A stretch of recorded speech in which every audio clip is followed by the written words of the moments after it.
And now, preview time. So let's take a look at what's coming your way.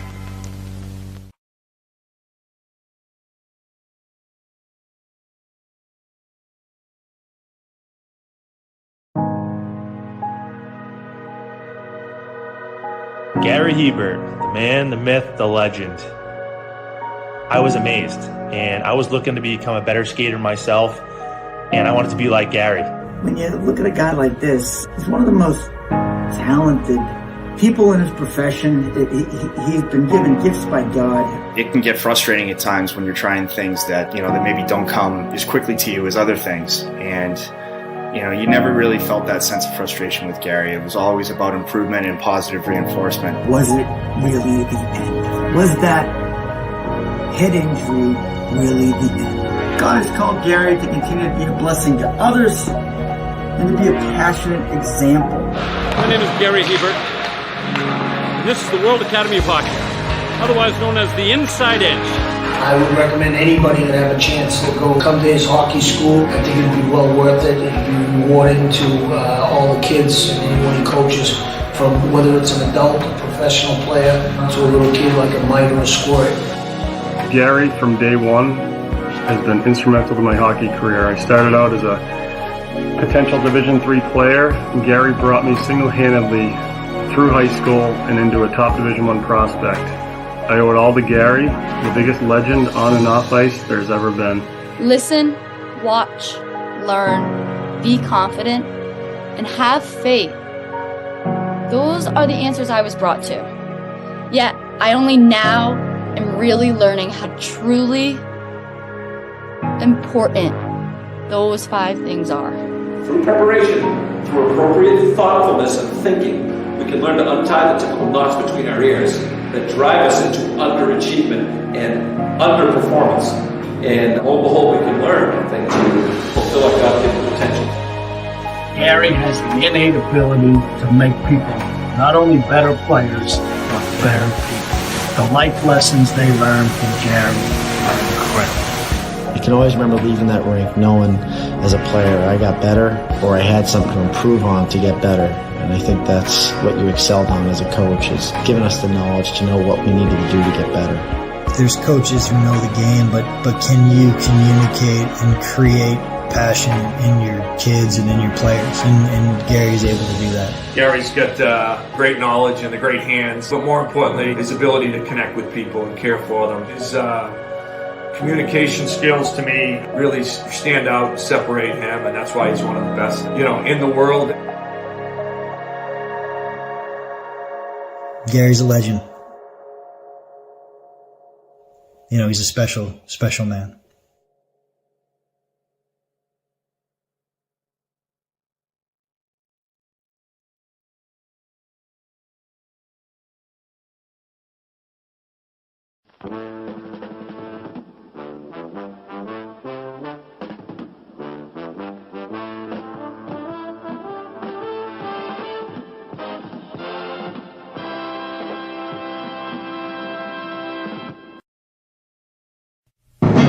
The Jeff Meacham Network's Multiverse of Media. For over 15 years, the recognized symbol of excellence and the standard bearer in coverage of sports and entertainment.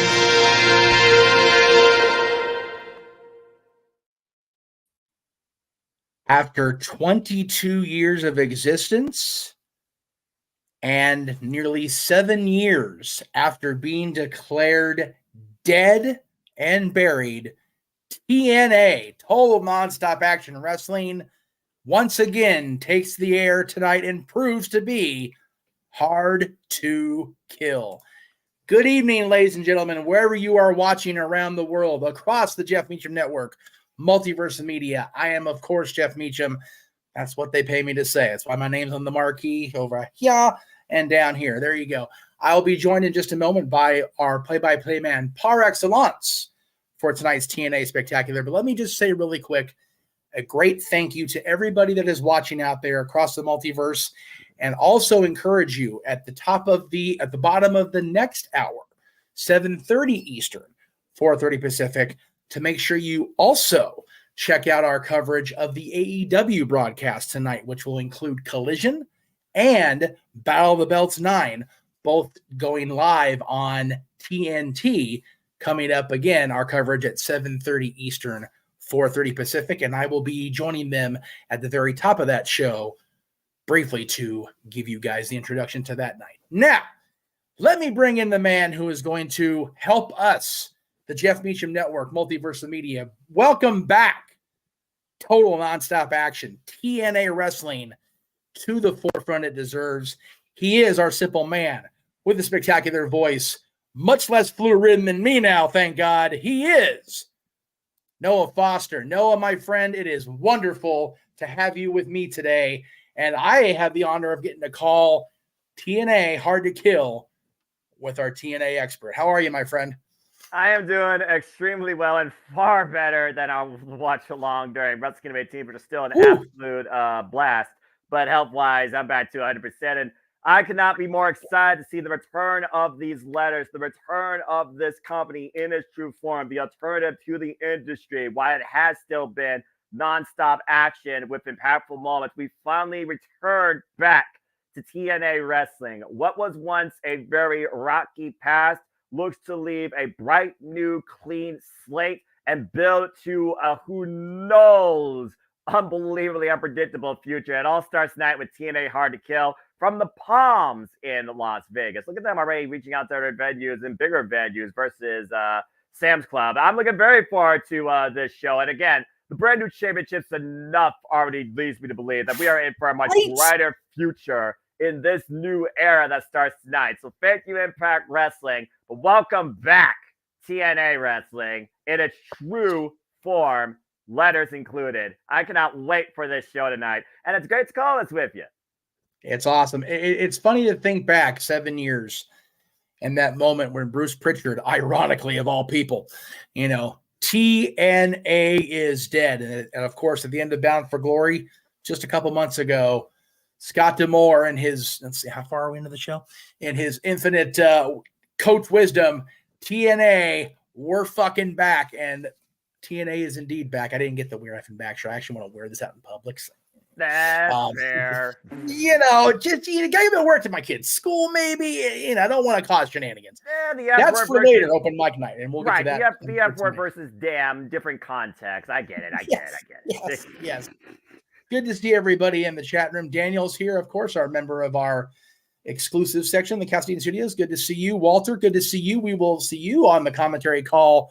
First time Walter's calling the show on the Multiverse of Media, as he'll be joining James and JJ for the AEW portion of our show. Again, it will be on a separate stream, but across the multiverse. So we're simulcasting for the first time ever in multiverse history, because the wrestling industry is going to continue to challenge everybody to choose how are you going to keep up with all the content that you love. Because at the end of the day, there's not one company that defines passion in this business, nor the greatest in this business. It is an entire ecosystem of incredible talent where the quantity and quality is spread out vastly across so many great companies. And tonight proves that, as we got TNA Wrestling, All Elite Wrestling, and New Japan Pro Wrestling all in the same night. And I definitely encourage everybody to check out the New Japan show on demand. I'm not going to tell you not to buy it live, because y'all fans do what you want to do, but Open Mic Night, second anniversary, hosted by this guy. So Lord, help me. That's it. But yeah, no rest for the weary. No rest for me. It is going to be speak his name and he shall appear in the chat room. This is JJ, the Renegade himself, in the chat room, waiting to go live with us here at 7:30. He will again be on a separate stream, but he will be there as well. And it's going to be awesome to see what happens tonight. And let's get into the crux of what's going to happen here as my screen goes dark, because God forbid anything work for me technology-wise. I mean, screensavers are a thing too. It's happening all over again. As again, the countdown that literally is exclusive to TNA Plus members, and TNA Plus members, again, you still have a chance to join the new service.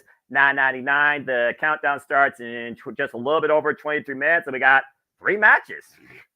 3 matches just on the countdown. We've got a musical performance. We've got a teasing of worlds colliding and not believing who's going to show up. That one is definitely got my attention.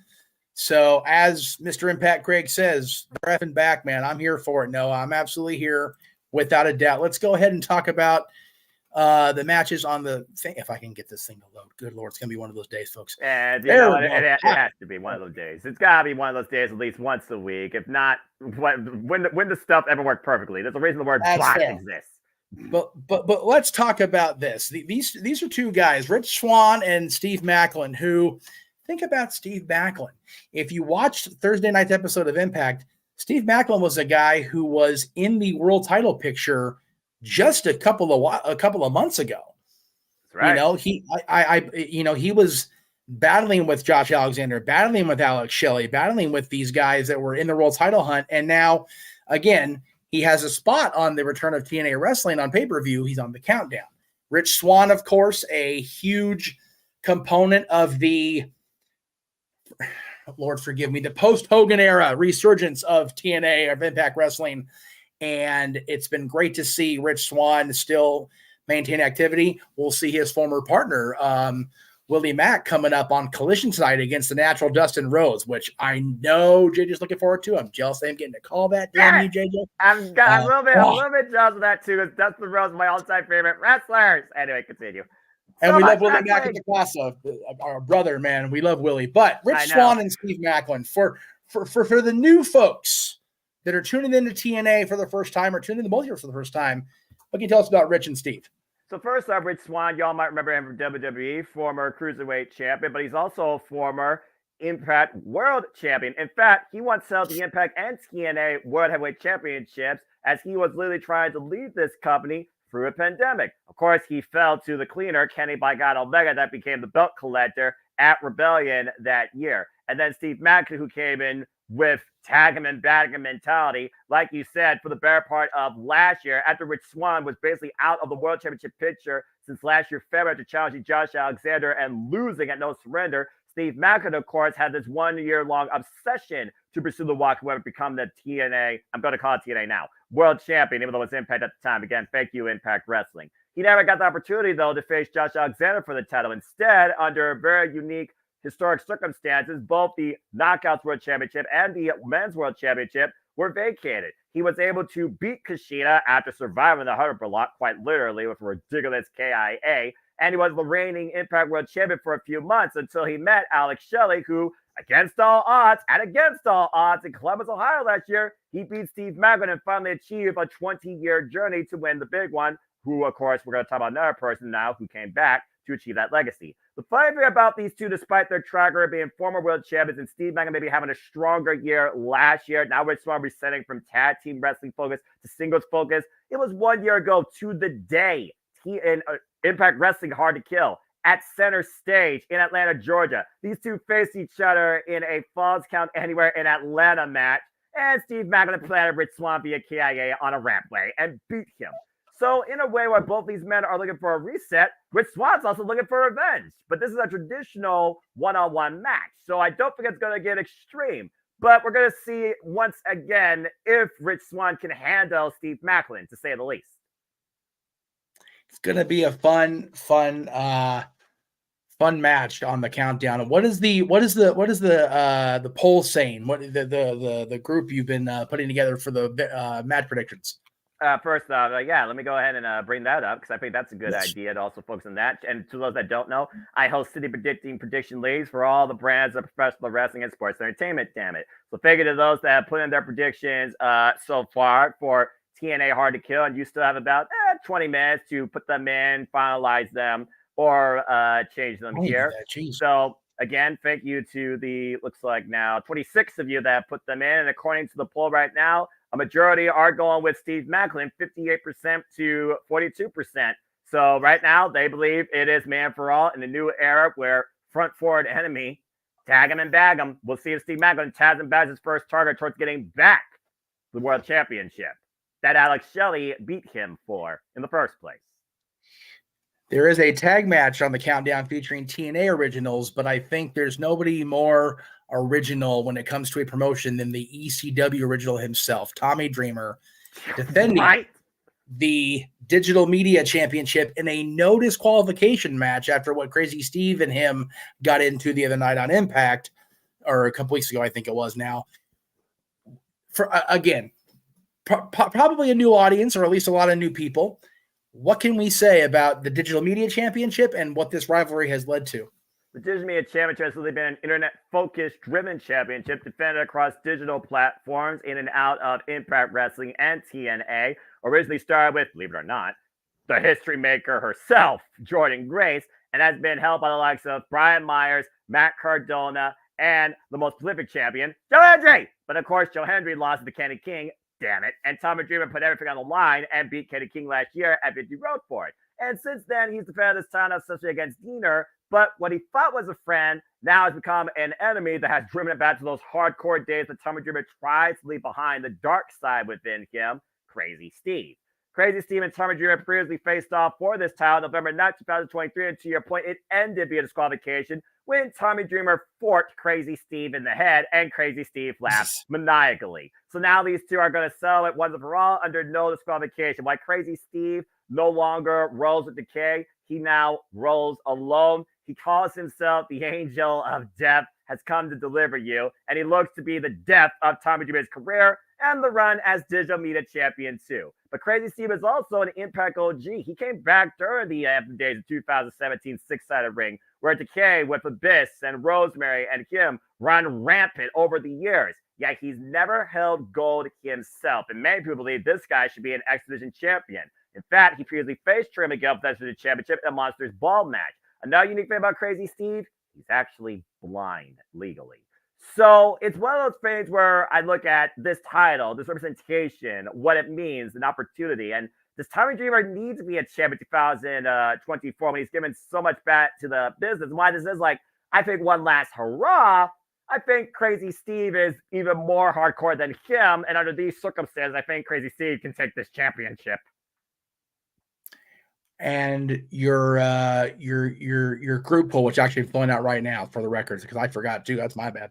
Oh, you're fine, man. What are they saying? You're busy. I got you. Right now, it's actually pretty split with this, but a majority, 56, if that tells you anything, 56-44, they're going with Crazy Steve. They believe there will be a new champion. Again, it's no disqualification, and why it's hard to argue against somebody part of the original ECW, literally Mr. Hardcore himself.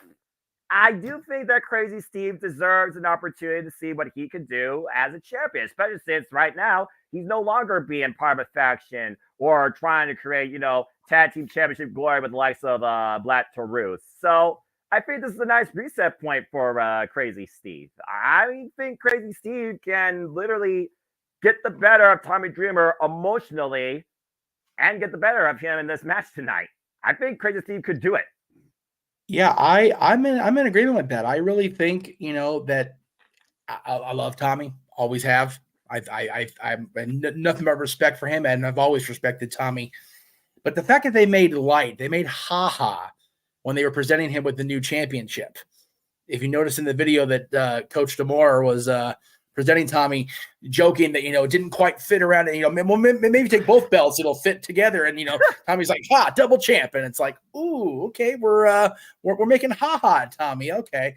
So we're led to believe that he's not, physically ready for this. So it falls in security, but I still think that Crazy Steve definitely has the edge, if you will. So I will agree with you and agree with the room that we will have a new digital media champion on the countdown. Probably the match I'm looking forward to the most, at least on the countdown, for a variety of reasons. I've got friends, I've got skin in the game, if you will, as they say in Vegas, I know Vegas odds betting here, especially in light of what's happened in his outside of wrestling life this week with Frankie Kazarian en route to Vegas. Yesterday, I saw a video he posted, and he'll be teaming with another TNA original, Eric Young, to take on Eddie Edwards and Brian Myers, of course, with Alicia Edwards there at their side, and she'll be an Ultimate X later tonight. We'll talk about that later during the course of the show. Oh, yeah. But as we're getting ready for the countdown, I wanted to talk about this one for sure. Again, Brian Myers for the uneducated or the new folks, former Kurt Hawkins and WWE, partners with Zack Ryder, Matt Cardona, who put out a challenge to Nick Nemeth last night, by the way. That was interesting. Eddie Edwards, kind considered by many for a long time to be the heart and soul of TNA Wrestling, Impact Wrestling, prior to Josh Alexander kind of assuming that mantle. Now he's fought without honor, and he was part of that group as such for a good period of time.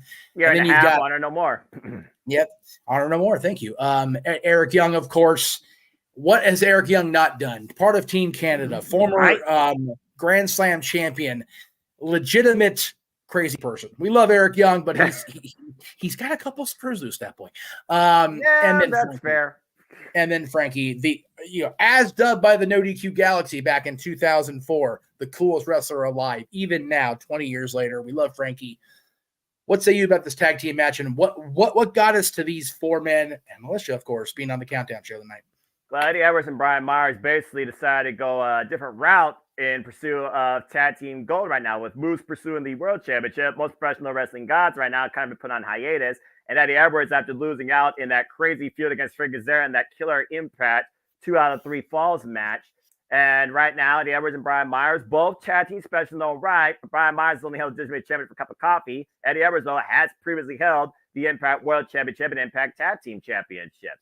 Why Eric Young, like you said, has held every title imaginable in this company, including the tag title on multiple occasions. Frank Kazarian, also a previous 6-time X Division champion, and came back again 1 year ago today, returning back home to fulfill the rest of his legacy and career here in TNA, to lead this locker room into the future, and of course, to achieve the big one, which he has yet to do. But again, Alex Shelley finally did, so who knows? It's an interesting avenue for Eric Young and Frank Kazarian to start off maybe looking at tag team gold in this new era TNA and raise the tag team division, considering they are both incredible tag team specialists. I mean, the later half of last year, Eric Young was tag alongside Josh Alexander. A couple of times I thought we were going to get a new Team Canada, but there was a couple of stutter steps there. And Josh Alexander, of course, has a whole different opportunity waiting for him that we'll talk about later tonight. But for me, I look at the originals, I look at the impactful ones here, because that's really what Eddie Edwards and Brian Myers are. They came in during the Impact Wrestling era, while Eric Young and Frank Kazarian, they're OGs, and they still bring it to this day. And after Eric Young came back from the dead and Team Canada reincarnated with Scott D'Amore won last year at Summerversary, and Frank Kazarian, who he respects Eddie Edwards, but after the two could not coexist as a tag team, maybe they are better as enemies. I think Eric Young, Frank Kazarian, they not necessarily think about maybe tag gold, but they come up with a win here and think about how they start in this new era. I think Eric Young, Frank Kazarian, just on experience alone, is going to get the better of Eddie Edwards and Brian Myers. Even though Eddie Edwards and Brian Myers do have previous tag experience, one match, and they lost to the ABC for the tag titles last year by resolution. I look at the overall tag experience and the history of Eric Young and Frank Kazarian, whether it's SCU, whether it's Team Canada, whether it's Sanity, whether it's whatever team you want to say, I think it favors the TNA Originals, in my opinion, in this match. All right. Very cool. Went through that pretty well. Well, Noah, you mentioned his name earlier. Matthew made a very good point. You mentioned the poll believes in Steve Macklin, but do they also believe in Joe Hendry? Well, Joe Hendry is not booked tonight, unfortunately, for you and for our correspondent on the ground, Attila. But, guys, say his name, and like I said, he shall appear. Noah and Attila, say his name and he shall appear. This is Joe Hendry wishing you a happy anniversary. A happy anniversary specifically to the Jeff Meekum Network. And a special thank you to Noah and, of course, Attila. I have been told someone said my name, so I had to appear. So here I am. This message is from Jeff and JJ, and they wanted to ask Joe Hendry. Look, Joe, they got in touch. They said, you got to get in touch. I got two amazing people, Noah and Attila. Who can we get? They went through Cameo, and Cameo said, listen, the number one person to deliver this message is, of course, Joe Hendry. And Jeff and JJ wanted Noah and Attila to know that they believe in you, and also, I believe in Noah, I believe in Attila. So there you go. You got your own custom song from Joe Hendry. You can't beat that. And look, here's Joe Hendry's dog having a chew. Gromit. Gromit, what's this? Say hello. You got Joe Hendry's dog in a cameo as well. That's very rare indeed. But anyway, hope you enjoy the holidays and happy anniversary once again. Hope you have an amazing holiday season and hopefully see you all at TNA Wrestling show sometime soon. Take care, my friends. That is still just too damn cool. If Attila sees Joe Hendry live, I'm going to be really upset. But again, she's got the Snake Eyes tapings. And to your point, Joe Hendry and the Knockouts Tag Team Champions, they are an action night, but of course, they much more likely will have a bigger presence, as we saw on the graphic, at No Surrender, which of course, the next time we'll be covering TNA here, where it's me, you, or Attila. We might as well be the threesome that covers TNA going for it at this point. Very curious to see what the future holds for the Knockouts Tag Division and the former longest reigning Division champion who 1 year ago today, he moves toward the house down at center stage. And as far as the poll, by the way, 90% believe in the TNA originals, Eric Young versus Kazarian winning that tag match. But again, with TNA, unlike other companies, you never know how unpredictable these shows can be. And this is the start of a new era. So it is a clean slate, anybody's ball game. Well, I definitely want to bring this up since we're getting into the crux of the main show before I pop over to the stream to say hello to everybody on the AEW side of things. Yes. Worlds will collide tonight, Noah. That's been the teaser that TNA Wrestling has been throwing at us for the better part of a month now. What say you? What do you think is going to happen as a result of this very vague, I won't say generic, because generic sounds like too weak a word, right, but very vague for sure tease from the folks at Anthem and TNA Wrestling? Well, Christopher Ross and JJ Williams definitely rocked my mind last night, but I also think about the original TNA, and it used to be called NWA TNA. And again, we are in the new year. It is a reset slate of so many incredible cable talents, free agents. We already saw one picked up, Virtuosa. Deanna Peraza picked up AEW. Yes. There's still so many other great talents. I think about NWA TNA, who was one of the biggest presences that kept me in tune to the NWA since the Billy Corgan era inception. Now, I imagine it's got to be free agent Camille. And again, the best booked women's division in the industry when it comes to quality, representation, presentation of talent, top to bottom. I think Camille will be a incredible status quo to build the knockouts off of. And I keep it at Worlds Collide. I think it's got to be interpromotional. And I do think it could be a signing because it's the first pay-per-view of the new era. You got to bring somebody big into the fold. I got to imagine it's got to be maybe a new signing. I can't imagine it's being a one-off. We know Will Ospreay is going to be part of the tables because he'll be facing Josh Alexander at Snake Eyes, as well as Kazuchika Okada, who, of course, Will Ospreay faced one of my night down the valley. But Okada will be with the Motion Machine Guns, also the tapings. And to have Okada signed on the dotted line for any company not named Japan Pro Wrestling, sorry, I just don't believe that. It's got to be somebody, though, where it's got to be an interpromotional thing, and it's got to raise eyes, and it's either got to be an addition to the roster or it's got to be a marquee show to come. Again, this is the first pay-per-view in their Big Four. They actually have literally only a Big Four. Of course, we know next big one is Rebellion. Then it goes, of course, Slammiversary and Bound for Glory. So if they already are planting the seeds for a big interpromotional showcasing either during WrestleMania week or Rebellion, I gotta imagine this has something to do with it. And why the number one thing I would love to see is the phenomenal AJ Styles return to TNA. It's still extremely hard for me to buy into at this point, considering he's already got to deal with the tribal chief Roman Reigns. But for AJ Styles to give us one more phenomenal run or marquee match, especially when you think about the fact he was the freaking first ever X Division champion, I would love to hear "Get Ready to Fly," and I will literally jump out of my seat. I'm hoping it's AJ Styles, but more longer than that, maybe Camille becomes part of TNA. I truly don't know what to expect. Well, Camille seems to be an agreement from Wesley Conklin, so we'll see if that happens. JJ mentioned AJ Styles as well. You mentioned the NWA. Yeah. I'm gonna throw out something to make people think. Please do. AJ be my first choice, without a doubt, just to make people go, holy shit, right? Right. But the NWA and TNA did not really part on happy terms. No. Nor did TNA and Billy Corgan part on happy terms later on in the company's existence. NWA has a pay-per-view tonight called Paranoia. I believe I don't know where they are. Give me a second here. I'll tell you right now. Is that the CW or is that on Fight as well? It looks like it's available on a pay-per-view broadcast. Basically I just don't know how to obtain it, but I know they're going to air the match on the CW at some point.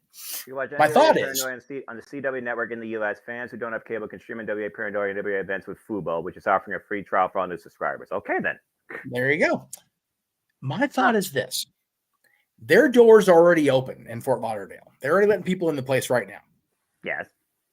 I know that there is a 10 pounds of gold weapons death match between Cardona and EC3 for the NWA Championship. Oh, God. Somebody's getting beat. Somebody's getting messed up in that match. No doubt about it. Clearly. And if you believe Joe Galley and Kyle Davis's tweets, it's much more than 10 pounds of gold weapons. More like a full truckload heading for Fort Lauderdale. Of course. So let me throw something at you. Depending on when that show ends, it doesn't say they're showing up live in person. Right. What if the NWA champion, be it EC3, be it Cardona, if he regains the title he never really lost, appears via satellite and goes, guess who's back? Either way, the NWA champion on a TNA broadcast on their first night back as an existing company. Hey, I'm here for it. I'm here for it. I would love to see the NWA World Women's Championship be a part of this. Since I followed Kenzie Page since the inception of the Billy Corgan era, and her and her sister and Pretty and Power ruling the women's division. Yes. I think it's a beautiful thing right now. I think the NWA still has much more potential left in their women's division, more than anything else right now, in their cluster at the environment, especially after what Sam Hine did. Jesus Christ, you idiots. So we don't talk about that. So, I mean, it's one of those things where I can definitely see that more realistically, because what I've noticed with Impact and Scott D'Amore, Gail Kim, Anthony Corelli, and this locker room environment and the way they've cultivated their equal structure when it comes to especially Multiverse United shows, they have really mended a lot of bridges. Again, we're getting Okada back in TNA, and he's titled alongside the Warrior City Machine Guns. Do we need to talk about how Okada was treated back in TNA days? No, that was ugly. It was...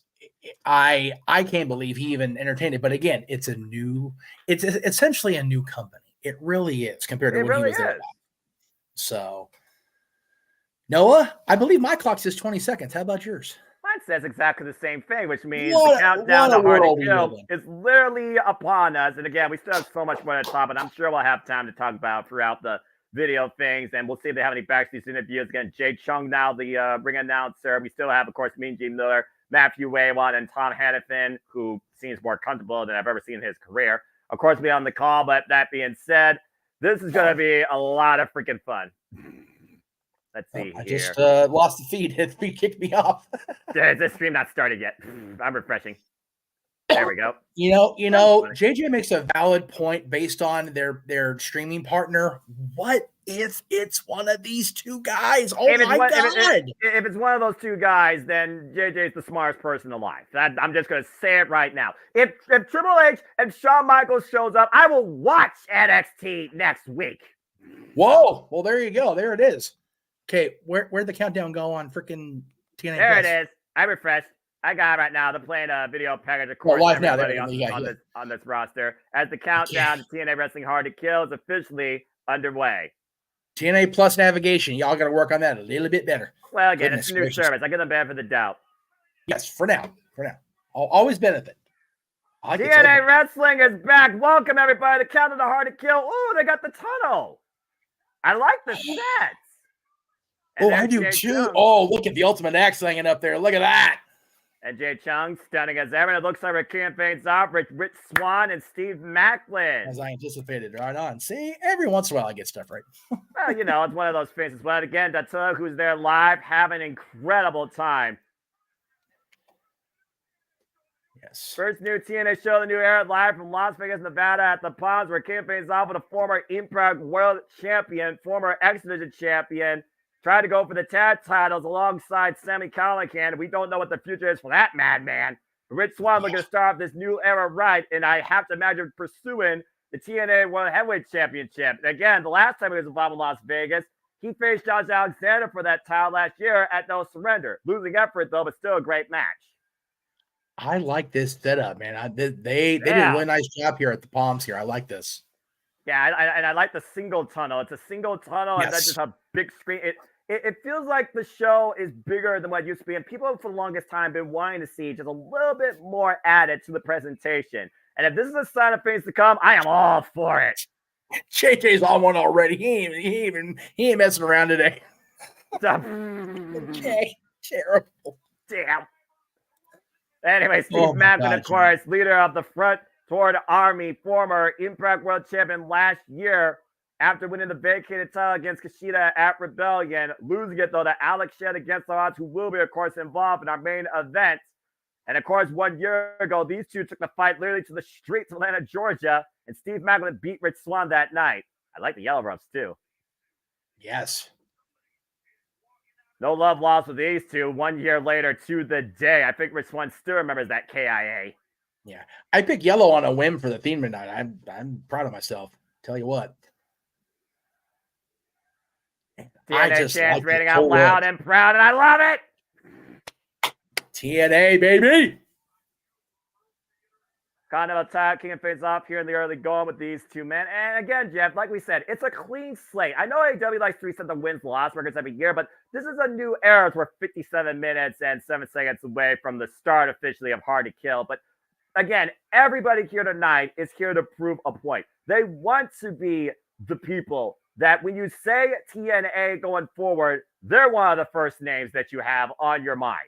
Absolutely. Absolutely. They want to show that everybody that has ever said this company is dead in a year, in 2 years, in 5 years, it's 22 years later. Can we just admit this little engine that could has some serious steam behind it? And let's just let it be what it is, which is the true alternative to the mainstream we see on USA and the Turner networks every night.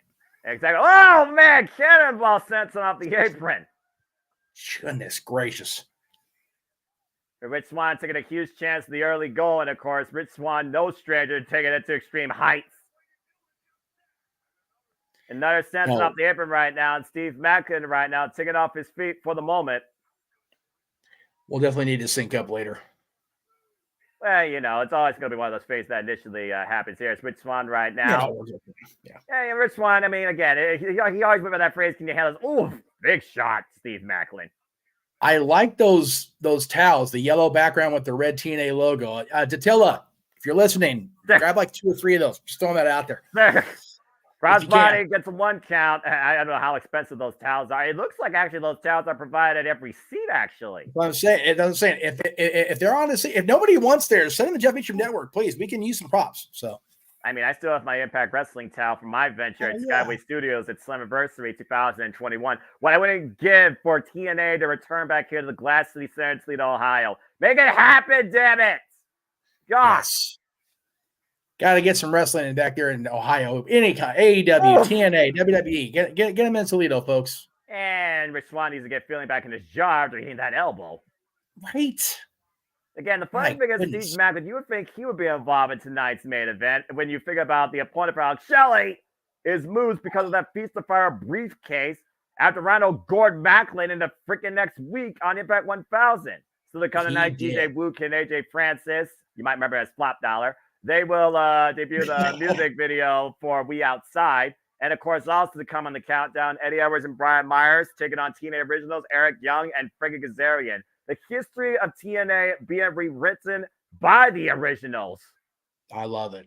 And, of course, I was watching the very first TNA show today and just realizing how many long-term TNA people were on that first show. None of them here tonight, but, man, just crazy that was 22 years ago. And God, Jarrett's still wrestling on AEW TV now. You had the Cowboy James Storm, Chris Harris were both there. Abyss, not as Abyss, was there. Just so many amazing names in the history of this company. And they're still involved one way or the other in wrestling. I love it.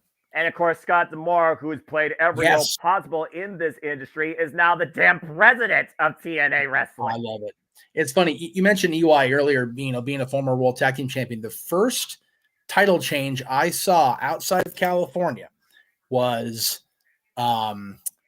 Eric Young and Bobby Roode regaining NWA tag titles at Turning Point 2004. So Eric Young and TNA in my history go way back. I love it.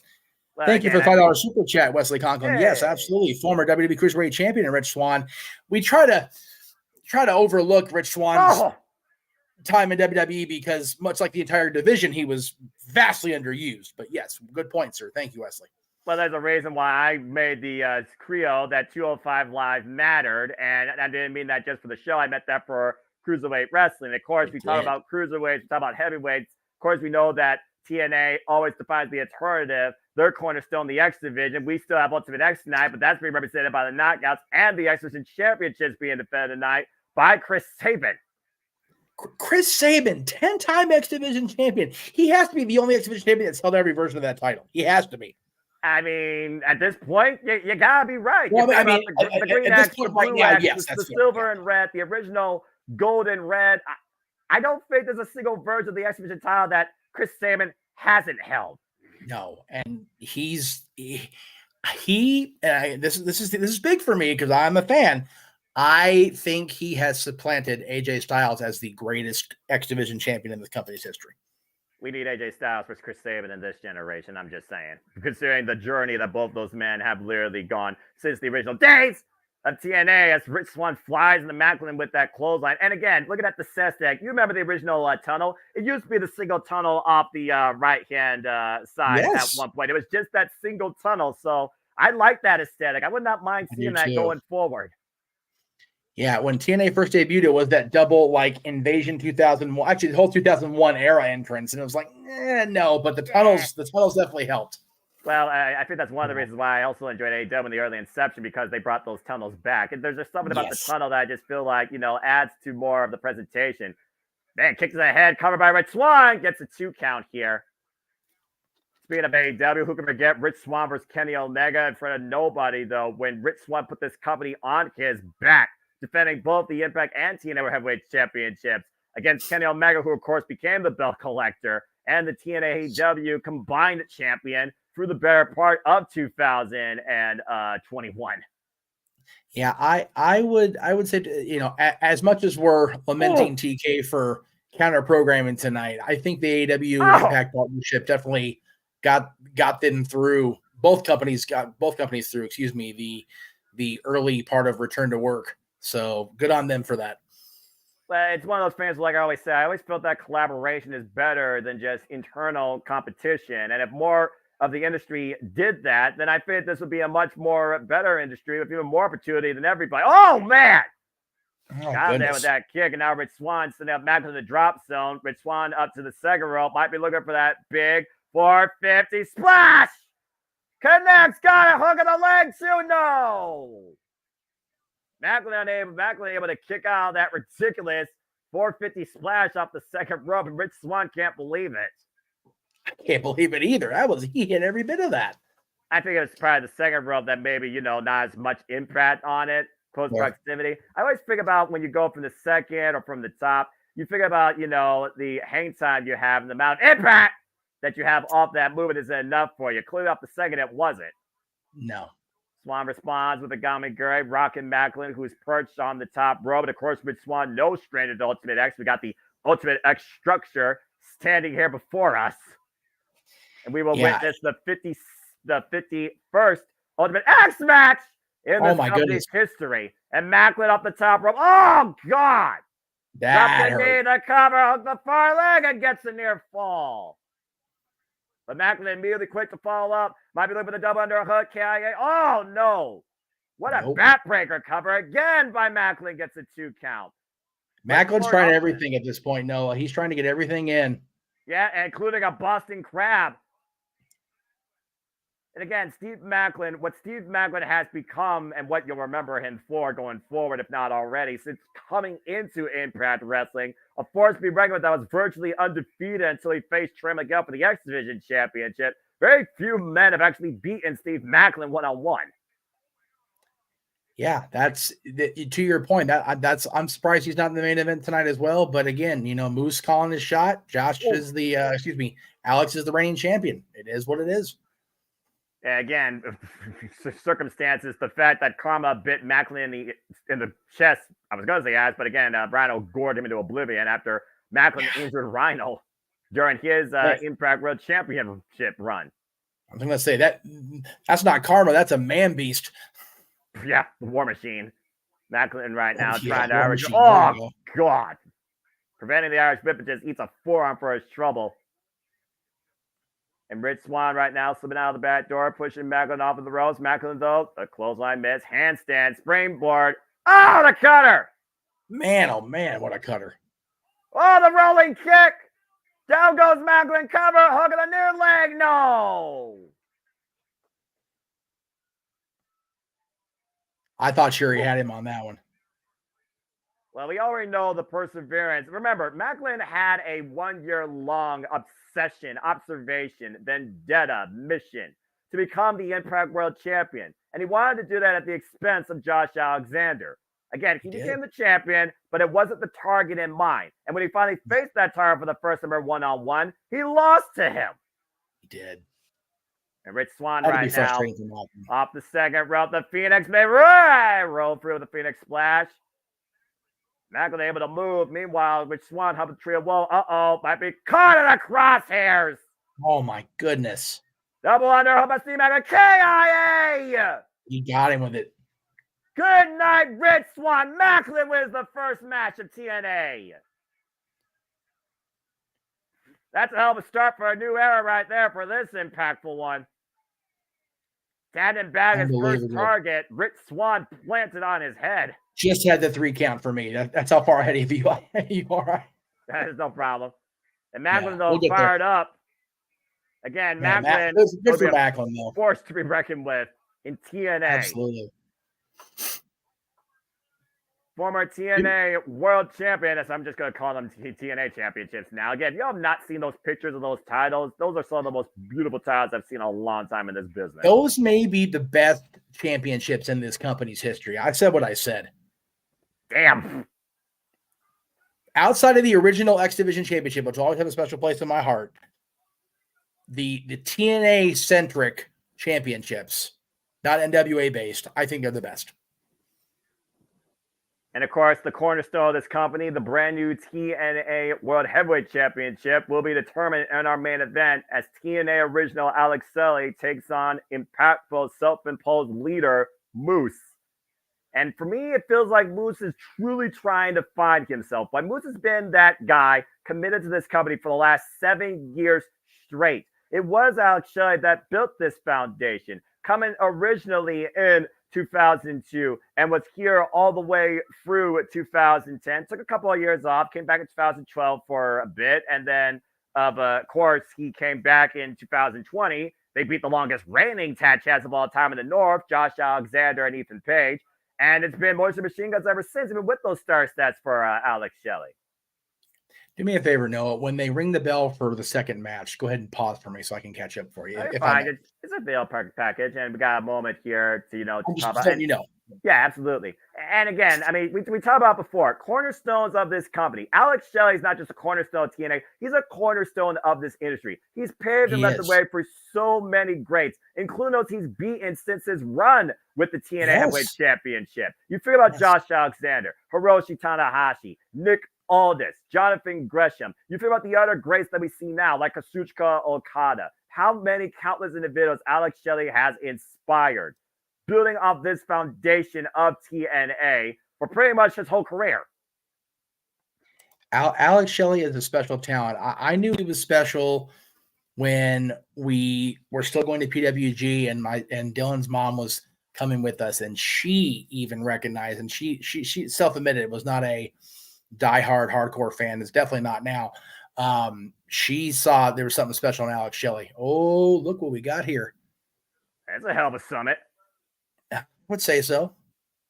And you got to consider that all these men are looking to be the cornerstones, the leader in this new era of TNA. And Alicia Edwards wants to be the face of the Knockouts.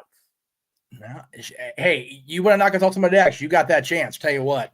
Well, Tasha Steelz, again, the history of Ultimate X for the Knockouts, very limited. Second ever Ultimate X for the Knockouts, and Tasha Steelz not only won the inaugural one, she capitalized on it, at Hard to Kill 2 years ago, and then waited till Sacrifice to capture the title of a very emotionally stirred Mickie James. She beat one of the greatest of all time for her first ever Knockouts World Championship, and the rest is history. Sidebar, by the way, congrats to Mickie James on your new position in OVW. Very excited for Mickie. Yeah, absolutely. Again, leading the future of women's wrestling. As she has for so many years. Again, whole new era of TNA, whole new level of possibilities. We got DJ Woo Kid in the ring. This is my friend King from ATW's type thing here. I know nothing about this. Yeah, I know that he is here. I know he's bringing out AJ Francis, and that's cool. It's just people are going to naturally crap on it because of the heat row thing, and that's, I think the kid's just trying to make his name elsewhere, and WWE just did not give him the opportunity. I think he could have garnered. Again, for those of you in the chat, we actually did call the first match, and there was a registered 3 count announced by our play-by-play guy here. So if you want to know the results of the match until I get the results on the screen, please make sure you pay attention to play-by-play. And it was, again, Steve Maclin who beat Rich Swann via that KIA, that double underhook DDT. Good grief, planted the man on his den head. That was rough. That was a high angle DDT. High on a very quick match, surprisingly for me. It went very quick, and it was very high impact, full of intensity. I love it from both guys. Well, again, you figure about the fact Rich Swann was looking to get that win back from 1 year ago, and history repeats 1 year to the day. Consider it a streak if you want, 2 years in a row, both on January 13th, both at Hard to Kill. Steve Maclin has bested Rich Swann with the same move, the KIA. Right, there you go. And again, we're gonna if you guys are watching on Fight or on TNA Plus, we're gonna talk through this. So because I don't have it off mute because copyright's a thing. Not copyright, not copyright. But I mean, right now, unless somebody like Enzo Morris shows up and shuts up AJ Francis, there's not a whole lot to hear right now.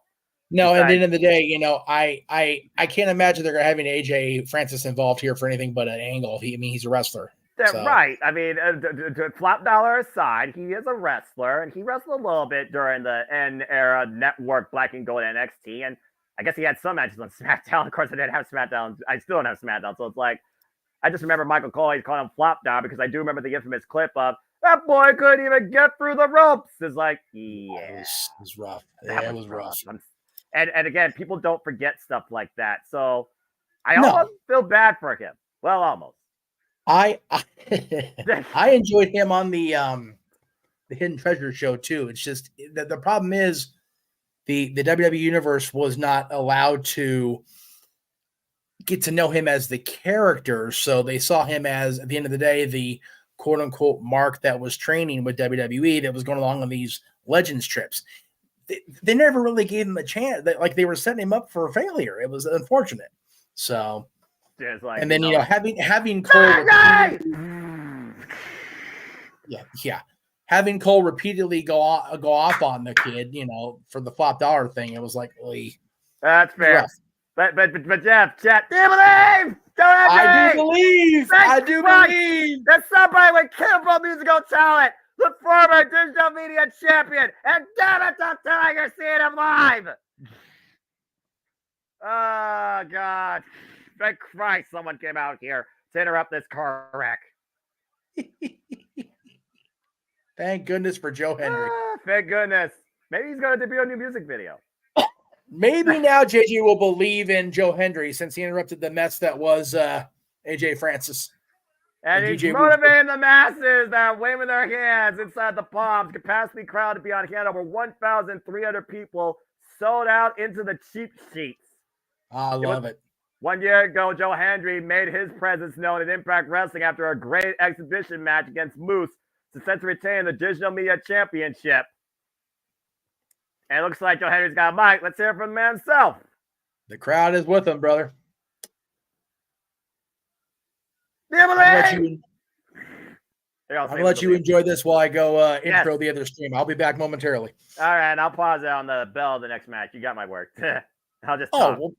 well, no, you're good on that. If I'm not here, go for it. All right, that's Christine, Giant Polaris. I love it. This is gonna be good. So Joe Henry's about to roast AJ Francis. and Woo, DJ Woo. Oh my gosh. Oh, nice. Joe Henry welcoming AJ Francis into TNA. TNA chants very loud and proud. I love it. Yeah, of course. TNA welcomes creativity and individuality. I realize I'm too early. Go ahead. We'll keep going. Yeah, you're fine. I mean, it's 7:20. We're good. Joe Henry, welcoming him to TNA. TNA all about welcoming creativity. Yeah, Joe Henry has a passion for making music videos of his own. Yes, he does. Yes, cameos too. He made one just for AJ Francis. Oh no! Yes. Let's hear Joe Henry's latest creation. The footage being rolled now. Don't. The AJ Francis story. This is not going to end well. Oh, sweet mother of God. He wrong for this. He's so right. Oh, God, I needed this.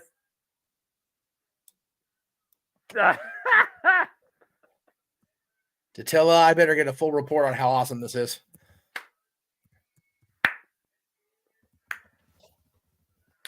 My goodness. Damn. That was, yeah.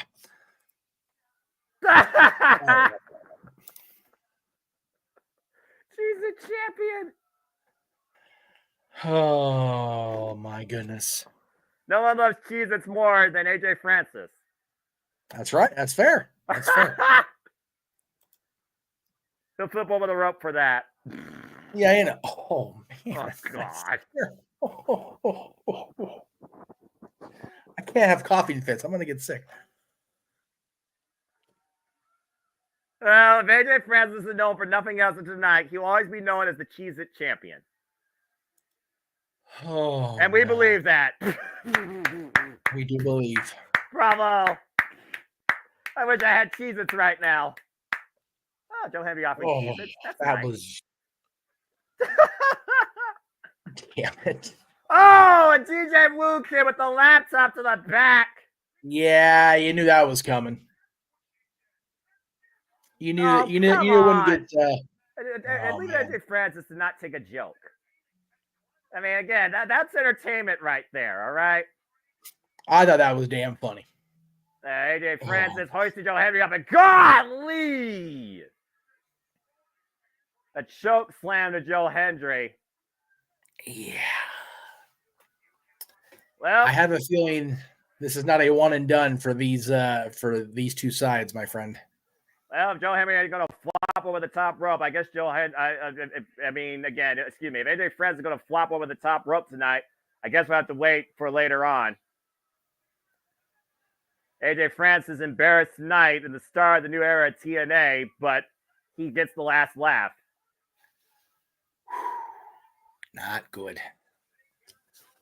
Francis and DJ Wu came with a 2-on-1 assault, dropping Joe Hendry. Well, that was One something. One would think that match is coming soon now that it's been established in the ring here in TNA Wrestling. So we'll see what happens. Well, I believe that AJ Francis is going to flop again in TNA over the top rope at the expense of Joe Hendry, planting him with a standing ovation. And I cannot wait to laugh at that. But I know what I'm not going to laugh at, and I'm going to honor to the highest degree, is the cornerstone of women's professional wrestling in this industry. The Knockouts and the Knockouts World Championship. The Juggernaut, the history maker, Jordan Grace. The one that put it all on the line on herself to prove a point and lead the Knockouts in the brightest glow since besting the Virtuosa in what seemingly looked impossible. Trinity. She came to Chicago. She arrived at Slammiversary. She fried through Emergence. She bested Hardcore Country at Bound for Glory. And all that stands in her way now and continuing to glow in the new era of TNA is a juggernaut on a mission, looking to be the face of the Knockouts once again, Jordynne Grace. First ever Digital Media champion. First ever Queen of the Mountain. First knockout to win the Call Your Shot Gauntlet. Both of these women, true, battered, tested vets, warriors of the industry that carved their own path. And we are in for one hell of a match tonight. And we will see who leads the Knockouts in the new era, Trinity or Jordynne Grace. I cannot wait for this. I've been given the non-Samoan 3-minute warning, so I shall return momentarily, guys. Fair enough. Who will be the face of the Knockouts in the new era of TNA Wrestling? That is still to come. And earlier today, this matchup, so much suspension of disbelief on both sides. There you see the juggernaut, Big Mama Pump, literally built for the biggest match of her career. 1 year ago, she came in as champion and lost it to Mickie James. Now looking to once again bounce back and become the Knockouts World Champion. There you see our current champion, Trinity, arriving and shining in profile with the brand new white strap as the Knockouts World Championship will be on the line tonight. But now, as we look towards the future of TNA, not just for the Knockouts, let's look at the tag team scene and these originals and impactful ones look to set a course for themselves. Tag team action ahead. Eddie Edwards and Brian Myers, Alicia Edwards taking on Frank Kazarian and Eric Young. The System. So that's what they're calling themselves here. Brian Myers, Eddie Edwards, Moose, Alicia Edwards, looking to be the System that leads TNA in the new era. Interesting. As Jay Chung gives us our introductions here. And Dwayne, I picked Deshelle Shaw because I do believe the spotlight will be on her this year as the Knockouts World Champion.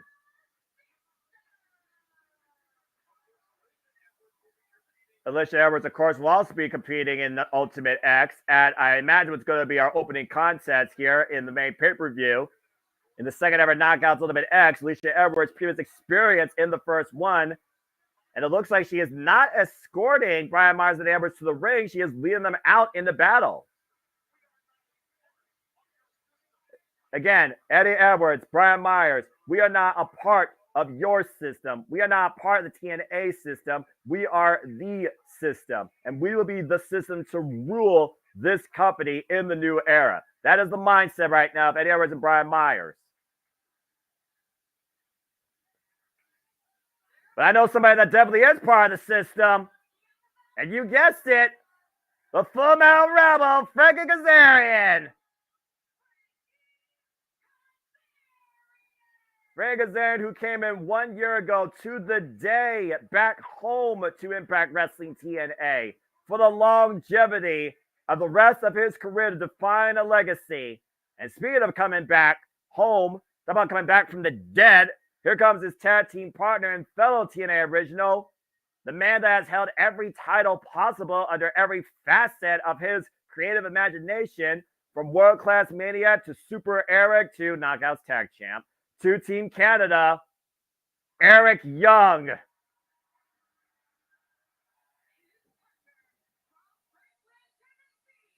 Eric Young, Frankie Kazarian, nothing but mutual respect for each other. Of course, both of these men have shared a ring opposite sides of each other as well in the past. Eric Young, of course, TNA original that came back last year at Slammiversary, tattled alongside Scott D'Amore to defeat Diener and Bully Ray.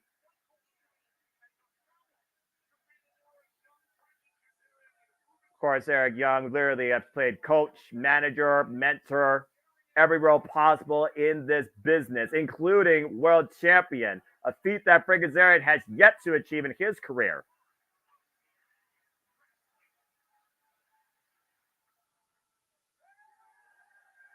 That is the face of a world-class maniac right there.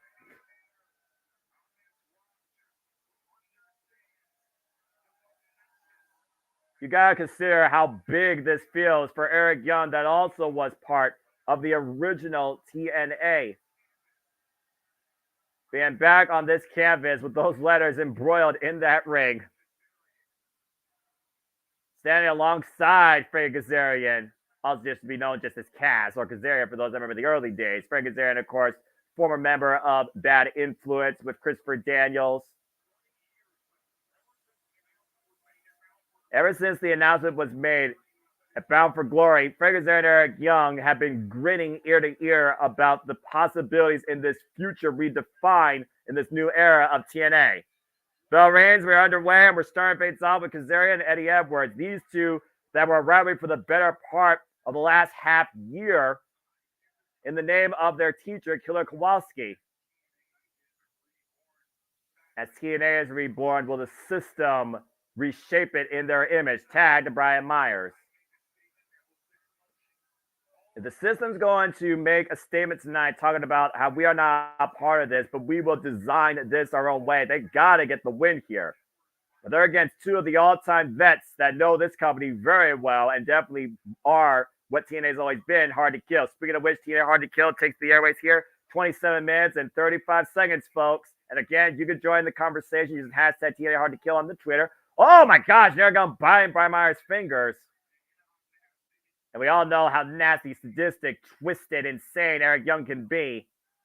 Bit of corkscrew loose or two. That drops suplex his entire career. They're covered by Eric Young, and Brian Myers gets a 2 count. Good start so far for the world-class man, who, of course, came back into Impact Wrestling at Slammiversary tag 2020 in that six-pack challenge. Of course, he and Eddie Edwards feuded over the Impact World Championship during that bit of that time. And, of course, Rich Swann became champion later on. Again, if you did not watch that Killer Impact match with Eddie Edwards and Frank Kazarian, you owe it yourselves to see that Killer Impact match. That was insane. So many TV classics from Impact TNA. Drop down now for Kazarian, picking up speed, prevents the hip toss, tags Eddie Edwards down with a clothesline.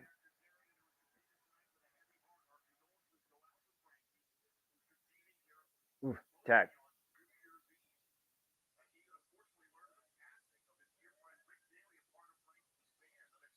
And again, for those that don't know, nice move from Netbreaker, Fred Kazarian, of course, right now. We send our condolences out to everybody affected by the passing of his bandmate on New Year's Eve. Whoa, over the top with the plunge onto the T. Harris. As Fred Kazarian is rolling in the early going here, and Brian Myers with a cheap shot. And Edwards, though, whoa, Eric Young with the plunge up by Brian Myers on the outside. Again, parts of the sum versus the sum of the parts. Eddie Edwards, Brian Myers, second outing as a tag team after challenging ABC for the TNA tag titles at Final Resolution last year. Coming up short, though. Right now, Eddie Edwards taking advantage of Eric Young. Of course, Eddie Edwards at one point was literally trying to take over the system in his own dishonorable way with Honor No More that invaded from Ring of Honor and ruled chaotically over the Impact Wrestling scene for the better part of a year and a half. Eddie Edwards, though, finally removed from his past, looking to build a brand new future through this system, starting tonight in the new era of TNA. Tag. And again, it was a band member of Frank Kazarian's band, Rick Dale, I believe his name, that passed, unfortunately, on New Year's Eve. And again, our condolences to all party members affected by that passing. I'm sure Jeff Meach, when he returns, can tell you more about that with how close he is to Frank Kazarian and that band. Of course, he's seen perform live and drink live. And again, all four of these men could put a bid in towards maybe challenging for the TNA World Heavyweight Championship to take the keys to this company and create a system in their own image. Tag Eddie Edwards right now. Brian Myers, no stranger to tag team wrestling, as we talked about earlier. Brian Myers, Matt Cardona, former WWE Tag Team Champions. Eddie Edwards, former Impact Tag Team Champion alongside David Richard and the American Wolves. Oh, who hung against the likes of the Hardys and, of course, Team Free D. Ultimate X, by the way, folks, will be our opening contest here tonight. And again, that will be contested with 6 women for the second time ever. The Knockouts take center stage here in the Palms in Ultimate X for a chance at the Knockouts World Championship. Michelle Shaw, Alicia Edwards, Tasha Steeles, Jody Frett, Zaya Brookside making her TNA debut, and the newly signed Danny Luna. Now looking for the backpack stunner. Eric Young, fine bat though out the back door, pushes Eddie Edwards off, looks for the clothesline, ducks underneath, just needs to close out again. Both men collide in the middle with a crossbody. Edwards and Eric Young are down for the moment. Kazarian and Brian Myers both waiting and ready for the hot tag. Eric Young rolling over towards his partner, Tad Brian Myers, Tad to Kazarian. And Kazarian against Myers now. Eddie Edwards singing off the apron. Kazarian right now swinging for the fences and anything that moves. Brian Myers, the Irish whip though. And Kazarian flies into Brian Myers. The Full Metal Weapon on full display tonight. Oh! Caught with the leg drop between the ropes. And Edwards looking for a cheap shot. Scoop slam to Brian Myers. And for Kazarian off the second, the springboard. Leg drop. Got enough of it. Eddie Edwards, though, as Brian Myers rolls out, double underhook denied. Standing switch. Referee distracted. Standing switch exchange again. Eddie Edwards up and over. Kazarian out the back door. The backstabber by Kazarian. Now Brian Myers off the ropes. Meanwhile, slingshot. Oh! Beautiful slingshot cutter. Covered by Kazarian. Brian Myers gets a 2 count.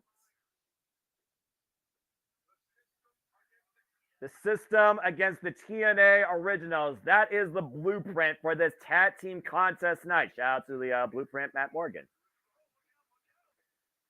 Deep arm drag there, trying to go for something there. Maybe the chicken wing. Frank Kazarian sitting up and over. Oh, knife edge chop as the system takes advantage of Eddie Edwards in the corner. Now looking for the backpack study. Eddie Edwards got Frank Kazarian cooked and plants him in the middle. Meanwhile, Brian Myers with a top rope elbow drop. The system with the cover on Kazarian gets a 2 count. Kazarian able to kick out of that great double team offense there by Brian Myers and Eddie Edwards. And Wesley, thank you for the super chat. Noah, do you think we have Pyro to open up the main card? It is one thing I've noticed about TNA, Wesley, and Impact Wrestling. They never needed Pyro. So I would say no. And based on the simplicity of this set, I don't even think we're going to get a smoke effect here. Looking for the roster cut. Frank Kazarian able to counter, though. Might be looking for the chicken wing as Eric Young sends Edwards into the apron. Baby changing to cow switch. Oh, man.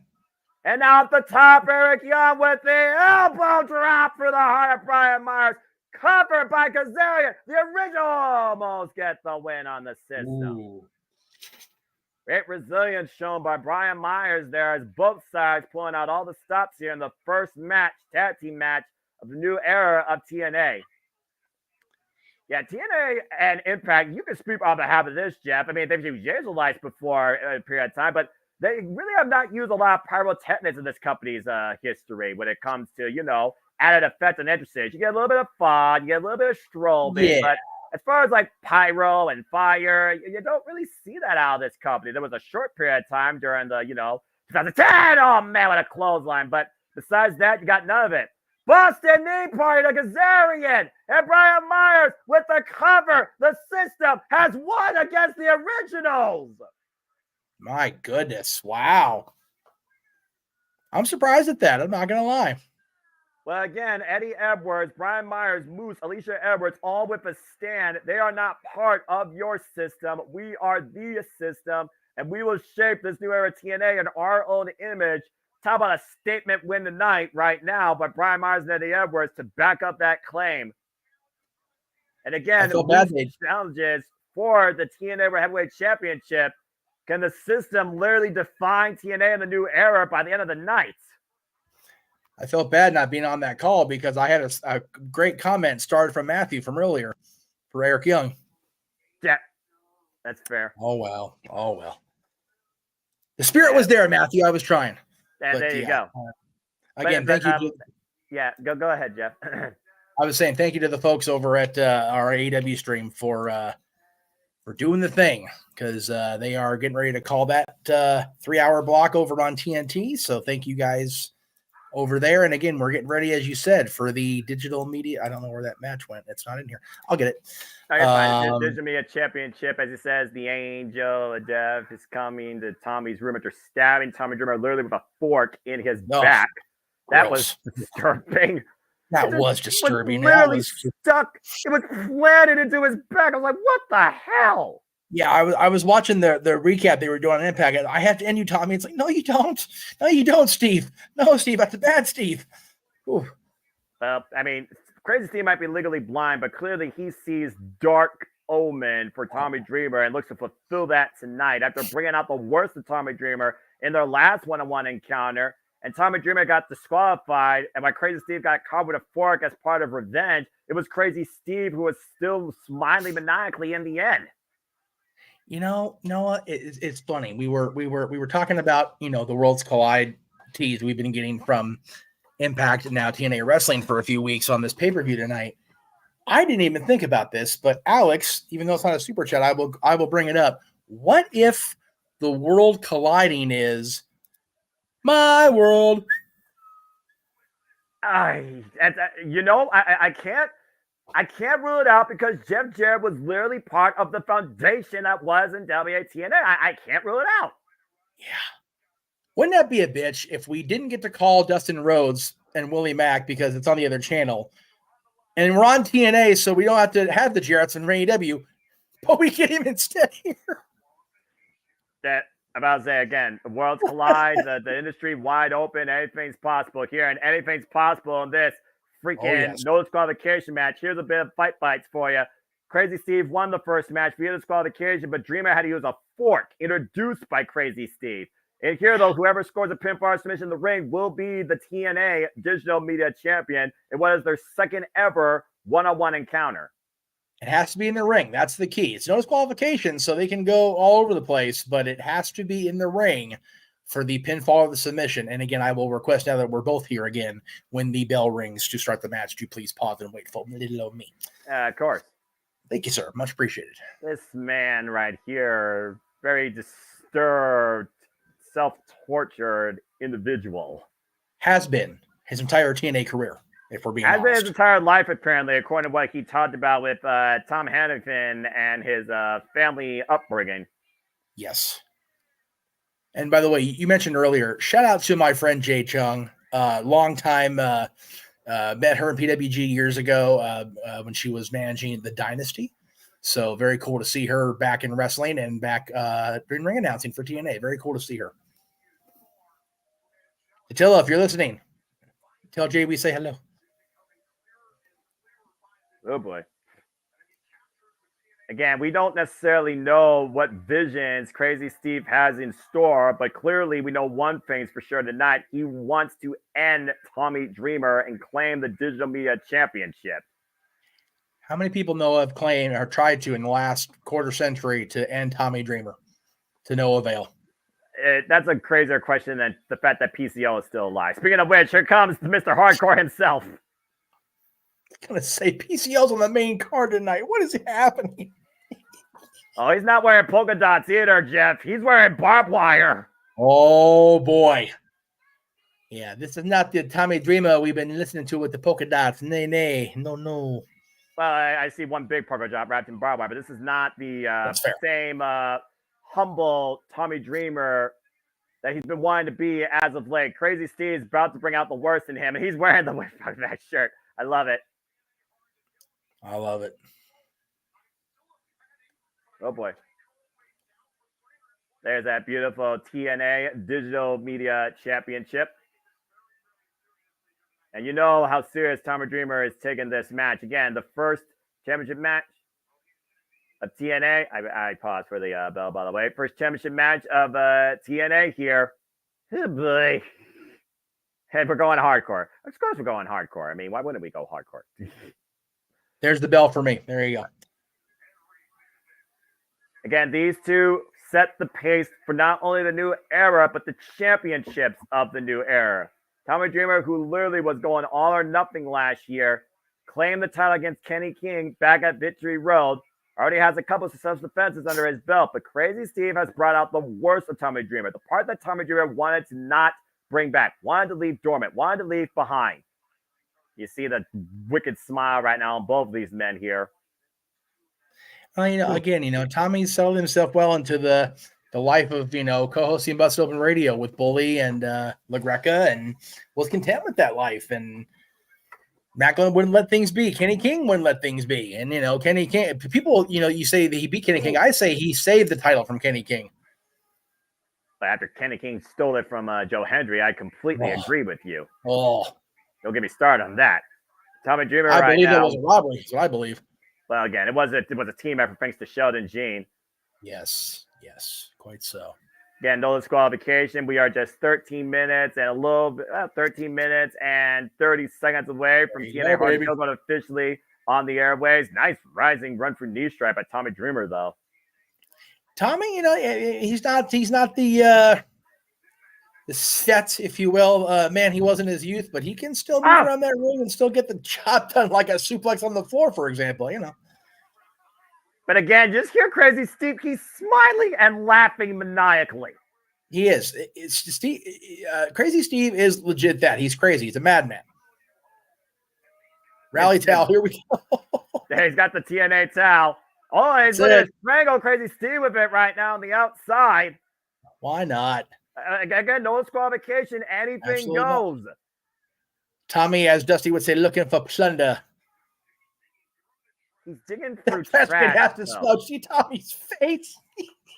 Yeah, I don't blame Tommy Dreamer for that. Oh, great to see him able to catch Tommy Dreamer coming in, though. As we're back inside the ring with two chairs. From Crazy Steve with a weapon in hand. Oh my God! Right across the back. Jeez. Just walling that chair across the spine of Tommy Dreamer. And now he's making love to it, apparently. Good for him.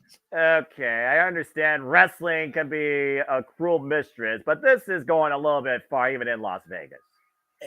I mean, the chapel is down the road. You can always, go marry it once he's done beating Tommy with it, I guess. I don't think Elvis Presley's in the audience now in the Palms. I'm just saying.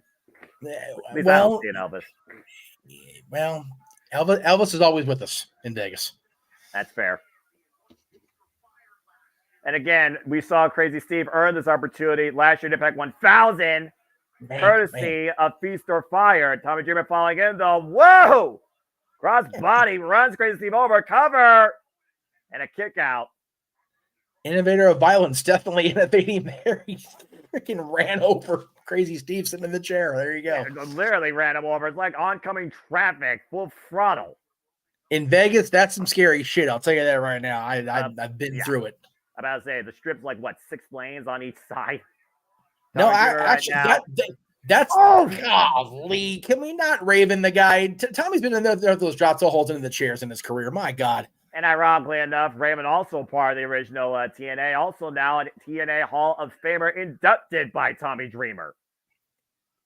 Yeah, if you'd have told ECW fans in 95, 96 that'd be a thing, they'd have laughed in your face and thrown barbed wire at you. Yeah, with ridiculous smiles. Crazy Steve right now. Yes. But no, getting back to the strip is literally like a 2 or 3 lane on each side highway. That's it. That's why it's so bottlenecked, because it's so small. That's crazy. Crazy. It is. It's madness up there. And then snap of the neck there by Crazy Steve to Tommy Dreamer. Again, Crazy Steve has said he has to end Tommy tonight, Noah. He will do whatever it takes, and he has no disqualification guidelines to work with. Yeah, but this is Tommy Dreamer's world also. Let's not forget, this is the ECW original we're dealing with here. This is the man that literally built the house of hardcore. Tommy has been through every possible thing you can think of in this wrestling industry, short of literally expiring. So, and even then, the stuff he was drinking in 2003 on Raw probably was already expired. So there is that. Don't remind me of that. That was disgusting. Oh, no. Oh, no.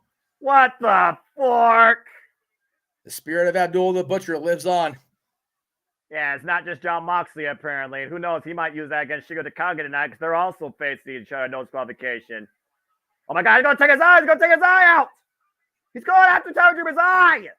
Oh! Oh, God, I think he's right below the eye pad. Now Tommy Dreamer's still fighting back, though. God, I thought sure he was already in the eye. He forced it away. Oh, here we go. That Dreamer The right club now, run. the jabs, just squaring off. Tommy Dreamer with a Oh! turnaround. Oh! That Bionic was a elbow bionic denied. Kick to the midsection. Yeah, Oh! anyway.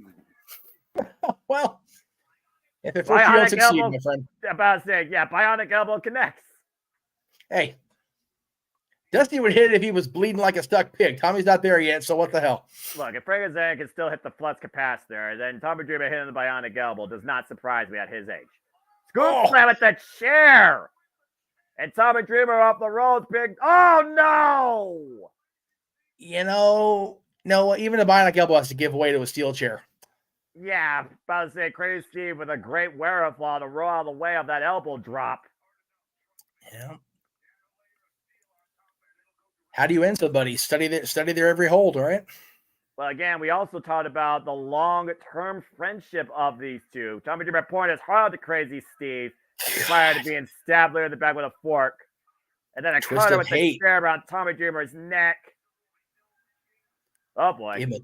Gave him what the Hardys used to call a twist of hate with that chair. Yeah, I remember that from WrestleMania 25. And also during the impact there when freaking Matt Hardy was broken. Yeah, broken was definitely a terminology for the Hardys back then. My goodness. Well, you know, that Matt Hardy was broken, Jeff Hardy was obsolete. It was a whole different time. Yes. The referee checking on Tommy Dreamer right now, see if he could actually continue. Why Crazy Steve has a Singapore cane in hand. We all know what those things can do to the human body. Multi-layered Singapore cane at that. Whoa. One of them multiple banded there. Oh, that's gonna hurt. Slaying a miss, but beautiful cutter count there. But Tommy Dreamer with the cane in hand. Oh, God. And we all know Tommy Dreamer knows how to swing one of those. He does. Oh, no. Whoa! That was innovative, to say the very least. Pop handle up and over, dropped on his head, cover, get him a 10, gets a 2 count. That was close. That was very close. I guess Tommy's trying to show the fans in Vegas what's going to be like when the baseball team shows up in a couple of years. And now Tommy Dreamer right now digging through trash, trying to end the self-proclaimed angel of death. Like, what the hell is he doing with a handful of garbage? I don't think it's just a handful of garbage. I think he's got a toy under there. Oh, gosh. Or he just rubbed trash in the guy's face. Hey, either way, you know.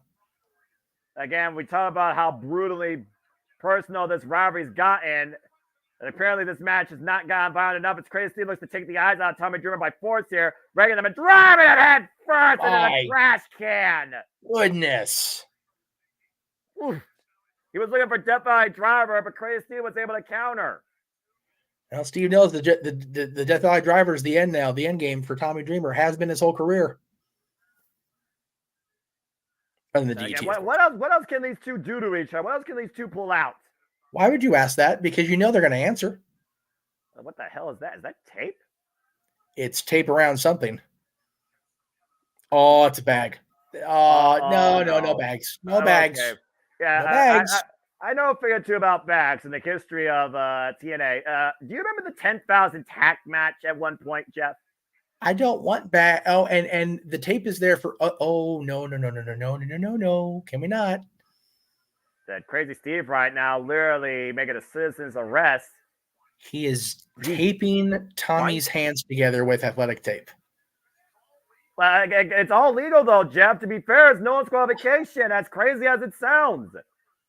Tommy better break out of that tape because Steve is bringing out of the back. Oh, God, another fork.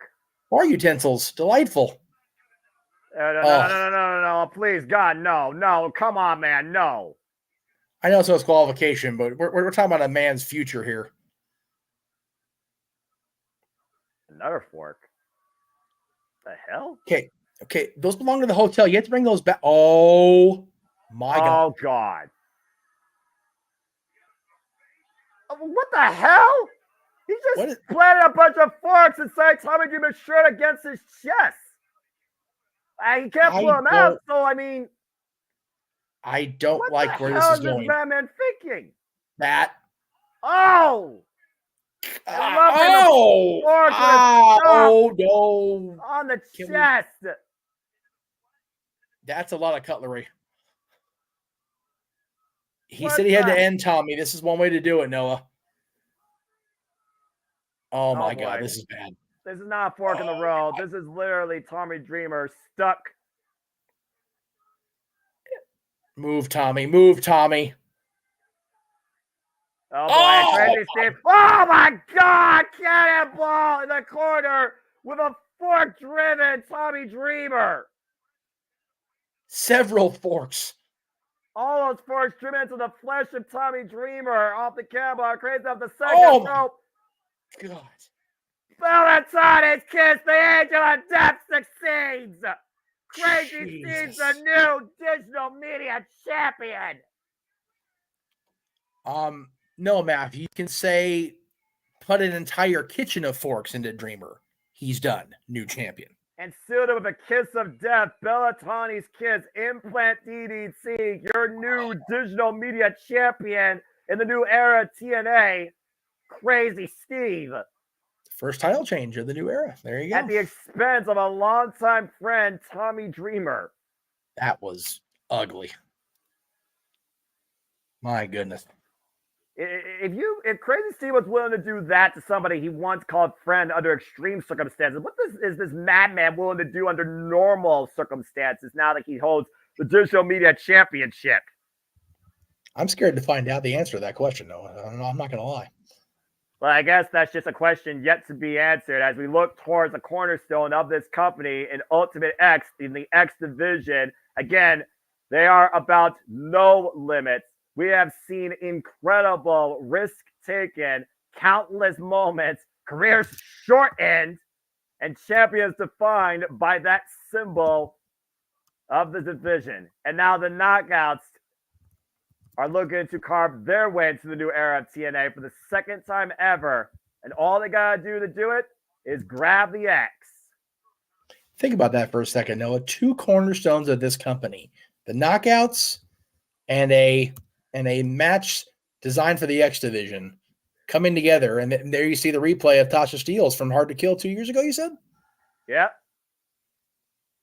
And that will be our opening contest, Jeff. Ooh. And I love it. And again, the very first title match of the new era TNA has already given us a brand new champion. Crazy Steve has defeated Tommy Dreamer, forked him to death, quite literally, practically. Literally forked him to death. And became the new digital media champion. Now these 6 Knockouts look to take the first step of the new era to become the new Knockouts champion. Only one of these individuals has achieved that feat before. The other 5 have yet to even go after that goal. And again, still much more to come tonight. We got PCO versus Dirty Dangle with Oleg Prudias and Alpha Bravo in the corner. Chris Sabin defends the X Division Championship in a 3-way against Kushida. And the debuting El Hijo del Vikingo. Josh Alexander looks to take up the opportunity offered by Alex Hammerstone in a 1-on-1 match of industry standards. The TNA World Tag Team Champions Online failed 4-way action. ABC, the Rascals, Grizzly Young Vets, Spiel My Billion due to travel issues, now with Laredo Kid. And Trinity will defend the Knockouts World Championship against Jordan Grace. And it all culminates in our main event where Alex Shea will defend the TNA World Championship against Moose. It is the first pay-per-view in the new era of TNA, and it is mere seconds away. Are you ready to go tonight, folks? Because we're about to start right now. I am here for it, man. This is going to be a hell of a show. Yeah, it is. As, of course, they're doing their traditional video package, hyping up everything that is to come tonight. That is Total Nonstop Actions Rebirth in 2024 as TNA Wrestling is officially back. Let's fucking go. Trying to get the feed loaded back in here. Yeah, you got to do the FBI warning. I was like, FBI warning. FBI. There's the FBI warning. If they find you, they will find you. They are watching. We'll find you. They won't find me. They will never find me. You got nothing on me. I pay for this shit. Leave me alone. I pay for it legally. I pay my dues. We both pay for our shit. I pay my dues like I pay my taxes. That's why I never had to deal with the IRS. Man. Anyway. Not even Mike Rotunda? No. Never deal with that.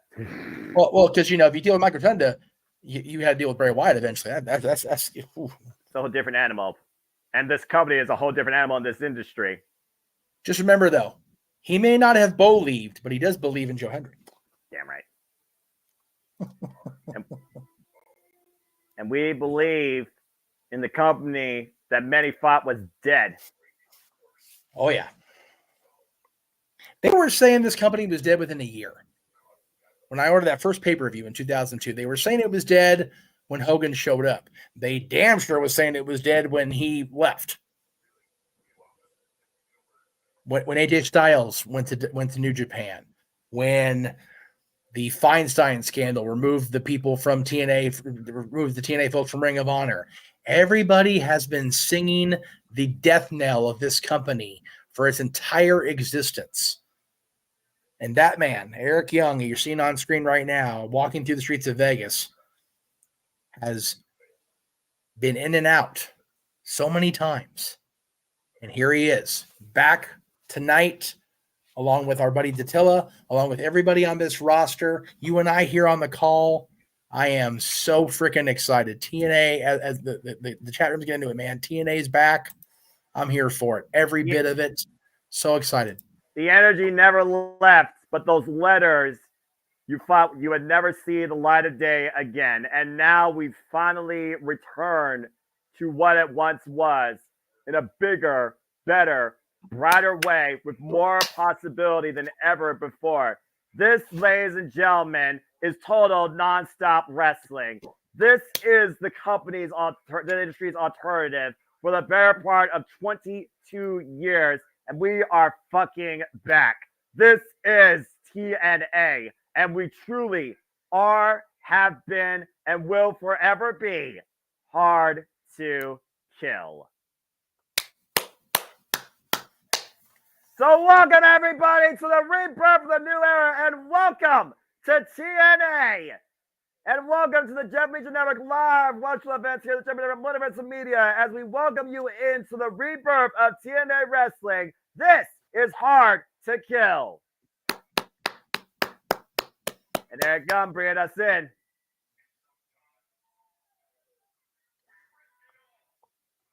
Damn right they do. Tell me why. You see that locker room, the tried and true.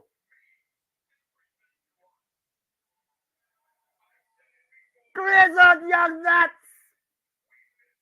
Gail Kim, Scott D'Amore, the entire TNA locker room.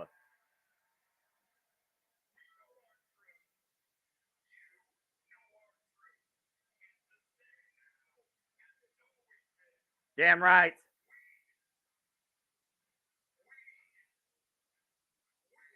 We!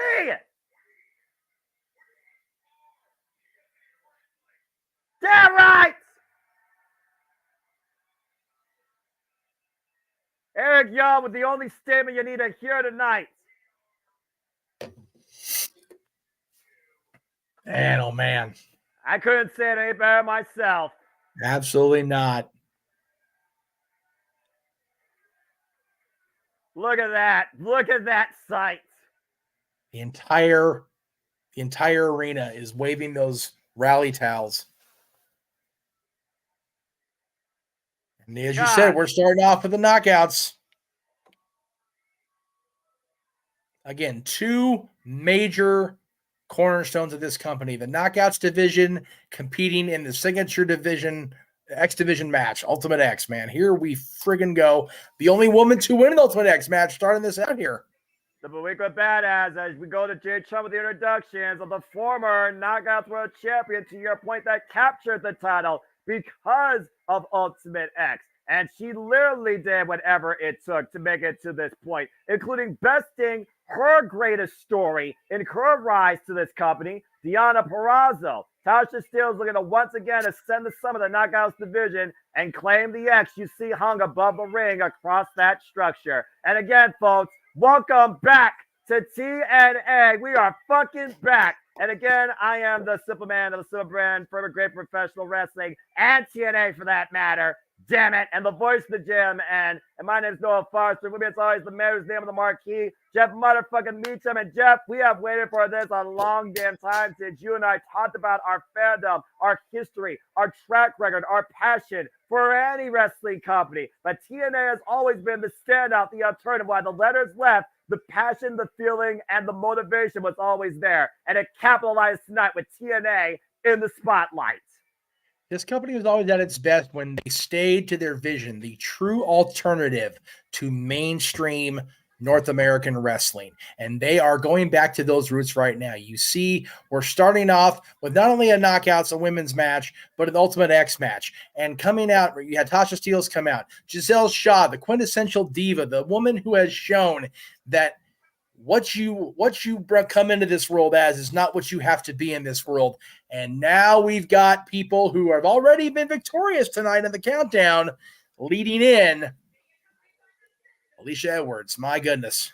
And as we learn tonight, Brian Myers, Eddie Edwards, Moose, Alicia Edwards, they all call themselves the system. They do not want to be part of the TNA new era in the eyes of the company, in the eyes of the fans. They want to write this era in their own way. They want to dictate, control, and create the system. And they're going to do it their own way. And to your point, Eddie Edwards and Brian Myers did that earlier, as Alicia Edwards, with the kendo stick in a can, looks to follow suit and claim her second ever chance towards the Knockouts World Championship. Now, Noah, when we saw this woman entered into the chat as being part of this match, you gave a particular pop. Tell us about Jody Threat here. Jody Threat is a force to be reckoned with, known as the Wild Child. Came in part of TNA last year, signed by Scott D'Amore, a great independent vet of the Canadian scene, and a force to be reckoned with, and also no love lost between her and Alicia Edwards and Giselle Shaw. And then Danny Luna coming out now.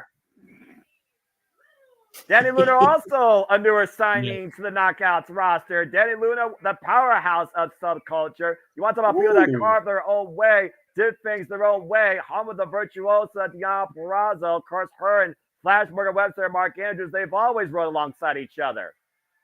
And this young lady coming out now, Xia Brookside, one of, for me, the biggest oopsies by WWE letting her out of the NXT/NXT UK system. What a talent Xia Brookside is. The daughter, of course, of British legend Robbie Brookside, yes, also a member of Club Venus in Stardom. Young, bright, rising, up-and-coming talent, Xia Brookside. And, of course, her and Danny Luna have tremendous history with each other as Xia Brookside makes her TNA debut. The youngest competitor in this match, by the way. She's still so young, Noah. 25 years old, 8 years in the game. Goodness. She can barely rent her own car now in this country. But she's still gonna do more than Billy Starks. I'm just saying, and Billy Starks probably has a bigger track record than her, and that says something. Hey, you know what though? If Billy Starks isn't the first Ring of Honor TV champion, I'll be very surprised. Hey, anyway. Billy Starks right now is my top end. I'll say it once, I'll say it again. Ring of Honor has the depth to hold a TV title. Here we go. It's all 6 women right now. It looks like it is just going to be the 6 women here. No surprise factors, it seems. And again, the only thing that matters is climbing up those trusts, making your way across the ropes, and retrieving that X any way possible. It's one of those things, Jeff, where there really is no strategy. You just pick an opportunity. You just try and outweigh or outlast the field. And right now, we got 3 in the ring. Xia Brookside, Jody Threat, and Danny Luna. As you said, there's no shortage of history here in this ring. So why not? Let's do it. And, of course, whoever wins this match will get a guaranteed shot at the Knockouts World Championship anytime they want. And you know, higher. That's been the major big topic of the week here, Noah, with the Royal Rumble coming up from WWE 2 weeks from tonight. The scuttlebutt is, will we see a new Knockouts champion, and will we see Trinity return where she feels maybe home? So this match is going to be very crucial to the future of the newly rebranded TNA, because whoever comes out of this match will be a short order contender. And again, all they do is take advantage of opportunity. But Weekwood Badass did that 2 years ago and waited 2 months till Sacrifice to cash in on Mickie James and won her first Knockouts World Championship, being one of the greatest of all time. Xia Brookside right now soaring her way through the competition. Clotheslines galore to both Tasha and Alicia Edwards. And of course, Tasha Steelz and Alicia Edwards, the only ones in this field that come up with previous competition in this match. Lee. And Brookside right now looking very strong the early going, taking advantage of the field 2-for-1 special there for Tasha Steele, Alicia Edwards. Uh-oh. Here comes Michelle Shaw. Oh, God, what a plump kick. She got her every bit of that, too. You also can't be afraid to take risk here either. We talk about all the time. It's sometimes about the moments you leave. We talked about before. This is the 51st Ultimate X match in this company's history. And whether people have grabbed the X, they left you gasping and wanting more from them and what this company could bring. Standing switch here by Jody Fred and Giselle Shaw here. Jody Fred able to hold on to the ropes though and runs through Giselle Shaw with a clothesline. Goodness. Danny Luna now the two powerhouses of this match. Gets to the midsection and Jody Fred. Ooh, pump kick to the side of the head. Rocks Danny Luna. And again, everybody in that locker room right now extremely motivated to lead the way in the new era, in the return of TNA. And Jody Fred 2-1 on Alicia Edwards and Danny Luna driving her knees and the waist lock. Oh, God. Man. And you know, if you take out more than one opponent at once with one move, why don't you? She almost threw Giselle into the third row. Danny Luna, though, with the power, catching Jody Fred coming in with the faraway throw. My goodness. Danny Luna, though, right now, taking advantage of Jody Fred. Trying to be the biggest threat here with the sliding lariat, turning her up and over. Hey, not for nothing. She's trying to be a threat. She's proven to be right now. Big exploder by Danny Luna, and one for Giselle Shaw right now, and Danny Luna's rolling. Danny Luna's being open. Everybody gets an exploder. Again, all these women with the aspirations of being TNA Knockouts champion. Again, no countouts, no disqualification, anything goes. The only way this match ends is somebody reaches for the X and lands with both feet hitting the mat. It's like a Brookside with the cross body while Danny Luna to show Shaw on the outside. That's a big risk to take in this. You're up there on the trench. You might as well go for it. But to her credit, Zaya's trying to take everybody out first, and she took out two of them right there with that big cross body block. Dive, excuse me. Wait, Jody Fred, though, what the hell she figured here? Oh, my God! Good grief. That's a whole lot of somersault senton there. Wiping out everybody on the outside. Jody Fred, the only one standing, looking up toward the light, seeing what could be her final destination needed to claim the Knockouts World Championship. Oh. Alicia said not yet.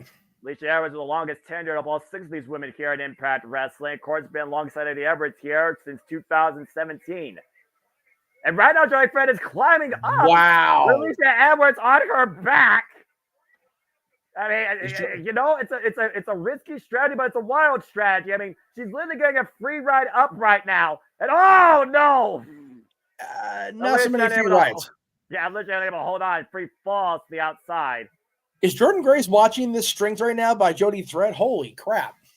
And, of course, Jordan Grace will be contending for the Knockouts World Championship later tonight against Trinity, to your point. And honestly, one of those two women may very well not be the champion by the end of the night if the winner of this match has the way. Oh, God! The cutter off the corner, wiping Jody Fred out from the truss. Take a look at this. All these women going for broke here, leaving their mark in Ultimate X. Tasha Steele's wiped everybody, including herself, out with that. What would you call that? Like a Jody Fred with the, like you said, the freaking somersault senton.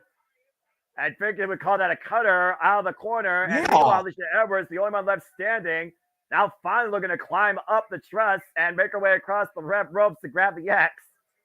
Of course, faced Trinity last year at 50 Road for the Knockouts World Championship. Her only ever opportunity for the Knockouts World title. Well, you know she want to earn another one then. Again, you see right now, Jody Fred. Watch this to your point. Tasha Steele with a cutter. Oh, okay. You know what? It looked like she turned, but no, she just reached out. Okay. Yeah, she just literally grabbed her and took her down just to cause the win. And again, you got to do that. Again, we've seen this match make people. We've also seen this match shorten people's careers. And right now, we haven't seen anybody even climb all the way up to the top to make their way across the ropes, but there might be something big coming out of the corner here. Danny Luna hooking out Tasha and Jody with Alicia at the summit. Look at the power, Danny Luna, Tower of Doom! The 3-for-1 special for Danny Luna. Meanwhile, Zaya Brookside and Giselle Shaw making their way up across the other side of the ring. And look at Giselle Shaw, though, giving Zaya Brookside a seat in electric chair position. Danny Luna, though, coming in from the basement. Now Danny hoisting up Giselle Shaw towards center. Oh, power bomb. Big old power bomb by Danny Luna there. Just nearly broke Giselle Shaw in half, what's left of her anyway. But look at Zaya, though, making her way across the cables. But Danny Luna able to catch her. Uh-oh. God! Planted! And now Danny Luna right now with the opportunity at hand. Can she make her way up, though? Oh, Jody Fred coming in, though. Not yet anyway. Oh, man. Now we got the two powerhouses doing it out here. I like this. Jody Fred and Danny Luna. Can we get Danny and Jody in a strong style match just for the hell of it? Hey, they're both signed. I mean, I'm up for it. And they're gonna be a tag team. Put them up against MK Ultra. Meanwhile, Danny Luna 2-for-1 on Tasha Steelz and Jody Fred. I mean, no, now Alicia Edwards looking to capitalize, though. Again, sneaking her way behind everyone else's back. And now trying to hug herself up across the ropes. This is brilliant. She's got herself up there. She's Luna can't reach up. No. That's brilliant strategy. Couldn't hold on to it, though. She lost her footing. And meanwhile, on the clutches of Danny Luna again. A counter DDT by Alicia to Danny Luna. Nicely countered there by Alicia. She DDTs Danny into the center of the ring there on that beautiful new TNA Plus logo. Again, if you can't, make your way across the cables, you just, preserve yourself for another chance, or you find a different way towards the X. TNA logo, not TNA Plus. Excuse me. I read that incorrectly. It's fine. That's fine. This is on TNA Plus after all. Meanwhile, Alicia Evans going to sweep for the fences, and now Sasha steals the kendo stick. And again, it's all legal on Ultimate X. Use everything to your advantage to render the field impossible to stop you from climbing and grabbing that X. Sarah Brookside, big code breaker to Alicia Edwards. That was major. That was momentum changing right there. Alicia was on a roll. Good grief. That clothesline likes the shell shot from Danny Luna up the press kick. Here we go with the finisher spam, Noah. Sorry, excuse me, the signature spam. Yeah, I'm about to say, it's literally a spamming chaos effect here right now. Chain reaction, domino, if everyone to call it, everybody just wiping each other out. Jody Fred again with Zaya Brooks up on the shoulders. Ooh, using her like a weapon. Hell? And Jody Fred with Alicia and Zaya up on her shoulders. Are you kidding me right now? She's got them both up there with relative ease. Double TKO. Holy shit. Brookside and Alicia Edwards by Jody Fred. That's a threat to be reckoned with. That's worth the replay. Thank you, TNA. My God. Back inside the ring, though, Tasha Steelz taking Jody Fred up and around with the satellite DDT. Big time satellite DDT there. Finally neutralized the threat of Jody. And for the time being, again, the only knockout to win Ultimate X and lead towards her first Knockouts World Championship. Damn. Danny Luna, though, able to take Tasha Steelz out for right now. We're down to Danny Luna and Giselle Shaw. Giselle Shaw, former Rev Pro British Women's Heavyweight Champion. Jody Fred, though, right now making her way across the cables. Trying to get to the X. Meanwhile, Giselle Shaw step up. You gotta be freaking joking! Step up spear by Giselle Shaw. Danny Luna wants out Jody Fred. What a beautiful innovation by Giselle Shaw there. They got to show me that one more time. Holy hell. Come on, Truck. Give me a little help on that one. Man, that was great. Kudos to Giselle Shaw with that innovative thinking. That's why she's a quintessential diva, man. She knows what the hell she's doing in there, and she proved it. My goodness, what a great sequence of events there. Jody Fred climbing across the cables. Danny Luna on all fours in the middle of the ring, and Giselle Shaw took advantage of it, jumped off Danny, and speared Jody Fred right off the cables in the next week. And unbelievable. You see these three women right now in three opposite corners, though, Jeff, looking for the opportunity. Tasha Steelz, Danny Luna, Giselle Shaw, both All three making the ascent. All three now up on the cables. Now to Shell Shaw making her way, it seems, closest right now to the X. Tasha Steelz and Day Luna all in a hot pursuit. And all three of these women have tied themselves up across the cables. All they got to do is unhook the X and land with both feet hitting the mat. It's a three-way right now. Day Luna changing position, though. And again, how much core strength does Day Luna have? Oh! Shell Shaw using the X to try and knock Day Luna off. Hey. Day Luna falls down. There she goes. Down to Tasha Steelz. Tasha Steelz falls down. The Shell Shaw's there. The Shell Shaw just has to unhook it. Now she just has to land. And the Shell Shaw lands off to that X. She did it. Wow. Good for Giselle Shaw. What a great effort, and she earned every bit of that victory. The spotlight may very well be on the quintessential diva finally to lead the Knockouts as the next Knockouts World Champion. Not for Time and nothing, time Noah. again, the quintessential diva has created opportunities to try and capture the Knockouts tag or the Knockouts World Championship. Now she dictates the next time she can go after it. Wow. But what a match by all six of these incredible athletes. Thank you, Knockouts, indeed. What an ultimate X. If I'm Big Mama Pump, I'm looking at Jody Threat and Danny Luna and going,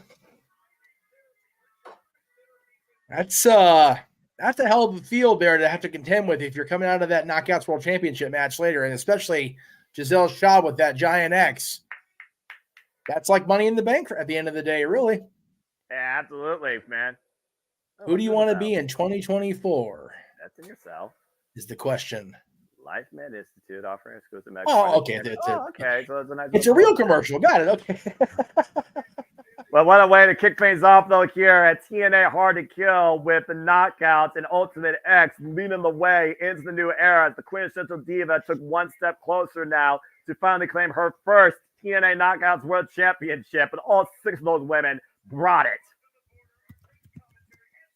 And, of course, we have French commentary for TNA Wrestling, as, of course, TNA is internationally shown. But, of course, we also are simulcasting it for the first time ever here at the JMN Multiverse. Me, I want to give a shout-out to Walter Cruz, the Renegade Wrestling, JJ Williams, and James Hebert. They are, of course, keeping you in tune at all Elite Wrestling as they cover Collision and Battle Belts 9, including Dion Perazzo's AEW debut, the former all-time Knockout Great in her own right, to lead the Knockouts division for the last 3 years. It is a huge positive feel tonight in the wrestling industry. Oh man, you gotta love professional wrestling. And don't forget, once the wrestling coverage is done, this man hosting the second anniversary show, Open Mic Night, coming up 11 o'clock Eastern-ish. Stay tuned, kids.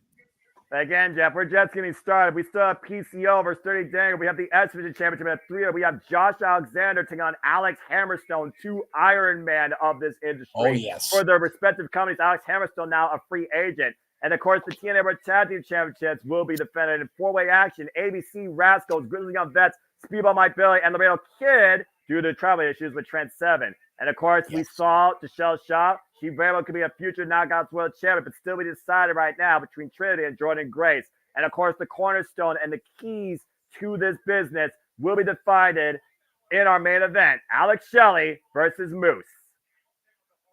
I'm sorry, what was that team from NXT UK that's debuting in the tag team title match?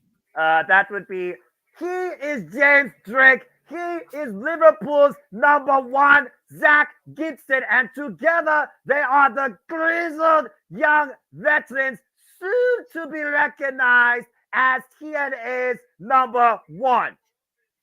Thank you. Been waiting for that for a year. Man, you have no idea. With all respect to Joe Casey and Ava, God damn, it's good to have those two back. Exactly. As we look back earlier on the countdown, Joe Hendry gave us another musical classic, but of course, Flop Dollar, being a music hater, not motivated at all, planted Joe Hendry on the cheese and the TNA logo in the middle of the ring after being embarrassed. With assist from DJ Woo Kid.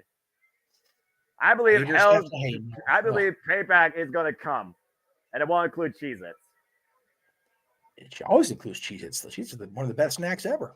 I mean, I'm not going to argue that. I'm more of a Lay's potato chips guy and a cheese Ritz Bits guy, but that's just me. Yes. You know, but again, what a way, the knockouts again. My God, that was freaking awesome.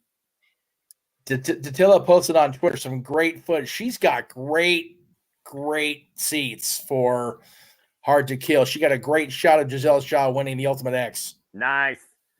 Good for her. Right on. I can't Great wait for her recap on It's Wrestling Time. I imagine she's going to do that probably when she gets back from Las Vegas, but we definitely got to get some talk about her live TNA experience, to say the least. Looking forward to hearing all about it, definitely. It's awesome. Trying to find a graphic if they're going to, or an updated graphic for the tag title match, but we don't have to worry about that right now. Nope, because right now we got to worry about the first signing, by the way, when TNA was officially announced. Yes. Taking on Dirty Dangle. Hey, you know what? My dad's happy Dirty Dangle's got a job, so good for Johnny Curtis. I mean, really, you know. This guy, though, seriously. Yes. If you hate pro wrestling, why are you in the alternative wrestling company? I mean, again, Dirty Dangle, for all of his self-absorbed false bravado on this business and the outlook and the people and just the wrestling in general, I'll give the man credit. He's definitely created opportunity for himself. And he's got a hell of a backup crew in the former Vladimir Kozlov, Oleg Prudius, and Alpha Bravo.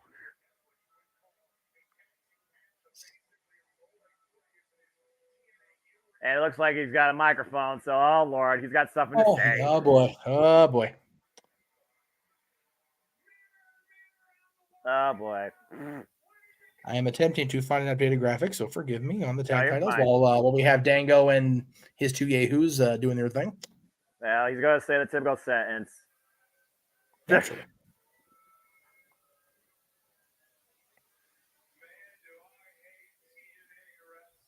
How dare you?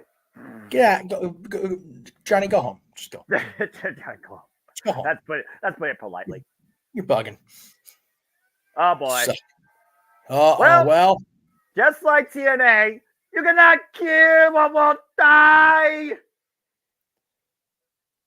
This man was on WrestleMania 30 years ago.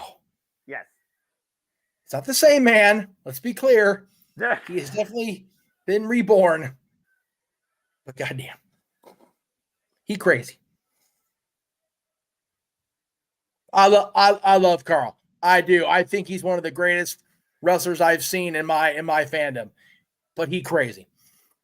Let's put it politely, Jeff, considering this man is a former Ring of Honor world champion.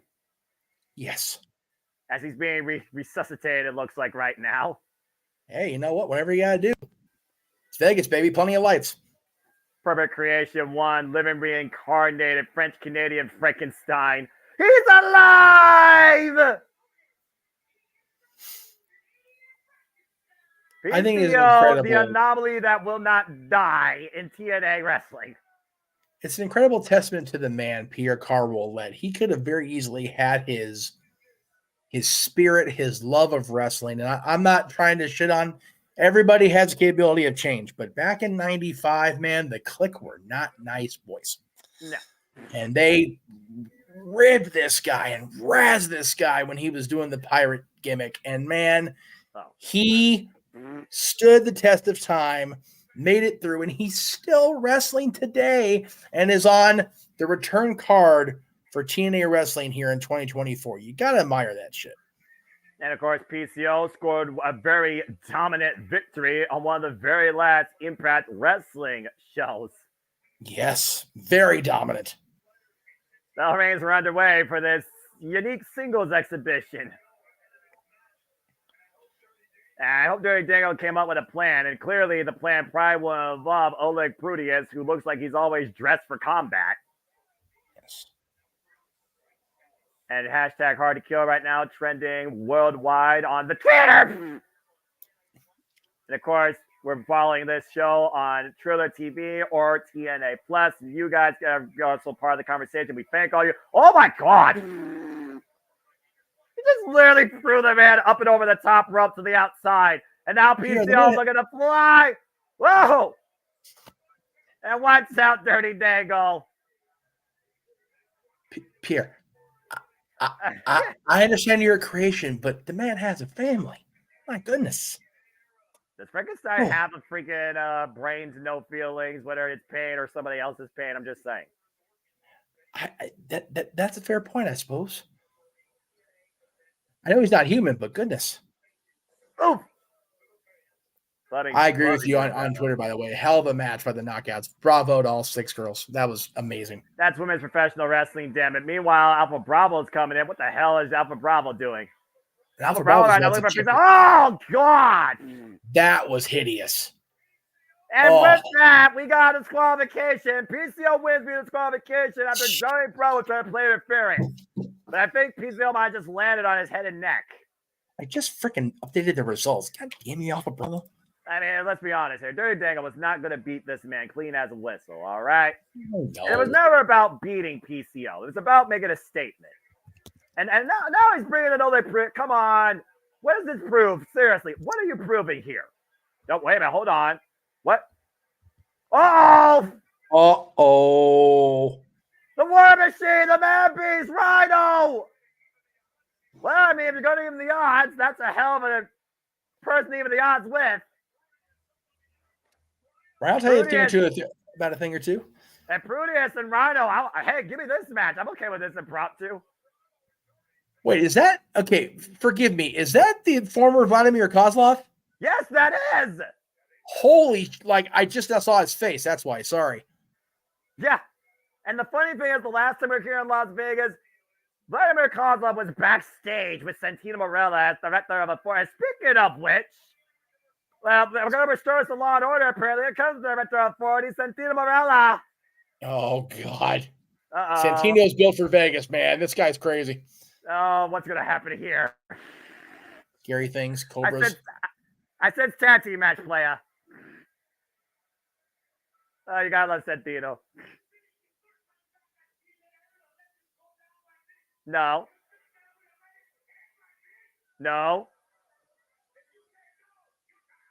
Yeah, you're right.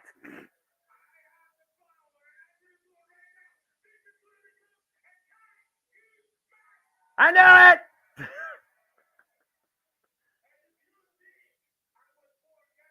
What? That be 2-on-2? That's a problem. 3-on-3? Well, wait, who Pizza Romano have as a partner?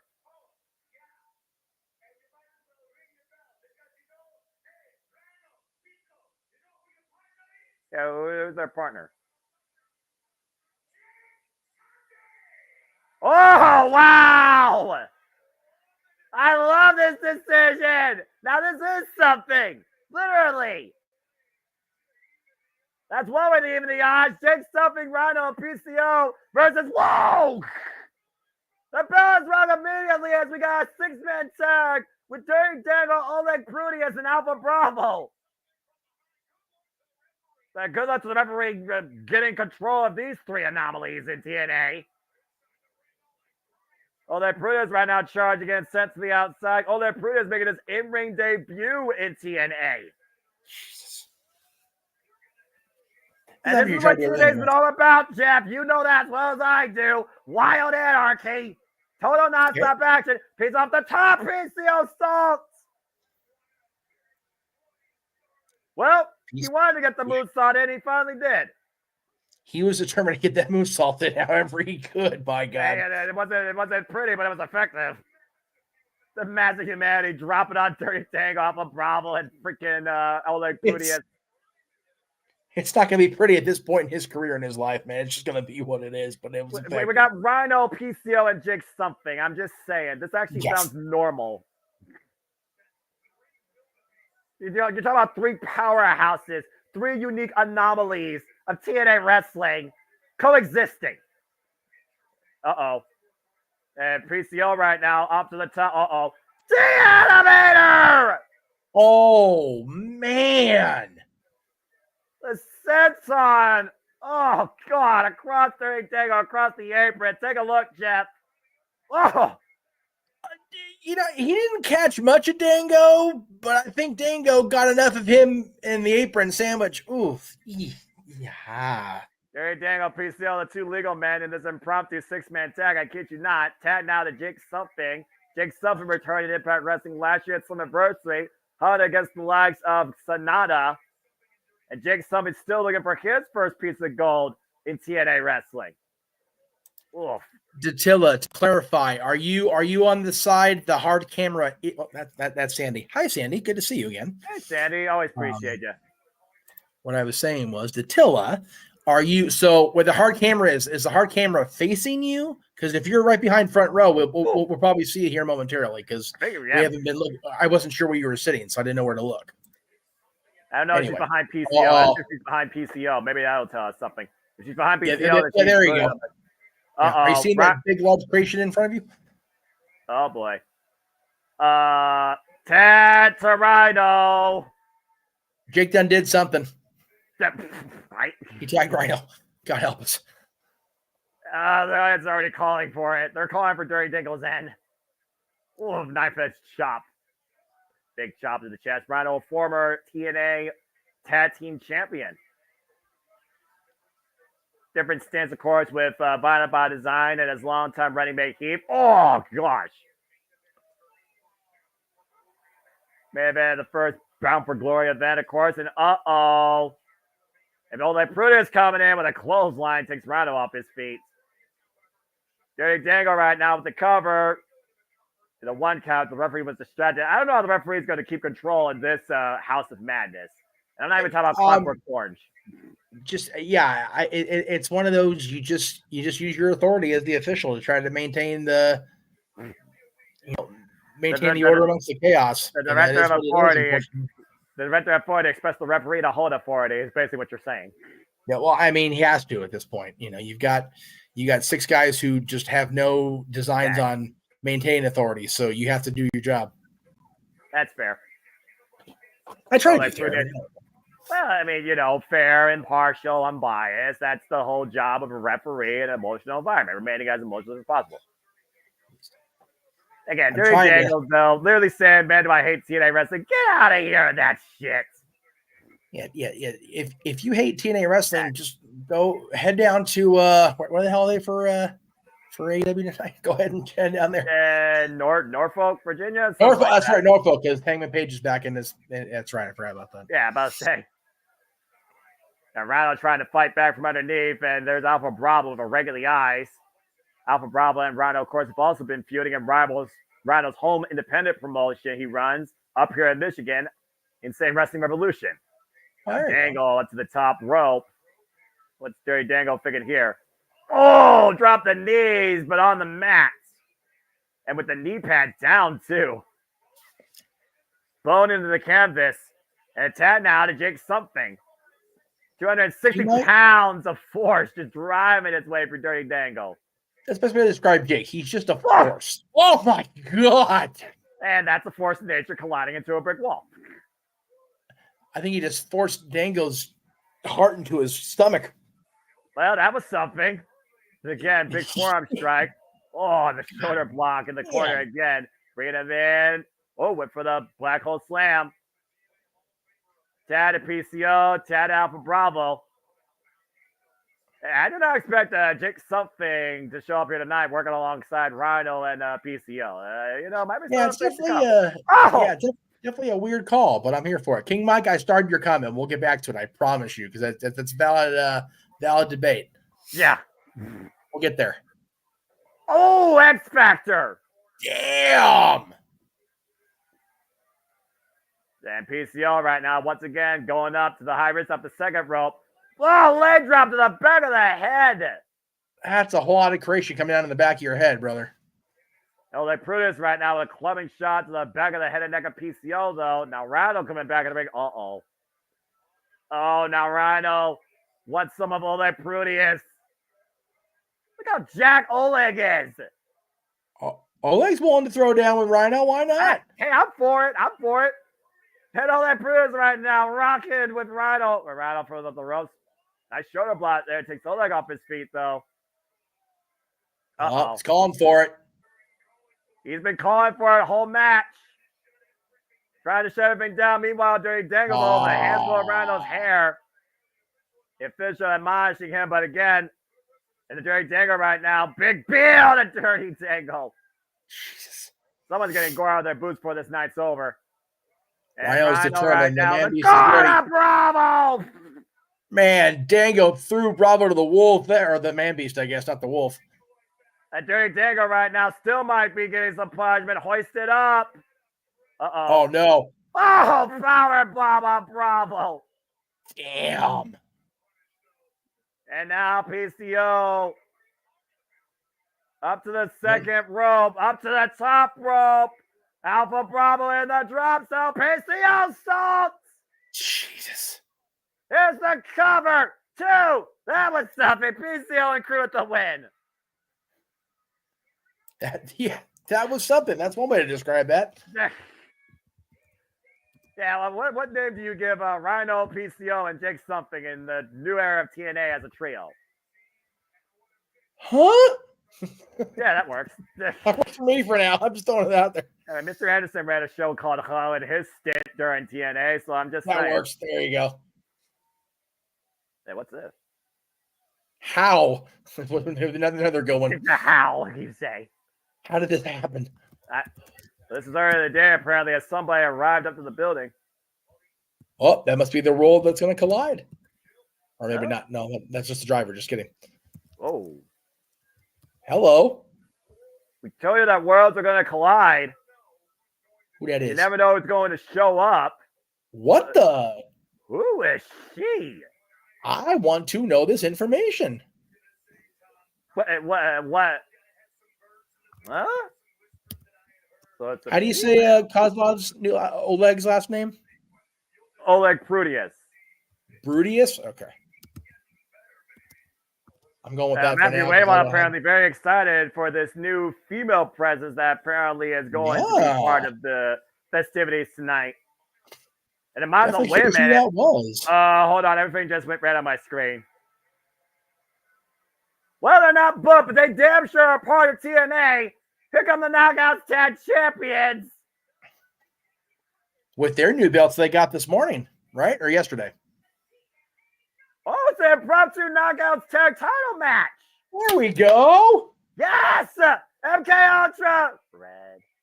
Masha Slamovic and Killer Kelly making an entrance as only they can. The two most violent anomalies in the Knockouts division. Noah, since you're going to do it for the Shields later, I'll go ahead and steal your phrase and adapt it for a second, if I may. Go ahead. Tonight for TNA, we're getting all the titles, all the titles, all the titles! Red straps! Yes! Yes. But if we know anything about Masha Slavis and Killer Kelly, who were bound by circumstance after enduring war with each other happily in a dog collar match, they couldn't have a bigger smile on their face being part of this new era of TNA as the Knockouts Tag Champions. Dear God, this entrance. And look at those brand new Knockout Tag straps.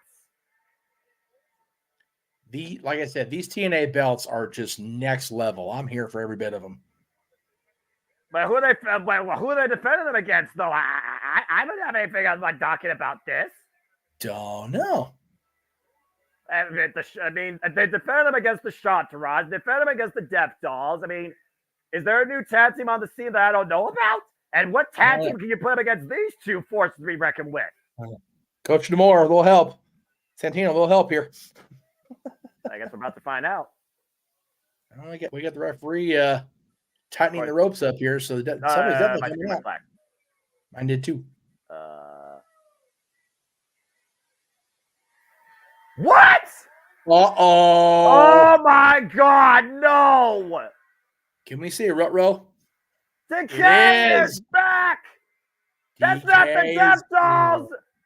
That's Rosemary and Jessica Havoc! Oh, shit. They found their way back from the Undead Realm! Former multiple-time Knockout Tag Team Champions! Decay is back in TNA! Oh, man, you talk about worlds colliding and forces intercepting. Rosemary, Jessica Havoc against Killer Kelly and Masha Slamovic. Whoa.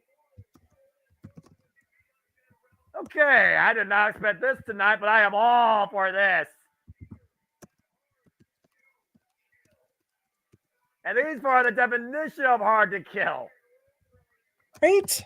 Rosemary and Jessica Havoc have literally won the Knockouts World Tag Team Championships against the likes of Fire and Flavor, defend them against the likes of the Hex, Deanna Purrazzo, and Michelle Shaw. Before MK Ultra was a thing, Decay was the Knockouts Tag Force to be reckoned with. And now they're looking to be the leaders of the new era of TNA. That's awesome. Good for them. They're back. I That's love great. it.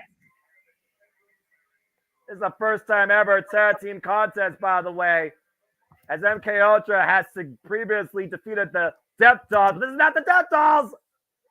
What a surprise here. Jessica Havoc and Rosemary back in TNA. And right now, Tad to Rosemary here. Rosemary, former Knockouts World Champion, by the way, one of the longest reigning ones of the Impact era. Jessica Havoc and Rosemary go all the way back to Smash Wrestling in Canada before Impact Wrestling. Here's the cover by Rose at the clothesline. Talk about trying to take the champions off their game here. This is women's tag team wrestling, by the way, damn it, but I digress. Shout out also across the multiverse to our boys calling the AW show, Dustin Rhodes and Willie Mack now on TNT. Ooh. And right now, getting the better of Masha Slamovitz right out of the gate here is Rosemary. Last time we saw Rosemary, she went into the undead realm with Jessica Havoc looking for her. After Jessica Havoc got dropped in her head by Masha Slamovitz in record time. Here's the cover here and a 2 count. We haven't seen these two since. No. Wasn't Taya with them at that point? Yes, before she was trapped in a coffin. Yeah. And sent up to unknown world, still yet to be rediscovered.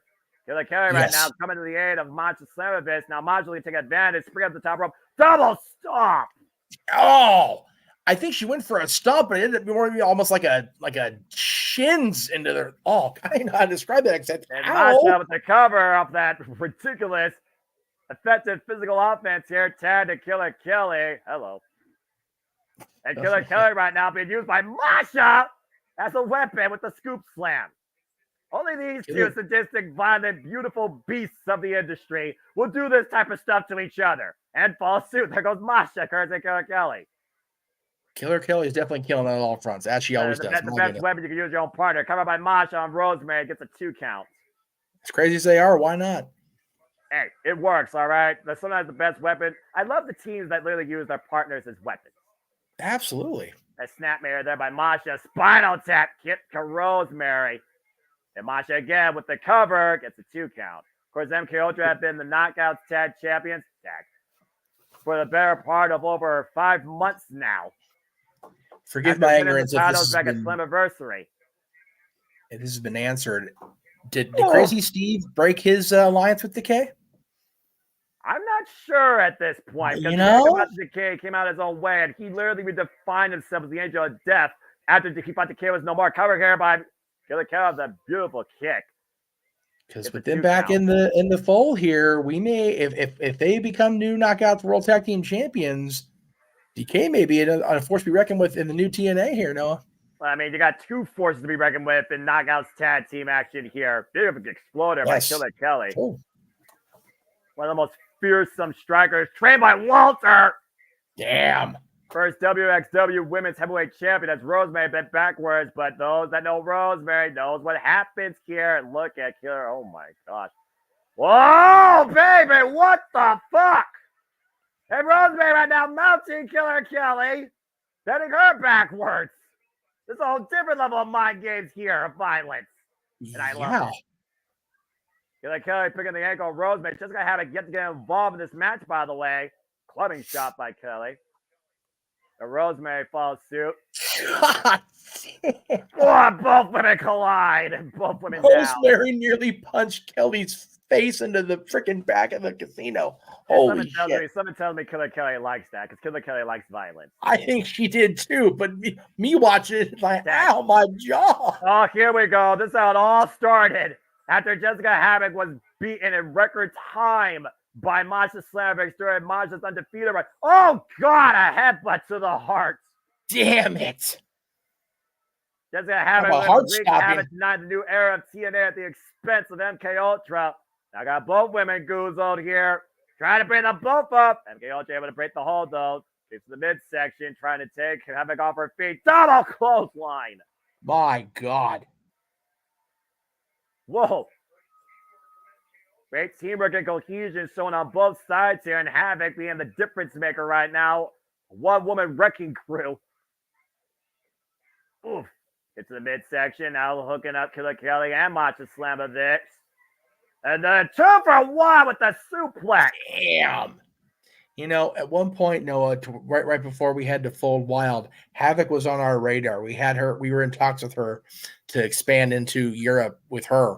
And man, what a force she has become in professional wrestling. Yeah, there's no who can forget when she came in. She won the Knockouts World Championship cover here. Yes. And Killer Kelly, beautiful drop kick. Breaks up the fall violently. Now Rosemary and Killer Kelly squaring off here. Again, this is for the Knockouts Tag Team Championships. Rosemary set up over the outside by Killer Kelly. 2 legal participants still in the ring, though. Macha Slamovich. Oh, man. The rolling kick. And might be looking for Snowplow. Oh! And got it! And Macha with the 1 count! What the hell? At 1! Havoc kicked out at 1! No one's ever done that! That was frightening, like legitimately scary. And look at Slamovich's face. She looks like she can't believe it. This is not the same Havoc she faced right now. Desperation sitting in right now for the tag chairman's double armor off that kick. Many of the minds, though, by Havoc. Havoc turning it around, now hooking both a choke slam at MKO. Damn. With intent, Noah. Good grief. Jessica Havoc literally ushering in chaos tonight. The new era of TNA for the Knockouts Tag Division. And now hoist her up. Oh, God! Damn. Get out! Cover! We have new Knockout Tag Champions! Holy crap! Decay have defeated MK Ultra! Whoa! From the brightest shade of red to the darkest shade of night.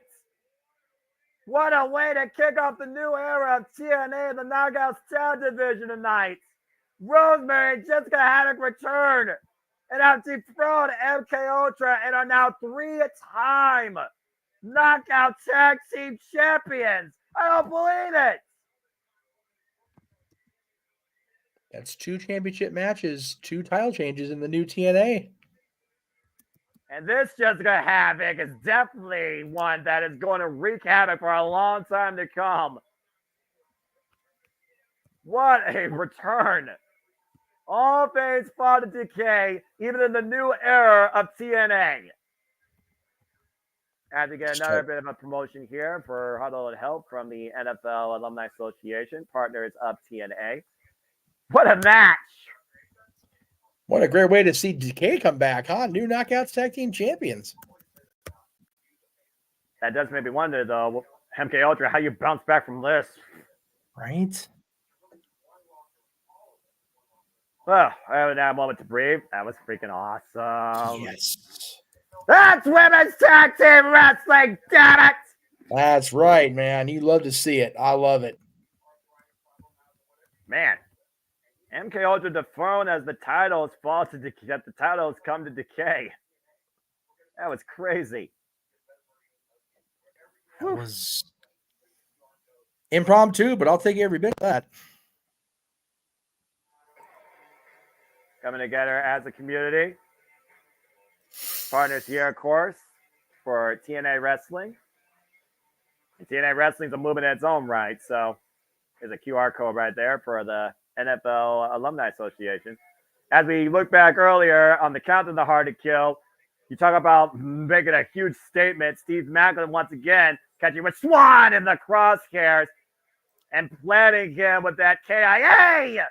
Double underhook high angle DDT as Steve Macklin ushers in Mayhem in the inauguration of the new era of TNA. Yeah, Macklin looks refocused and redetermined to get back in the world title hunt after that big victory to start us out tonight. Speaking of, let's talk to me, GM Miller, and see what's on Macklin's mind. The very first victory, might I add, of new era TNA goes to Steve Macklin.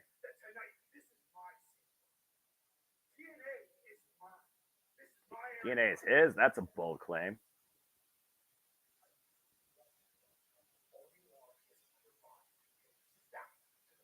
Oh boy.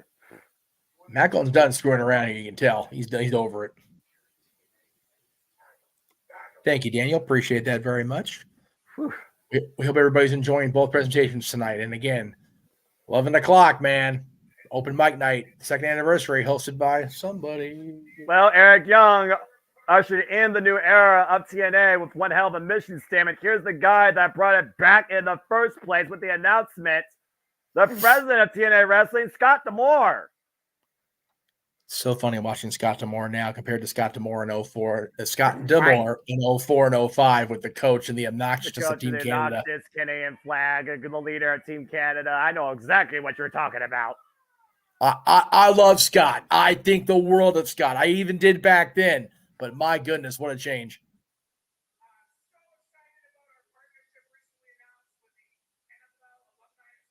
That's awesome.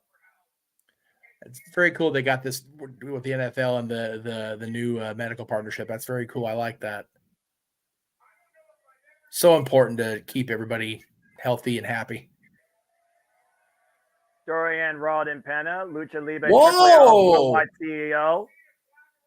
Okay, so Dorian's here and worlds are colliding. Here. Okay, let's just keep in mind, El Hijo de Vikingo is the AAA Mega Champion. He is contending for the Ice Division Championship. So true, I'm just saying. Very true, very true. Oh, what's this? Don't know. It might be a announcement, or maybe they're going back. Let's not forget, at the tail end of Impact last year, Impact Wrestling went and collided with AAA in a special Impact AAA dual presented show. If I didn't know any better, they might very well be doing the same thing again. There you go. It's official. It's a partnership. There it is. Nice. With the amount of Lucha Libre history in TNA, this just seems very fitting. And until I know, it's got to be having an incredible moment there, especially because she is Latino. If I may ask, which company was having the beef with New Japan? Was it AAA or CMLL? CMLL. Okay. Because CMLL was NJPW's partner, and AAA and CMLL, they were at like odds ends. But I feel like that's now, they were finally beyond that, you know? So we've got these two companies on the same page. Got New Japan always working with both at any given time. Man, that forbidden door is just getting wider and wider. The doorway's just getting double door huge at this point. You're right. It's a giant freaking automatic door, hopefully. Nice. So TNA Wrestling and AAA are literally partners now. Hey, our fans in Mexico, you can see some TNA action. I'm here for it.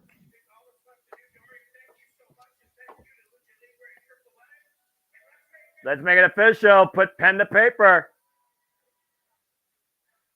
Lucha Champion, I'm proud, and I officially all for it. Official partnership agreement contract. This is a unique first we're seeing signed here. It's contract signing on wrestling television. But it's not for a match. It's not for a superstar. It's for a company partnership. I have fears. I'm just throwing it out there. That's awesome. Very cool. I can't wait to see who else arrives from AAA and graces TNA Wrestling. Damn right, God. I'm here for you. You tell him, Scott. Hell yes. Get out of the fucking industry. Learn something, people. Jesus. I love it. Oh, they're pausing for something. Speaking of which, here he comes. Here we go.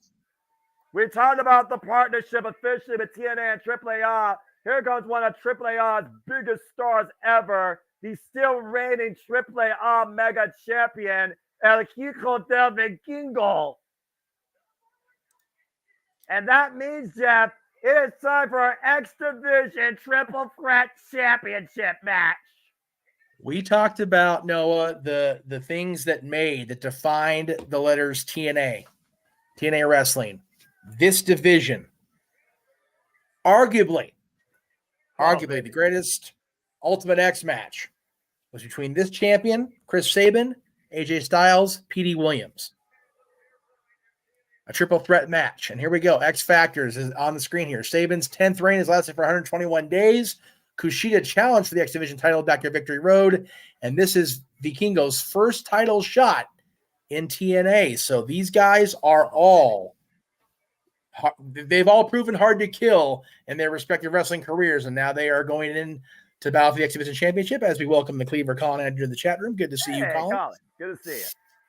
And, of course, newly signed to TNA as well. To your point, Time Splitter Kushida, who world-renowned New Japan Pro Wrestling, one of the best heavyweights of all time, one half of the Intergalactic Jet Setters, former IWGP Heavyweight Tag Team Champion with Kevin Knight, and, of course, 1/3 of Time Machine, partners with Motor City Machine Guns, but he is a 6-time IWGP Junior Heavyweight Champion. And, of course, he previously challenged not only for the X Division title last year, he had a chance to win the vacated Impact World Championship and came up short. But this finally could be Kushida's time and moment. He's got a hell of an obstacle to face, not only Chris Sabin, but the longest reigning AAA Mega Champion in history, El Hijo del Vikingo, who's held that title now for 770 plus days.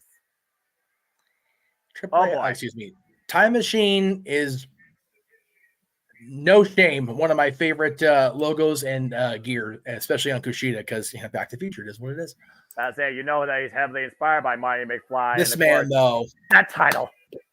God, I have so much love and respect and admiration for Chris Sabin. I cannot. If I took all the time, say the good things I had with Chris Sabin, we'd be on for another 3 hours just on that. I just love Chris so much. I'm so glad he's still wrestling. I'm so glad he's still with TNA, and he's a 10-time, arguably the greatest X Division champion ever. Sorry to AJ Styles fans, I'm one of them, but Sabin has been the Iron Man. He's been the guy in the X Division, and as I said, I think even without this version, I think he's the only X Division champion to hold every version of it. And I think you're right. As we see the brand new, newly minted TNA X Division Championship hoisted up high. And I think Tom Hannigan confirmed that fact. Chris Sabin, who has really been part of this company for its entire duration, starting back in 2003, winning the NWA TNA X Division Championship from Jerry Lynn, Amazing Red in a triple threat. And, of course, stood with that company 11 years straight till he came back in 2020, became tag champion alongside Alex Shelley, and a record time now X Division champion. He has held every version of the X Division title in this company's history. Three-way stiff continental tie right now, immediately in there going. And since winning it back for the 10th time against Leo Rush in Impact 1000, has outlasted the likes of Kenta and Kushida. Just name a couple of people he's successfully defended this title against. Again, don't blink, folks. Is all I gotta say. Don't blink. I was gonna say, Noah's gonna be calling this one. I'm not able to keep up. Deep arm drags here exchanged so far with El Hijo and Kushida, and then Hijo right now to Sabin. Now Kushida with the deep arm drag to El Hijo. Deep arm drag by Sabin and Kushida. And all three men right now are literally deep arm drag, bringing down steamboat style. They're going stalemate off the spinning heel kick attempt. Yeah, Matthew mentioned earlier, he always loved Chris Sabin because Chris chose the last name Sabin from a video game character from Final Fantasy VI, which happens to be his all-time favorite video game. Final Fantasy series, one of the best video game series in history, and I definitely agree with the name choice there. There's a reason why Ken Omega calls himself the One-Wing Angel Sephiroth. Again, you talk about greatness. Greatness defines greatness. Greatness identifies greatness here.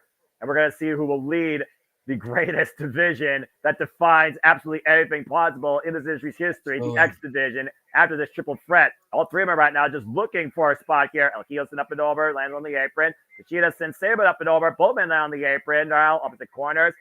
Double handstand kick, rocks Sabin and Hijo off the apron to the floor. Finally, Kushida with the first real shot in this match. Good kick there by Kushida. Now Kushida running off the apron. Whoa! And, of course, longtime friends, Kushida and Chris Sabin have never faced each other one-on-one. They've only worked with each other in tag team or trios action. Take a look at the replay here, Jeff. Flipping senton, running flipping senton off the apron. White Sabin out on the floor. You know, usually when you get that kind of running senton or like a somersault, you get a full rotation. Kushida seemed to like rotate and then like literally hover in that half turn position. It was very odd on television the way it came off. The guy's another level. He's so amazing. One of the best junior heavyweights of all time. And of course, we talk about the legacy of the X Division Championship. Of course, Chris Sabin comes in the 104th champion in this title's history. The first, of course, like you said, AJ Styles in 2002. El Hijo right now in between the ropes, and El Hijo springboard.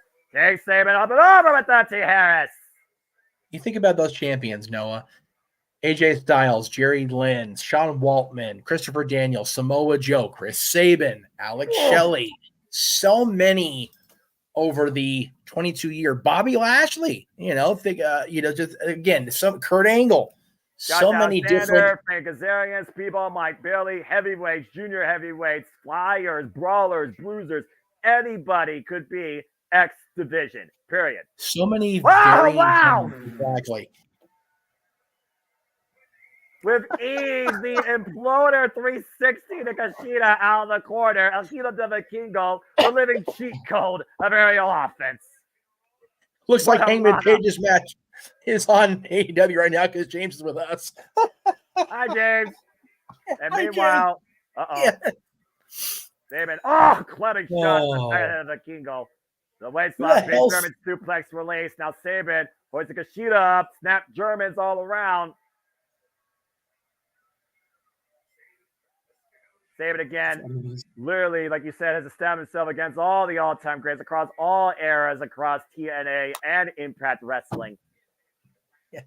Kushida, of course, who faced Speedball Mike Bailey, former Division champion, a marquee match last year in August. El Hijo de Vikingo with over 25 defenses, though, of the AAA Mega Championship.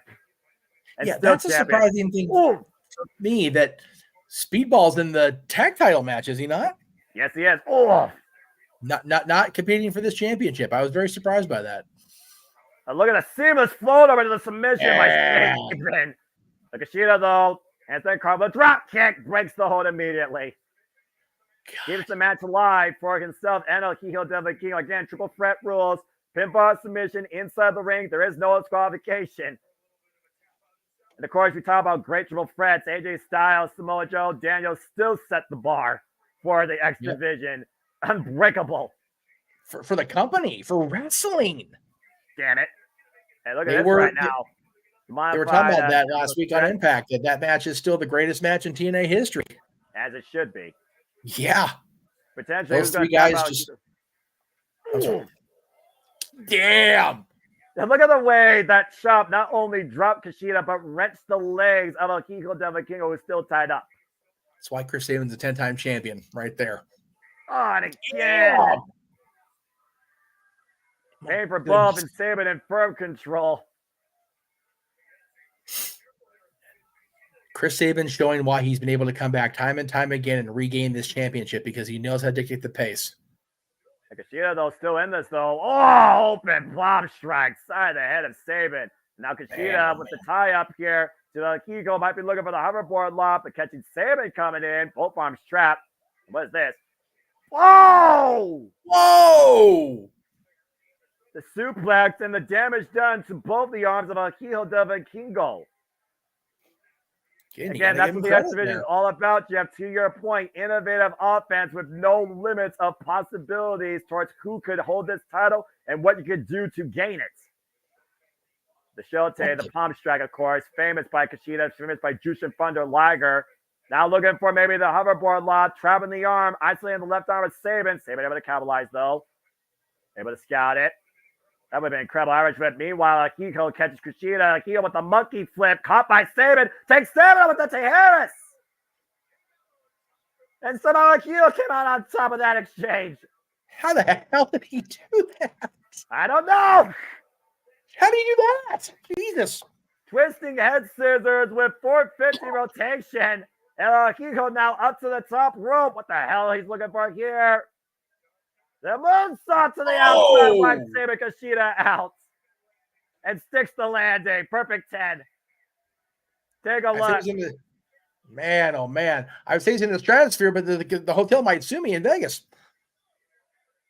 TNA champs ran out loud and proud for the cornerstone of this company for the better part of over 2 decades. The X Division. Beautiful missile drop came out of heel to Sabin. Sends him up over the other corner. Now Kushida up to the top rope. Oh, flying senton just lands on El Hijo. Now Sabin up to the top rope with the double cross body.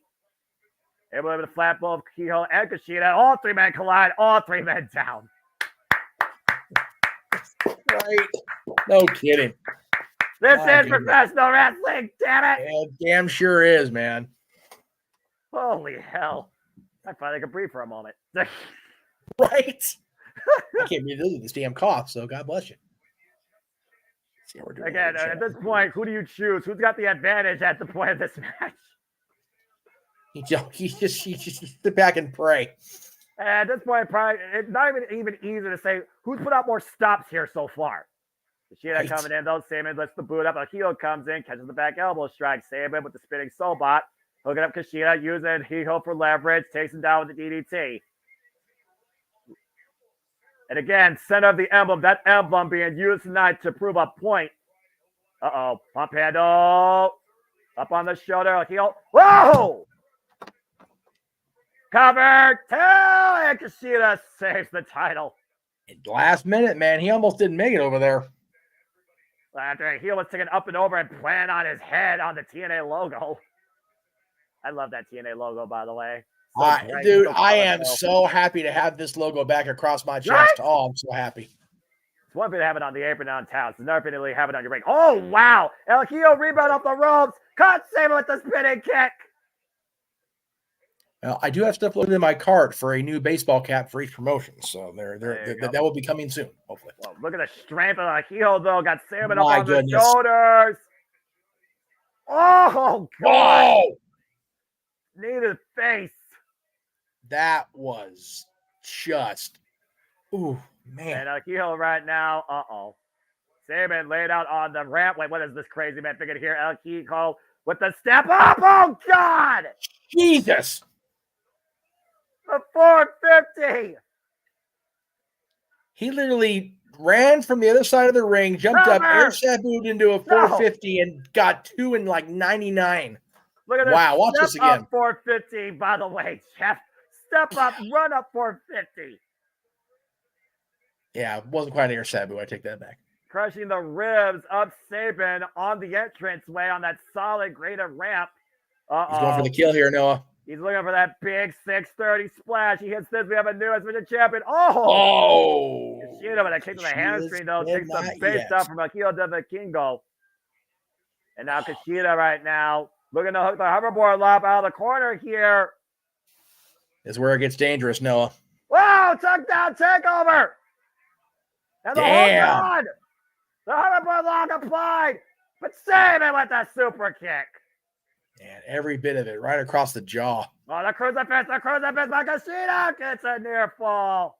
That was a near fall. My God. Hoverboard lock now applied to Saban by Kushida. Meanwhile, Hijo, though, watch the side of your screen out of the corner. Double stop to Kushida. Did he get him in the face? I think it got him right on the jawline, to your point, forcing the break. Damn! And probably hyperextending Saban's arm in the process. Take a look. Oh! He did. He got Kushida right across the jaw. Holy shit. And figure out the way that he forced the break off the hoverboard lot. That hyperextends the left arm of Saban. Yep. Damage done to both men here. Great offense by Vikingo there. Great offense by all three as they got Saban and El Hijo right now squaring off here. Oh.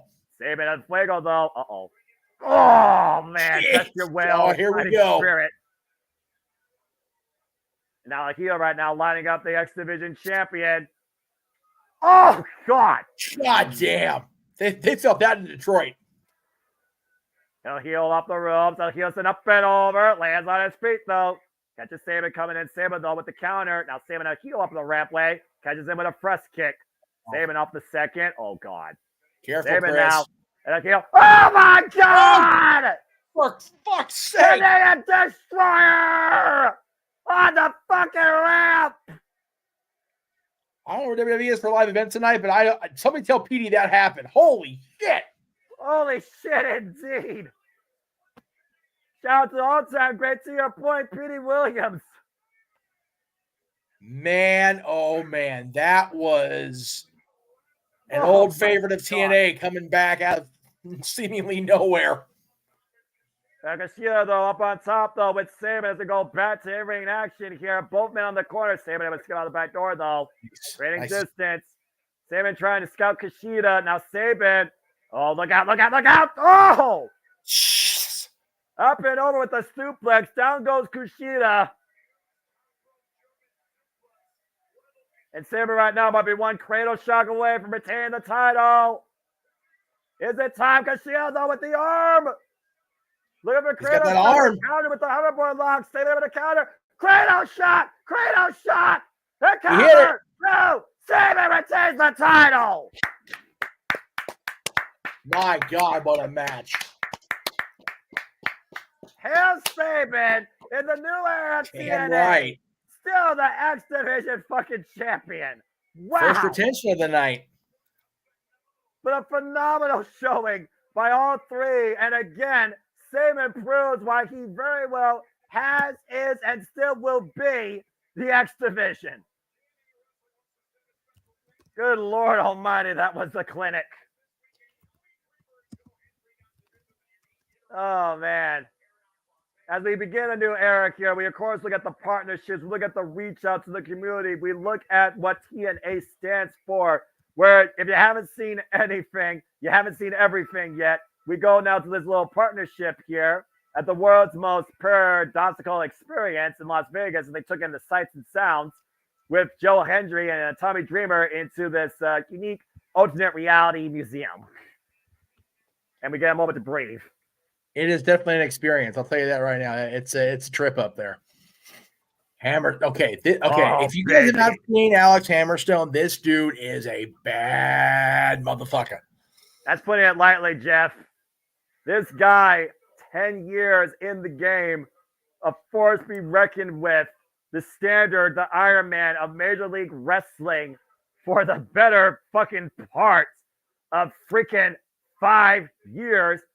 Both the national openweight champion and the world heavyweight champion, beating Giga Fatu for the world heavyweight title back in October 2021. He held the world heavyweight championship for 644 days and the national openweight championship for 854 days. And now he's a free agent. And he's not looking for opportunity. He is presenting it. So who took him up in that open challenge?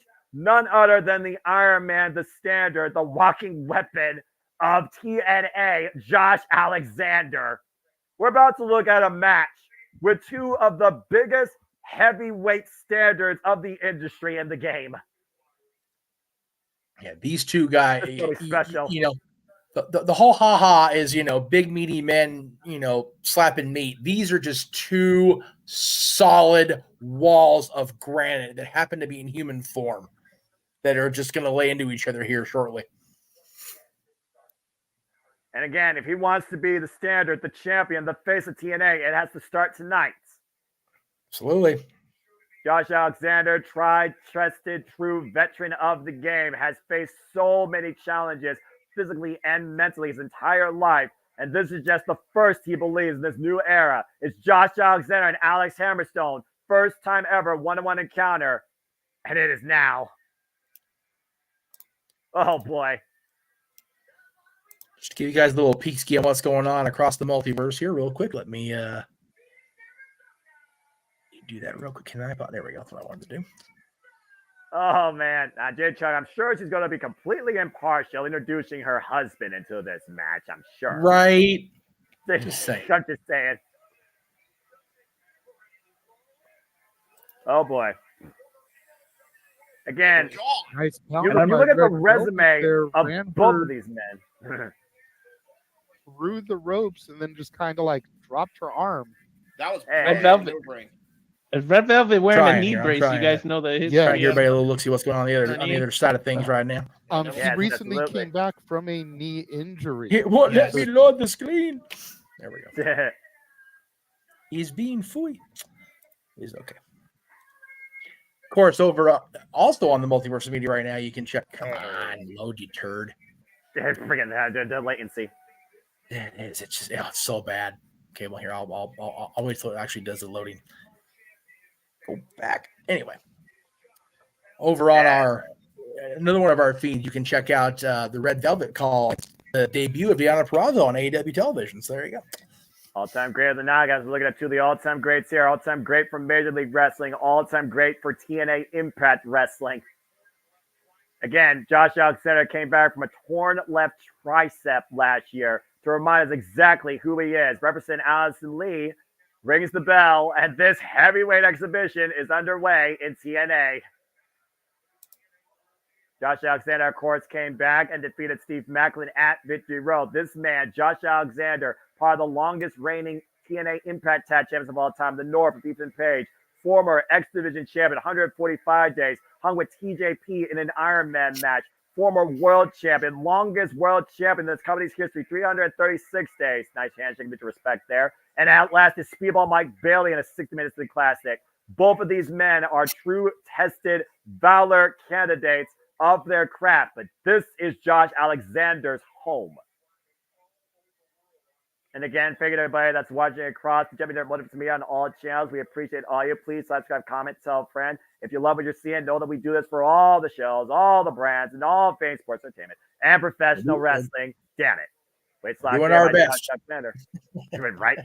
And shout out again to Walter, James Hebert, and JJ Williams covering All Elite Wrestling tonight. And of course, the Virtuosa, Dion Perazo's debut, where hopefully a new era awaits the Virtuosa to bring life into the women's division. Speaking of women's division, as we saw already on display tonight, me and maybe Jeff, and maybe this become the standard for TNA. We'll be back. We'll calling TNA content for you here on the Multiverse Media next month at No Surrender. Stay tuned for more details on that. Ooh. I mean, you look at the size of these two, Jeff. Oh, God.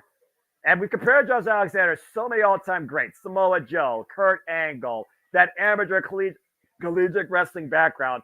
What's it going to take to break down one of these two? A lot of power and a lot of patience for both men. They are just such solid athletes. Oh, both God. These guys have a tremendous amount of athletic amateur background, if I remember right. I think Hammerstone does as well. But Josh Alexander, there's no doubting his credentials in professional wrestling. Hammerstone, I've had a chance to see him live. He is just he's a specimen. There's no other way to describe the guy. And then you got Alexander, who has become quite literally the heart and soul of TNA, now TNA Wrestling, for Impact Wrestling the last few years. But guy who has been the longest reigning Impact World Champion, or up there in the echelon. Again, as we talk about, you can really look at tail of the tape when it comes to both these men's accolades and be like, the only difference is if the man was in the other company, you'd be just looking at an opposite tail of the tape here. No, you're absolutely right. You are absolutely right. They are both just such cornerstones for their respective companies, and it's so cool to see them get to interact here in Vegas as part of TNA's return. And again, Josh Alexander, he is TNA home. Alex Hammerstone is looking maybe for a home, but at this point, all he's doing is presenting opportunity. He's not looking for it, he's giving it. And that's why Josh Alexander took this up. Again, Josh Alexander has overcome so much in his career. Moose, Tomohiro Ishii, Minoru Suzuki, Jonah, which I still find unbelievable still to this day. Alex Hammerstone right now caught with a dragon screw leg whip. Damn, that move has to suck. That shit. I hate that. It's the worst thing in wrestling. I said what I said. I agree. Again, I hate that dragon screw. There's a reason Hiroshi Tanahashi, now the president, by the way, of New Japan Pro Wrestling, and the current World Television Champion, oh man, twisting again, has used that move so effectively to get his 7 world championships. I'm just saying. It's Again, Josh Alexander is about getting back on track. As we saw last year, Josh Alexander lost to Alex Shelley at Bound for Glory in trying to reclaim the TNA World Heavyweight Championship. But he won alongside Sassy Jr. against the Morrissey Machine Guns last year at Final Resolution. You see Josh now putting the attack on the knee, on the ankle.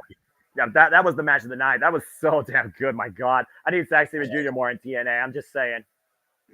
Yeah, it's one of those that I'm glad we had to tell, and I'm glad she's going to be our regular TNA color analyst. But man, I would have loved to have been on the call for that had I been available. Yeah, but again, at this point, you, me, and Datsula, we are Team TNA and JJ. But I just feel like us three are literally the key players. Well, you all believe in Joe Hendry, and Joe Hendry believes in you too, so I'm good. Yeah, fair enough. Knife to chops by Josh Alexander to Alex Hammerstone in the corner, wailing away at the former MLW heavyweight champion. Referee right now calling for a break, hard Irish whip, and Alex Hammer. Oh my God! The power of Hammerstone hoisting belly to belly. Sherman suplex release overhead. Oh my God. That's a big dude to toss around like that. I'm just saying. Uh-oh. Alex Hammerstone right now might be going for a ride. We know that Josh Alexander is a suplex machine. Big forearm strike, though. And hoist him up. Oh, man, the power. Got caught. And up in the fireman's carry. The hell? Alex Hammerstone is outpowering Josh Alexander. I can't believe I just said that. But the shoulders, again, pump kick missed, and big right, checking the jaw. I mean, yeah, it's just a big, solid right hand, man. What the hell? Oh! Damn! Hammerstone hammered drop on the apron. Which is like stone at the end of the day. Well, where steel meets wood and steel beats spine every time. Oh. Just dropped straight down. That is corners of planks of wood and steel just driven through the side of Alex Hammerstone with violent force. My He focused goodness. he focused on the leg. Then he worked the ankle. Now he's working the back. Josh Alexander is literally dissecting his opponent for everything. And we know Josh has the ankle lock and the C4 spike. And we all know there's no slow road to the dark side for Josh Alexander. I mean, part of the Northman, he's very easily susceptible to giving in to the temptations of the dark side. And if he wants to prove he can be back in the world title picture, this is the way to do it, unfortunately, for Hammerstone. Sometimes you gotta go a little deeper in yourself to redefine what you are. And we saw what happened with Decay earlier tonight when they came back to their roots, darker than ever, and they dethroned MK Ultra for the Knockouts tag titles. He's got that ankle lock on him, Noah. Hammerstone's trying to fight out of it. Again, reverse the pressure, turn your body around. He does so. That single kick just took him down. Like it was You can reverse the pressure all you want, but you can't get about a boot to the face. That just is what it is. He just perched up, Jeff. He did.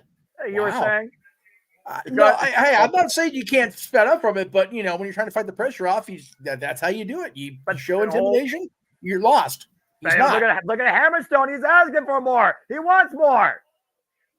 Josh will give it to him right now. But Hammerstone can take it. Hammerstone, like I said, he's a bad motherfucker, man. Oh, just dropped to a knee and got Guzzo. He caught him. Look at the eyes of Hammerstone. Are you kidding me? No way. Oh! We may have an upset on our hands here. Catatonic, and right now just shaking the ropes after sidewinding Josh Alexander down the mat. Alex Hammerstone fired up. Oh, Hammerstone man. hammering away against the walking weapon in the corner. Again, the standard of TNA taking on the standard of Major League Wrestling. We're talking about a guy in Alex Hammerstone that beat Jigga Fatu, defended the title against the likes of Richard Holiday, Davey Boy Smith Jr., just to name a couple. And Alex Hammerstone up and over, great agility, but again, the work on the leg and knee might have tweaked it there. But catches Alexander with a power slam, cover, on the far leg, and a near fall. That tweak right there nearly gave Josh Alexander a moment, but Alex immediately able to capitalize on it. Yeah, again, Hammerstone is not to be underestimated. I said it at the outset. These guys are going to be a big test for each other. Alex Hammerstone, who may have less experience than Josh Alexander, but has youth on his side as well at 32 years of age, 10 years in the game. Meanwhile, O'Connor roll denied. Alex Hammerstone on the ropes. Falls in, whip for a kick. Josh Alexander catches him, though. There's a leg trip. Turn him over. Into the ankle lock. He got him locked in, and now he's got him in the center of the ring now. And he's got him hoisted up deep for that ankle lock.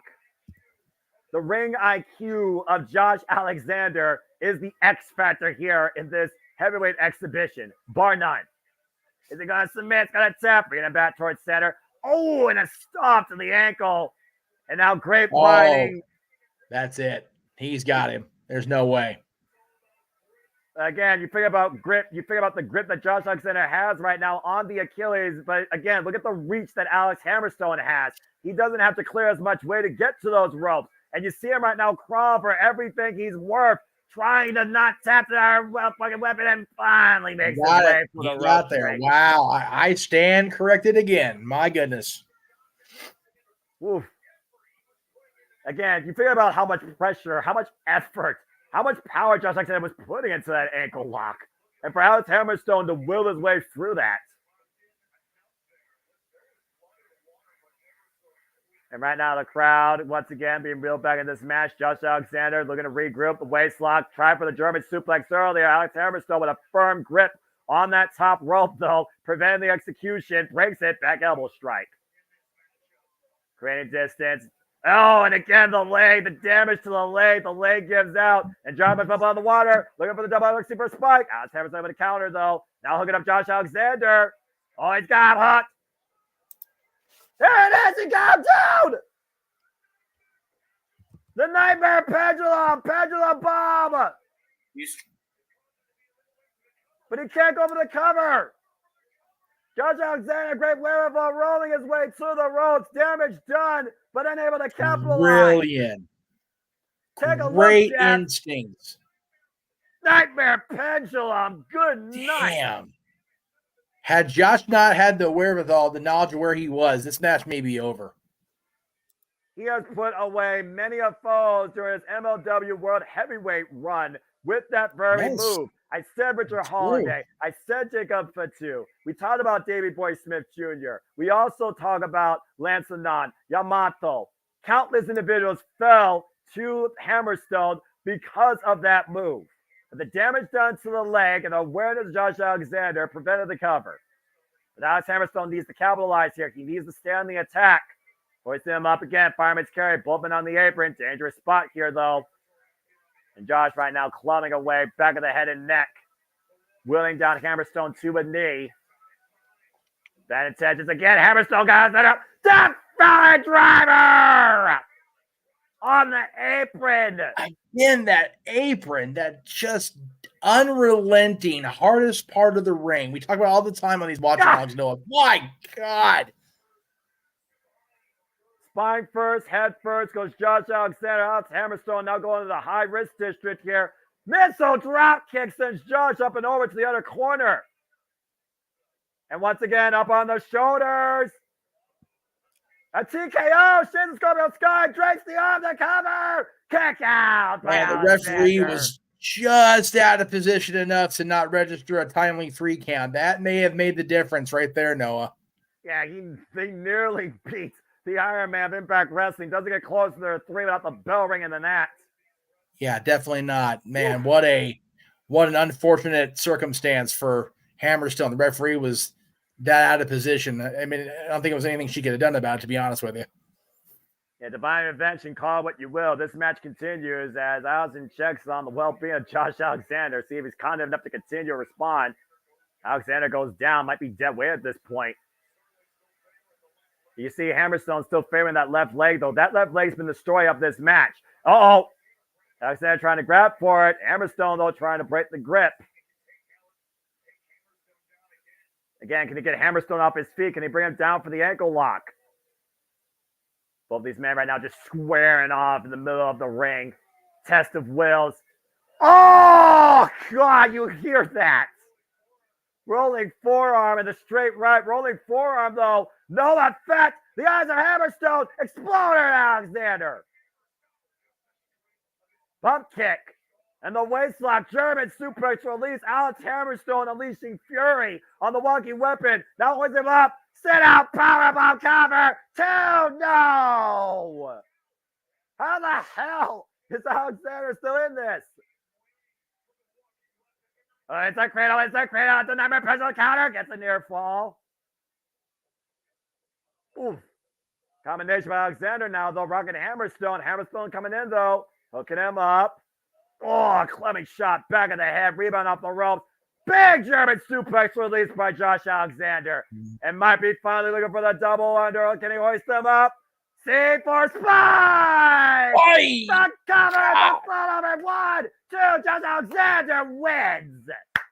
That was way better than even I thought it would be. Damn, that was a great match. Just two big, bad dudes beating the shit out of each other. What a knockdown, drag out test of endurance and physical prowess by two of the meanest heavyweights to grace the square circle here in TNA's resurgence tonight. Josh Alexander proves once again why he has been and most likely will still be TNA Wrestling's Iron Man. What a match, though. And Hammerstone brought it. I'm with Matthew here. If TNA doesn't get their hands on Hammerstone, or at least try, they're out of their damn minds. You're right. Well, as we shift gears now from an incredible singles heavyweight exhibition, let's look back now as we prepare for our TNA World Heavyweight Tag Team Champion Fatal 4-Way. We, of course, talk about the great teams of the past. America's Most Wanted, LAX, the Motoshi Machine Guns, Beer Money. I love Beer Money, man. I miss them. I miss Bobby Roode TNA. I said what I fucking said.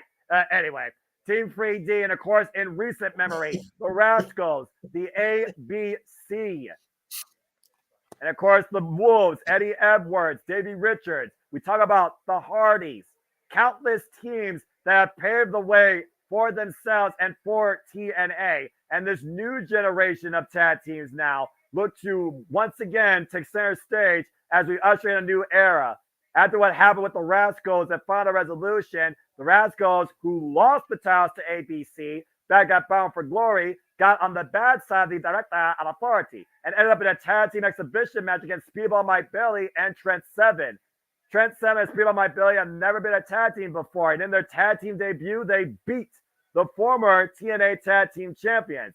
Now, due to travel issues, though, it's Little Kid and Speedball Mike Bailey. But more importantly, tried, tested tag team of the game, the grizzled young veterans are making their way to TNA. It is 4-way TNA tag team action for the titles tonight, and it is anybody's game.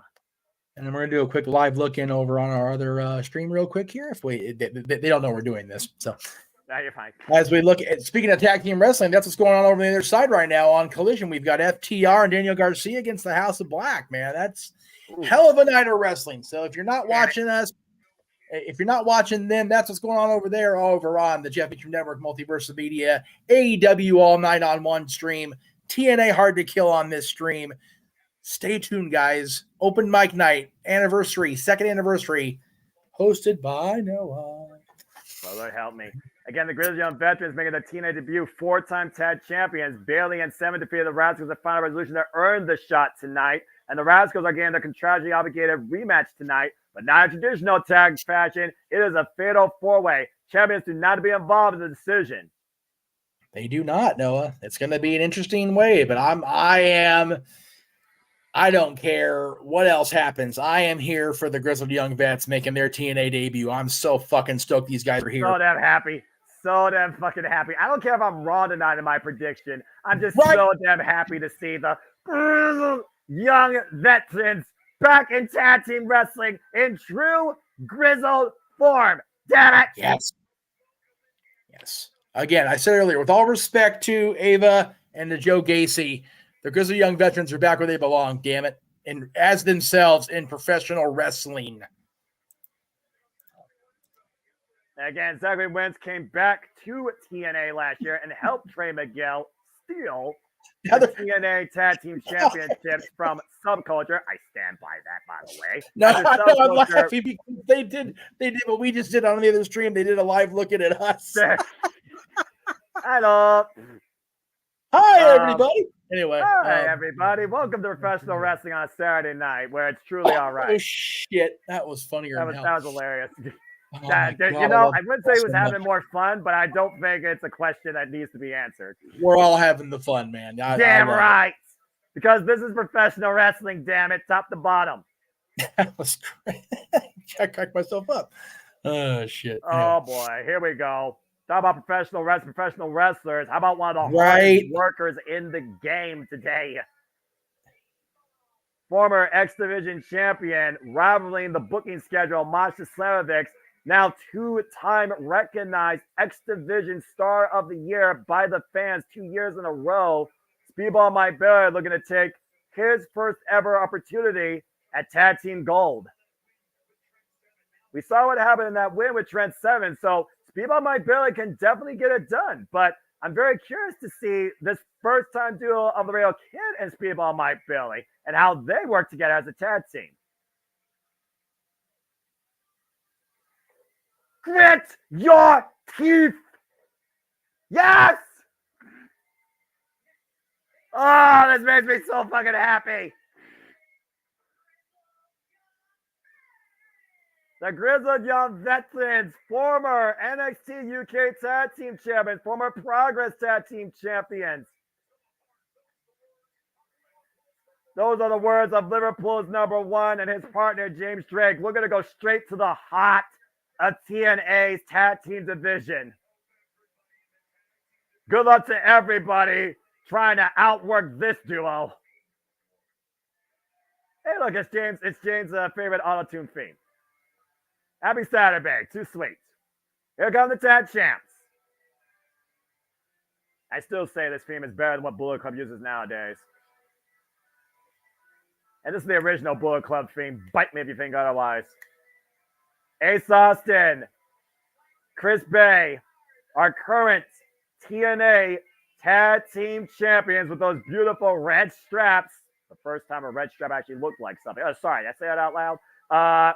Ace Austin and Chris Bay have held the X Division title 4 times among themselves. Tell me when I'm telling lies, Jeff. I apologize for being distracted. I was watching back the playback of them simulcast share screening. I've just laughed my ass off. I'm sorry. That's hilarious. We're incepting each other here at the Multiverse of Media. I love it. I love every bit of it. Ace what we Austin, need to do is once they're done, bring them into here, or if we're done first, go into like however it works out, you know? Yeah, I agree. Again, we saw ABC ascend to Tag Team Glory last year against the Motor City Machine Guns in Las Vegas in February. They are now two-time TNA Tag Team Champions after reclaiming the gold against the Rascals at Bound for Glory. Coming back to Vegas as conquering heroes. They won the titles a year ago in this city, and here they are back again. Damn right. But goddamn, it's good to see James and Zach back. Oh, I love this shit. This is professional wrestling. Damn it. This is tag team wrestling. This is TNA wrestling. This is how professional wrestling is supposed to be. God, those titles. So and that is what a fucking tag team championship is supposed to look like. And I'm talking about one company in particular. Damn it. Prince Pennies. Oh, no, you're good, man. I'm coughing. You're good. Okay, you're coughing. Still coughing. That flu's kicking my ass. Yeah, the flu is what it is. Let me fucking get your shit again. Anyway, let's see. Sorry, did I say it out loud? And nonetheless, we got 4 teams here. 2 men will be legal at the same time only, and you can tag out to anybody. The reigns are underway, and of course, we know the bad blood at the heart of this match centers around the ABC and the Rascals. And Trey Miguel and Ace Austin, new strangers to each other in TNA, especially with the rivalries of the X Division Championship, particularly. And there's a tag by Liverpool's #1, Zach Gibson. That man's name is Zach Gibson. For those of you that missed that. All right, now we got Steve Cornell. They look great, man. They have not taken any time out of the gym or out of their schedule, man. They have stayed in shape. As they should, damn it. If they're going to be grizzled, they got to prove why they are Liverpool's #1, soon to be recognized as TNA's #1. That's what this is all about here. Nice hammerlock here. Transition. Tad to James Drake right now. Of course, these guys want to be released from prison. I mean, WWE. Of course, challenging for the Deadlock Pro Wrestling Tag Team Championships and also been involved in House of Glory. Returning in fine form back to the tag team wrestling landscape. Thank Christ. Right. I said what I said. Of course, Zach Gibson, previously involved NXT UK in the tournament, made it to the finals, challenged Pete Dunne for the NXT UK Championship, And when the NXT UK Tag Team Championships were minted, they beat British Strong Style, Mustache Mountain, Trent Seven, and Tyler Bate to become the inaugural NXT UK Tag Team Champions. But on that point, you said you watched SmackDown highlights from last night? Yes. Did you see the segment with Tyler Bate and Butch? Yes, and it's about time we finally buried that 5-letter word. I'm just saying. I'm just very happy. It makes me almost want to watch WWE again fully normally. Tad Chris Bay right now. Like I said, almost. Let's not think about anything here further for right now. Ooh. Double take over there by ABC. The float over and the double drop kick to the side of the head. 2-speed action here by our tag champs. But there's a tag by the Rascals now. And Trey Miguel right now squaring off against Chris Bay. And you see that right there. Double Zaguri rocks. Code breaker. Neck breaker. Damn. Shooting star press. Man.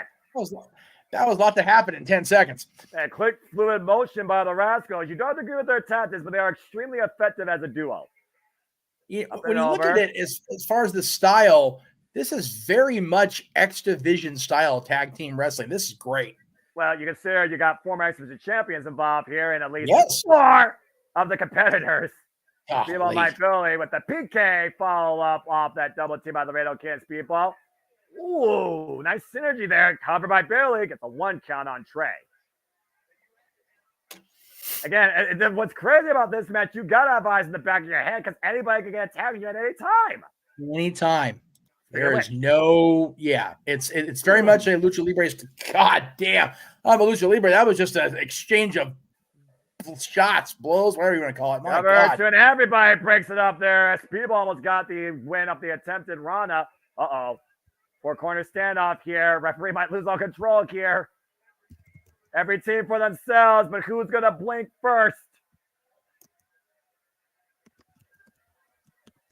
Yeah, referee Frank Stoll right now trying to restore law and order here. He knows how important this is. There's no way we want to see disqualification.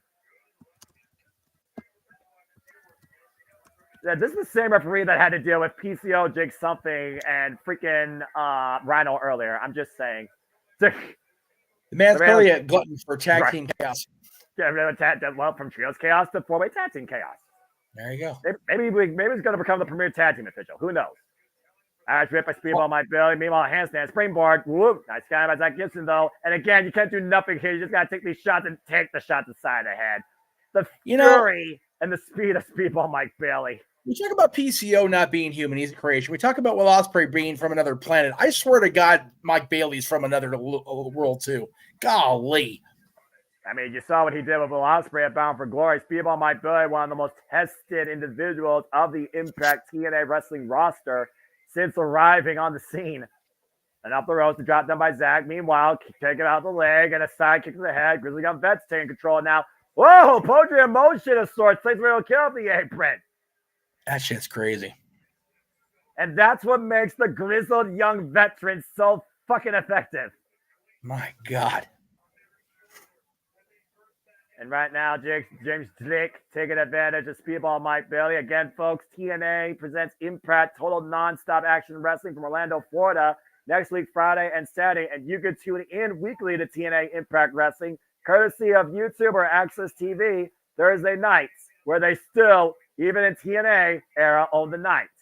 Whoa, nice leg lariat there by James Drake. Good combination set up by Zach Gibson. Zach with a cover on Speedball. Gets a 2 count. And now, yeah, we got to watch Gibson here. Gibson, all about joint manipulation, underhanded tactics, double underhook here. Butterfly suplex release. Rolled over in the cover by Zach. It's a 2 count again. Nice kick out there by Bailey. Of course, the Grizzly Young Veterans have not held tag team gold since 2019 in FSW. Rascals right now have been grounded for the moment, and the tag champs right now are not being considered into the decision here, Jeff. That's the danger of this style of match. No, when it's a one decision match, the champions are at an extreme disadvantage. Oh, great awareness. James Drake with the tag, discus elbow, cover on Speedball. They've isolated a target. Gets a near fall again, but you see the ABC trying to break the fall here. And now to the side headlock goes James Drake. Again, I want to go on the James Drake diet now. God, that guy is jacked. I told you. Zach too, man. They're both looking better than ever. Again, stop hanging out in the woods. You start eating better. Look what happens. Yeah, right. I mean, about to say, you let somebody be themselves, and you'd be surprised what you actually get out of it. Who would have fucking crazy idea, right? There you go, Colin. That's it. GYV, baby. You got it, brother. Yeah, this is all right, NXT. Colin, damn it. Like I remember life. I mean, yellow ropes. That's a good start, right? Yeah, that's fair. There's a tag Look at this by confrontation. Wentz, and this might become a combustible situation. And again, we talk about tag team wrestling and the legacy of the teams in TNA. Of course, the tag titles first incepted in 2007, the inaugural champions. Whoa, Team 3D. Nice German suplex release by Zachary Wentz to James Drake, who's not legal, by the way, but just, a statement made by the Rascals, as per usual. And Speedball fighting out of the corner. Catches Zachary Wentz coming in, now off the second rope. Oh, missile drop kick. And at this point, what does Speedball do? Do you tag your own partner, or do you just tag out to anybody? Why not? Whatever it takes. And tags an old partner, Laredo Kid. ABC, the 67th tag team champions in this company's history. Former AAA World Cruiserweight champion, Laredo Kid. Former challenger for the X Division Championship. Former Ultimate X participant. Laredo Kid right now off the ropes, catching the straight, coming in with the DDT. Of course, heavily known for his work out of AAA. And again, official partner now of TNA Wrestling. And Laredo Kid right now has been a standout here. Zachary Wentz catches him coming in the corner. And now Wentz and Laredo Kid up in the second rope here. Now going on the high wrist stitch. Laredo Kid as Zachary Wentz hooked. This could be bad. Oh, God, look out. Frog Arrow! God damn. Is this enough to have new tag champs? No! Woo! Take a look King at this. Mike. It's a bad King Mike. You fail math. Nope. I thought he did the deal with the Falcon Arrow off the second rope. Again. Laredo Kid being the random element in this match. Nobody prepared for him, but due to the issues with Trent Seven, as you said, we've got him involved now. God! Maybe not. His head's in the fifth row, so maybe not. Well, now you got Tag and ABC, who are finally in the match here. Great miscommunication there by ABC, catching Laredo Kid and Trey coming in. And this is exactly where the champs want to be. In control of only one team present. And of course, their greatest rivals right now, the Rascals. Damn, just caught Trey with a double spinning back heel kick. And up and around, Ace Austin catches Zachary Wentz coming in. Now Chris Berry, shades of showing their own finesse here. Ace Austin falling in now, hooking in Wentz, taking him into Chris Bay. Now Bay has him up on the shoulders. And look at the fluid motion of Ace Austin here. Out of the corner. Whoa. Botch. Whoa, got caught though. Finally with the cutter. Heel kick coming into cover by Ace Austin. Number 10 gets a 2 count. Okay, again, I'm gonna call it like I saw it there, because that could have been a lot worse. Yeah, Ace got lucky there. Yeah, he got very lucky. There's no denying that. Trey McGill coming in though with the Meteora. Oh, and Bates turns him inside out with a clothesline. Running knee strike by Zachary Wentz. Here we go. Now everyone's gonna rock each other. Whoop, Matrix escape off the kick. Caught a super kick by the Laredo Kid. Took out the knee by Bailey. Both Laredo Kid and Bailey rocking Wentz. Now the Grizzly of Vets coming in. And Zach gets it with the cover to steal the titles and gets a near fall. Whoa. We almost had a mega pop from Toledo, Ohio. That would have gone down.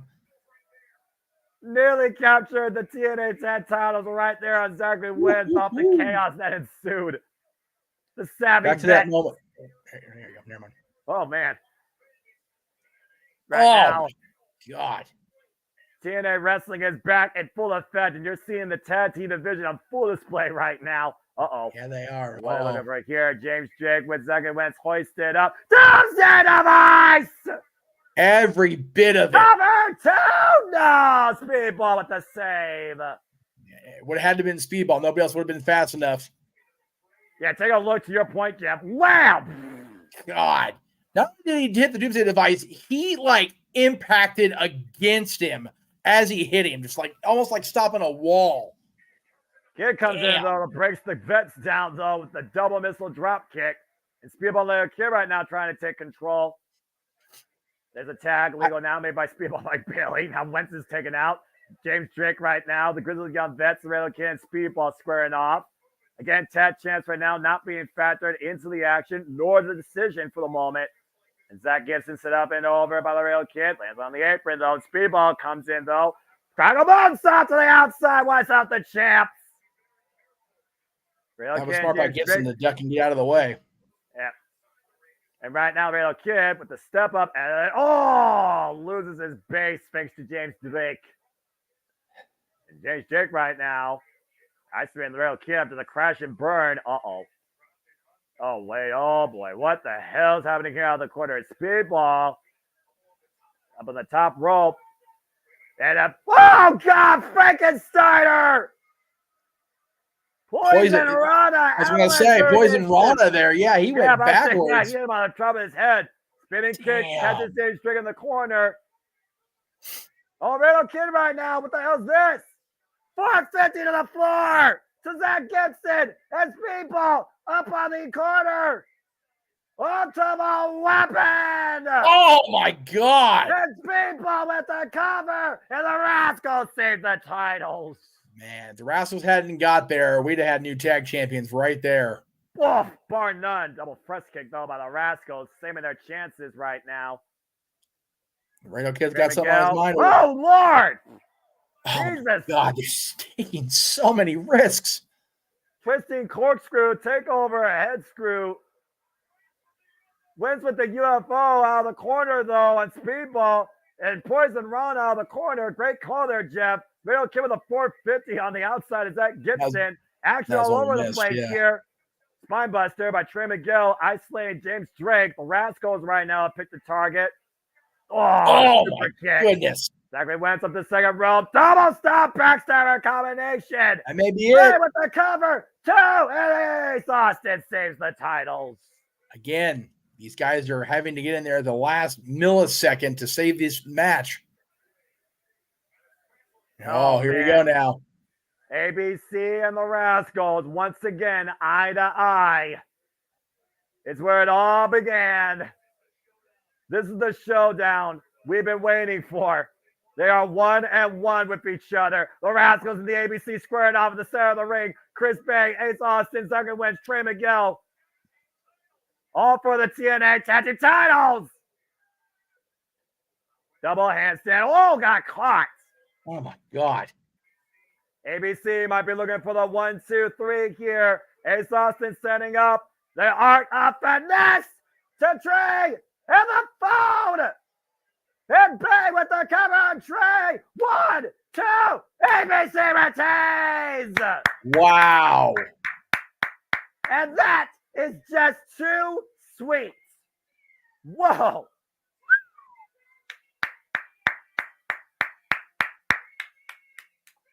ABC overcomes the odds tonight in Vegas and still hold the jackpot, the TNA Tag Team titles, pinning the Rascals and outlasting Speedball Mike Bear, the Laredo Kid, and the Grizzled Young Vets, who were not factored into the decision.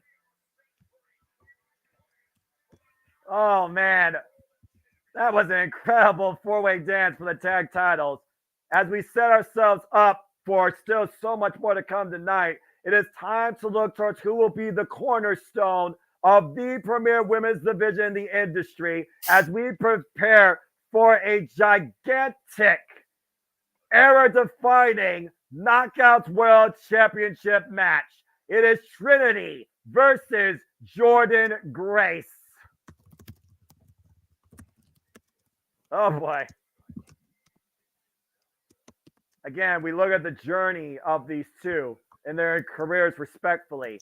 Jordan Grace defined in Impact Wrestling, wants to be the face of the Knockouts in TNA. Trinity arrived in Impact Wrestling, became her own glow in TNA, besting the best this generation had to offer in the virtuosa Deonna Purrazzo last year at Summerversary and a follow-up at Emergence via submission. Since then, has defended the title successfully against Alicia Edwards and has outlasted the virtuosa even a third go-around at Turning Point, while Jordan Grace could not best the virtuosa until her 5th chance. and finally feels like with that behind her, she can be the cornerstone and the face once again of the Knockouts division. Jordynne Grace, the history maker, the juggernaut, first ever digital media champion, first ever and only ever Queen of the Mountain, first and only so far ever winner of the Call Your Shot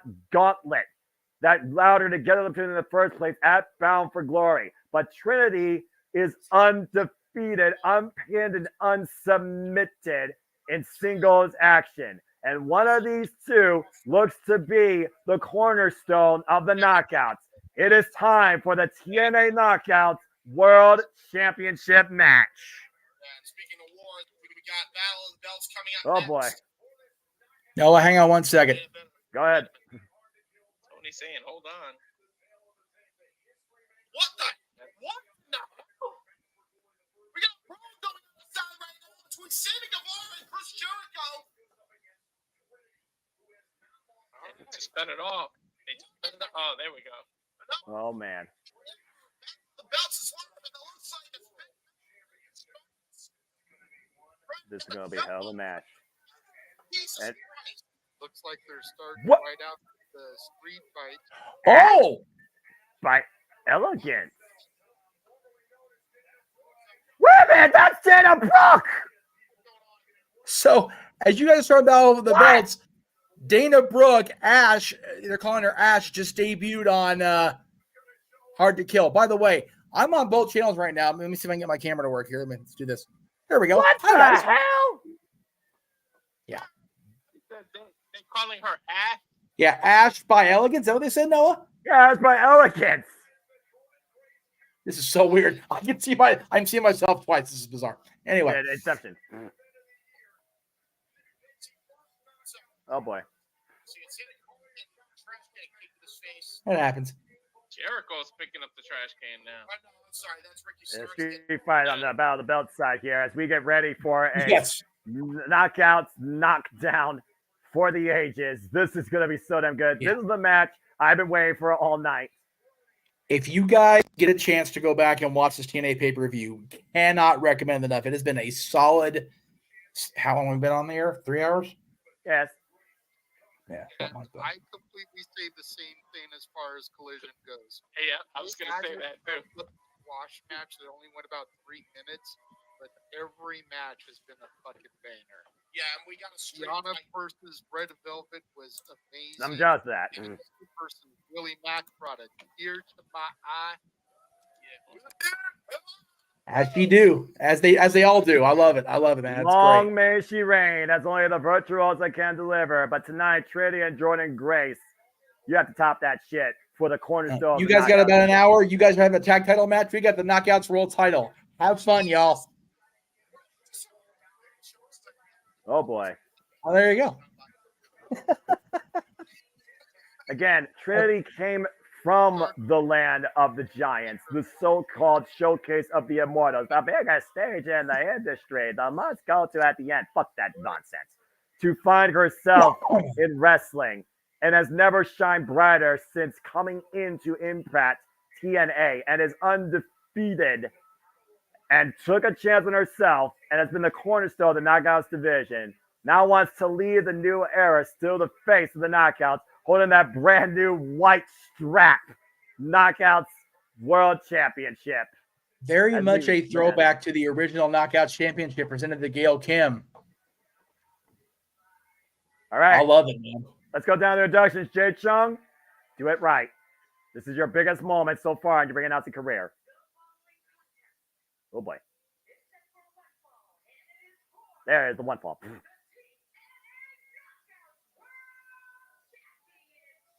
I love it. I love it.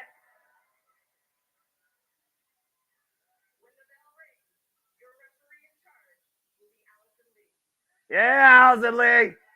Respect the referee, damn it. She's doing a hell of a job.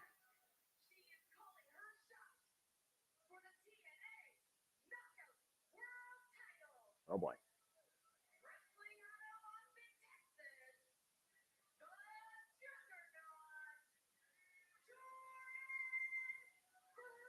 And she is a juggernaut. There is no denying that. She has been the force to be reckoned with since arriving in Impact Wrestling.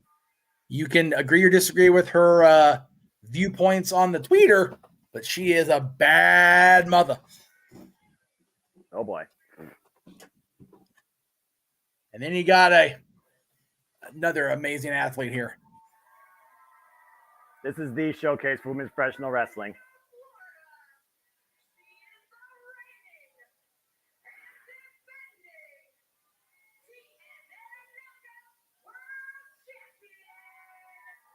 That belt. Yes.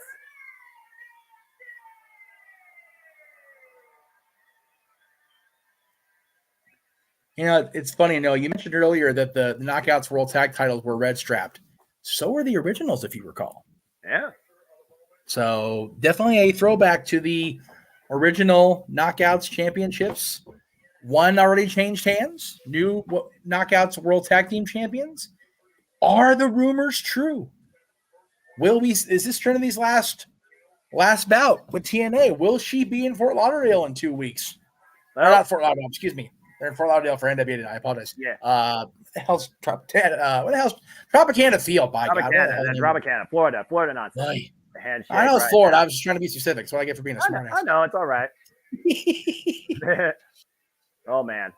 But yeah, that's unfortunately that's the big thing swirling around this. Where's Trinity's future going to be after tonight? We can't look towards the future unless we define the present. That's what we're here to define tonight. This field has been set by Jay Chung. Tremendous fucking job. Yep.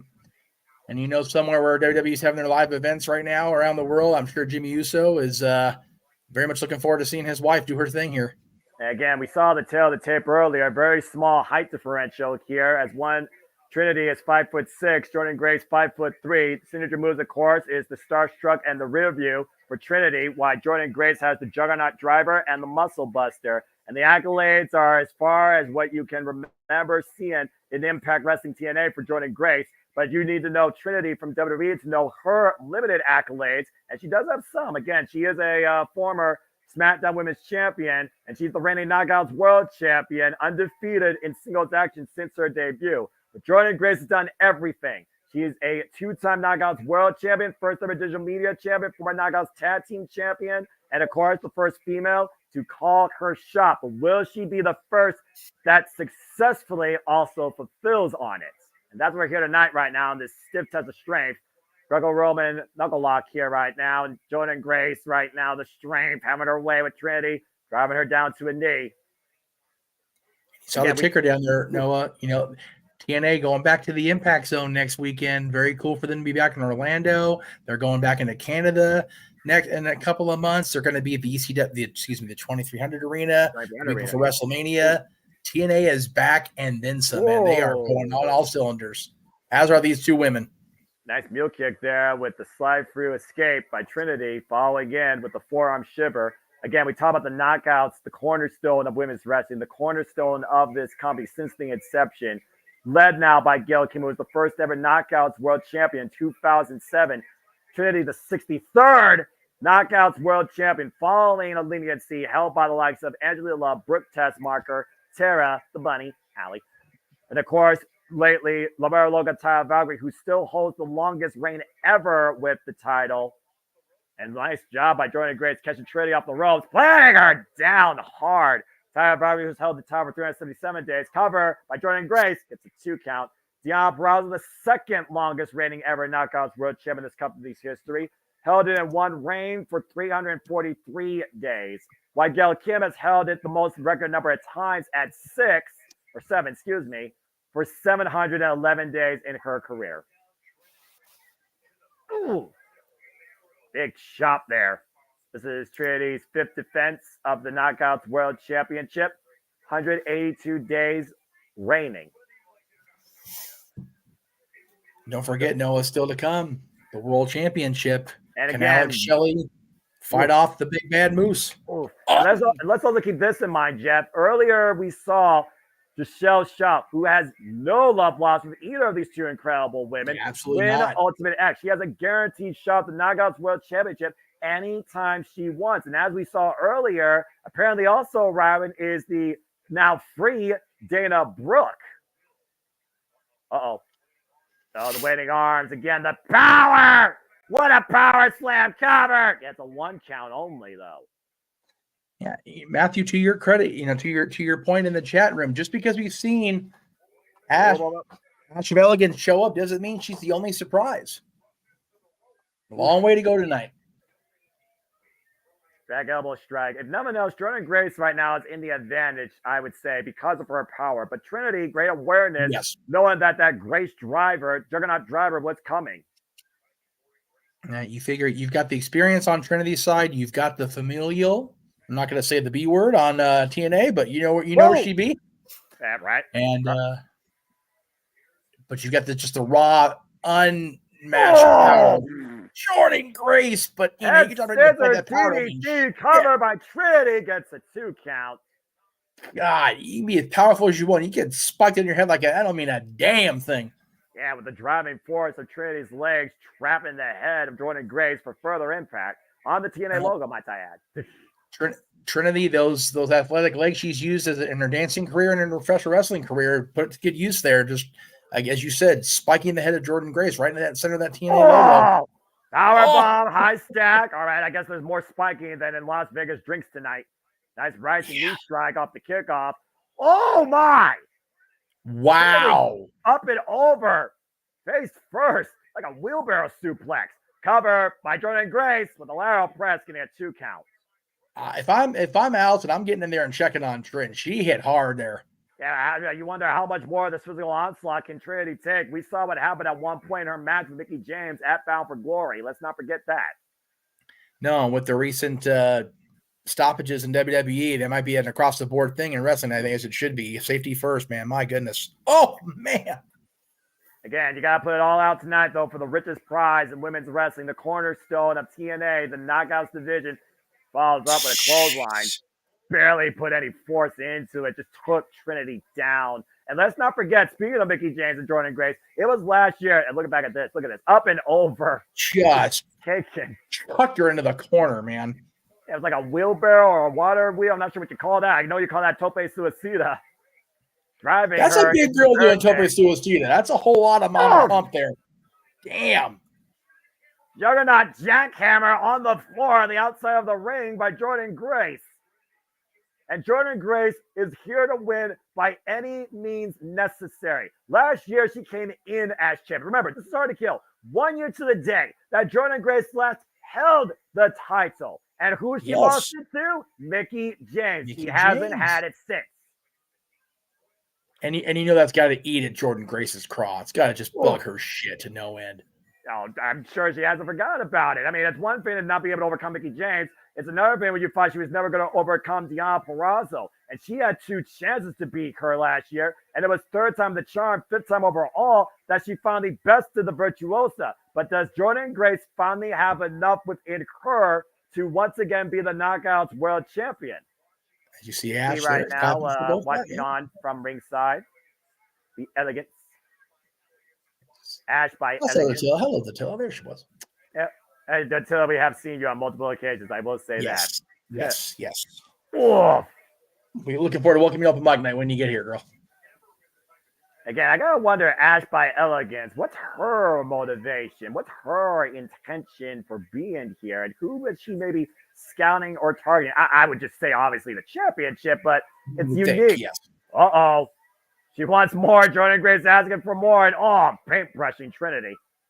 Well, you know, it's funny. They ask her and they ask Mandy, her former partner, a lot if they'll ever go back to wrestling. If Ash is here, is Mandy Rose too far behind?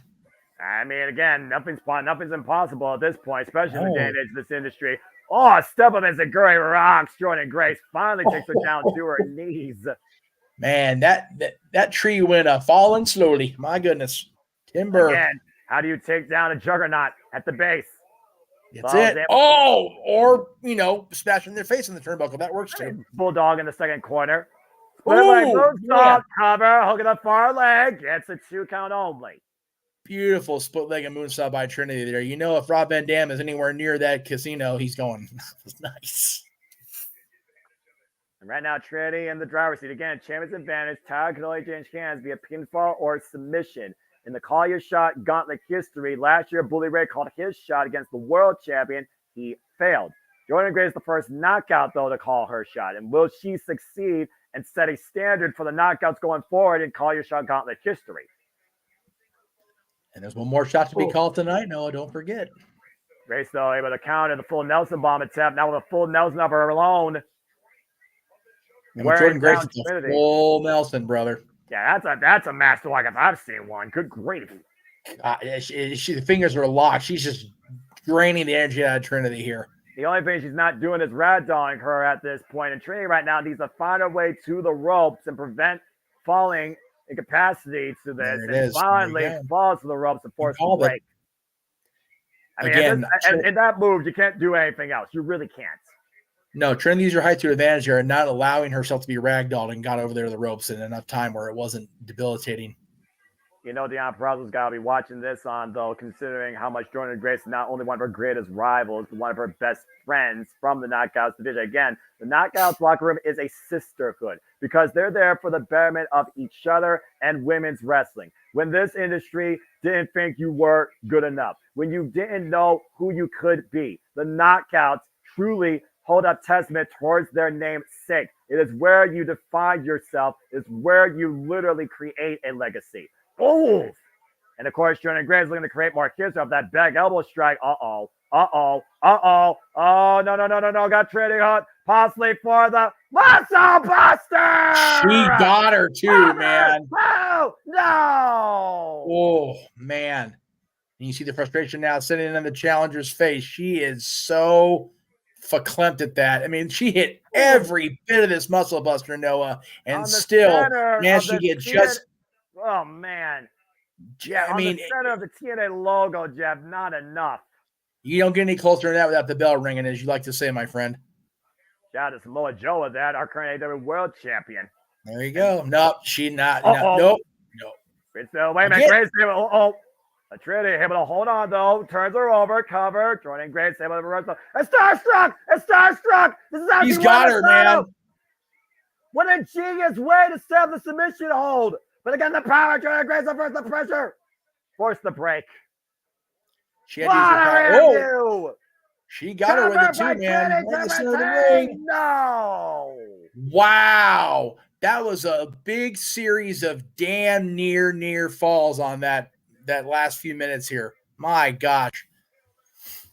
And you see both these women holding it all out here on the TNA logo, proudly displayed in the middle of the ring here for the Knockouts World Championship. Pulling out both their best weapons right now. Uh-oh. Now Trinity might be looking for an X Factor DDT, but Jordynne Grace able to scout it. Both women on the apron, kicks in the midsection. Takes Trinity down for the time being. Uh-oh. Oh, well, man. Dark intentions, I fear, on Jordynne Grace's mind. Whoa, what a high kick. Man. Right behind the ear, Noah. Yeah, that'll rupture an eardrum. That's what let's not do that. No. Oh, no. Oh, he sticker DDT on the apron. God. Planning Jordynne Grace their head. Bring it back towards center. The cover near fall for Trinity. Man, I don't know if I agree with the finish booking there. I know I'm trying to be too inside baseball, be an expert or whatever, but man, you take a spike on the apron, you're done. Wow, I'm interested to have this match finished now. I'm very curious. Again, how far is Jordynne Grace willing to go, not only to regain the title, but make history and lead toward the knockouts in TNA Wrestling? And to the counterpoint, how far is Trinity willing to go to still remain in the brightest glow she's ever been in her career as the leader of the knockouts? Oh boy, now we're getting into the real game, test of wills here. Who's willing to dig down deep enough and do more than what you think you're able to do to come out tonight as champion? Jordynne Grace falling in, though. Trinity busts the shot. Oh, getting back this. The forearm shivers, though, rocking Trinity. Oh, rising knee strike. God. Takes Jordynne Grace down to her knees, now hoisting her up. Oh, wait, look at the power. Oh, look at the power. Sit out, power bomb. Jesus. No. It is Starstruck. Trying to get Starstruck. Lock in again. Dead center of the ring this time, Noah. The crank on the back of the neck of Jordynne Grace. Jordynne Grace has been on this journey for a full year. She lost the title at Hard to Kill last year. Oh my gosh. Look at the power. Look at the power. You have got to be fucking kidding me. How driven is Jordynne Grace to lead tonight as champion? Trinity unable to unhook herself, trying to find a way to the ropes. And Jordynne Grace changing position with the waist lock now. Uh-oh. Oh, man. German suplex to Trinity. She snapped her back, Noah. My goodness gracious. Grace will not be denied. Spinning back fist. And now the pump handle. Juggernaut driver cover two. Jordynne Grace. She did it.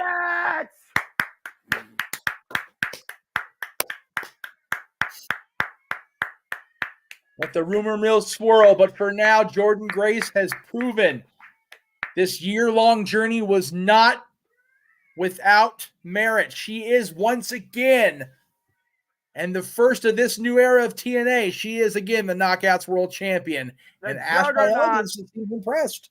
The Juggernaut once again creates history and claims victory and leads the first defeat for Trinity. Trinity's run as TNA Knockouts World Champion is done.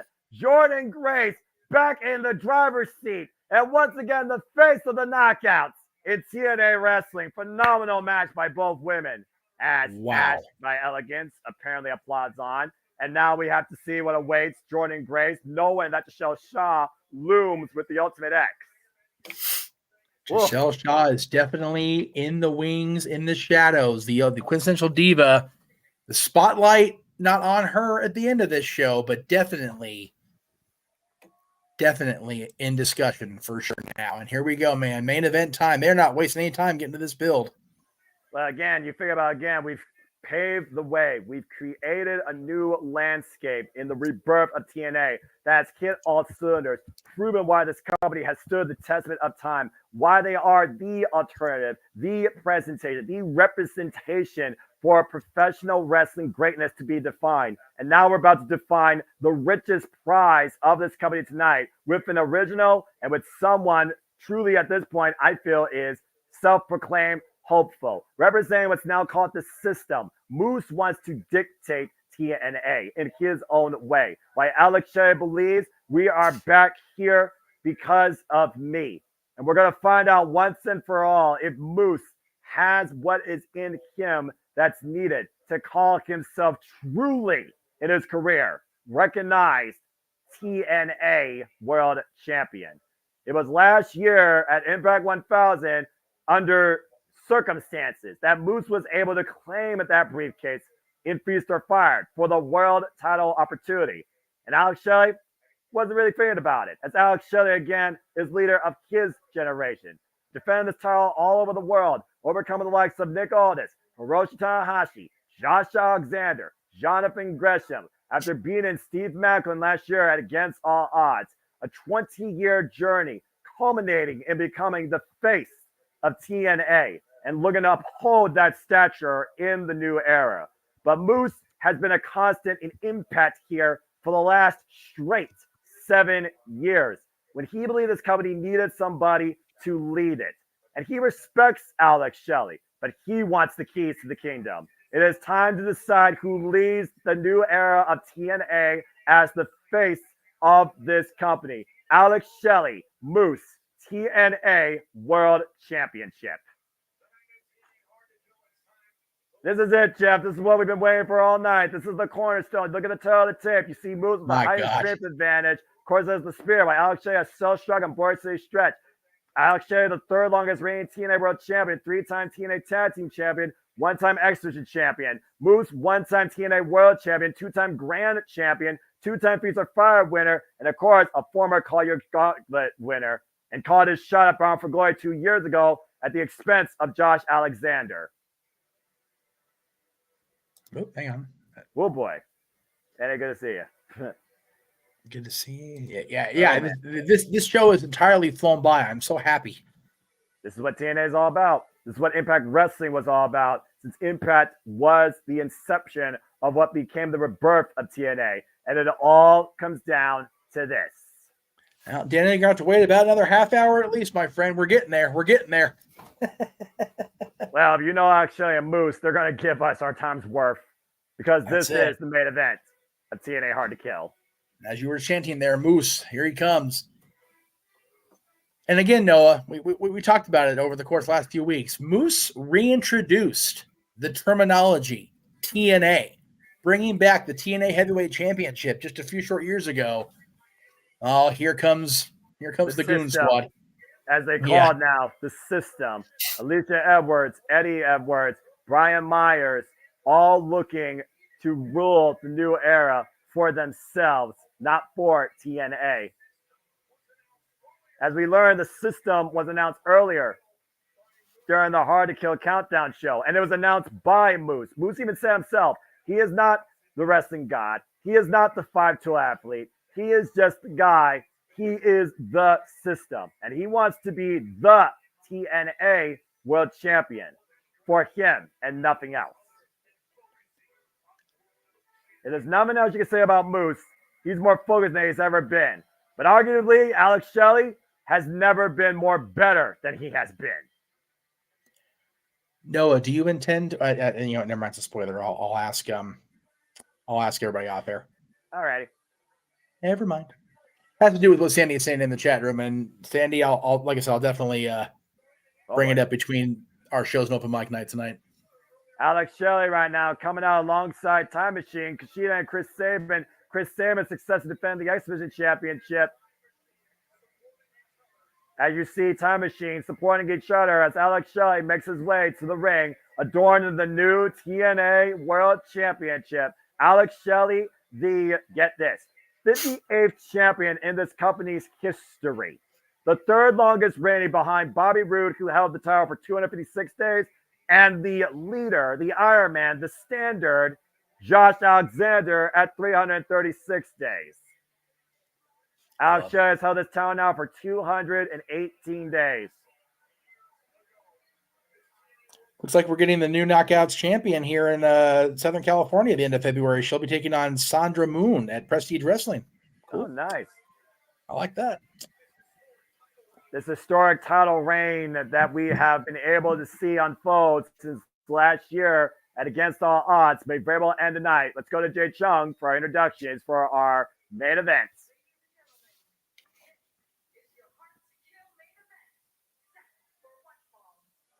I like her subtle build.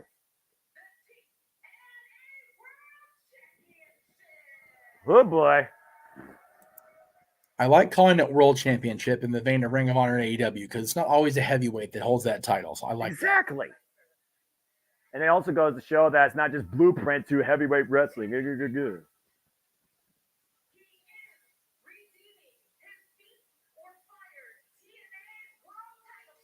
Yep, there it is. Cash in made.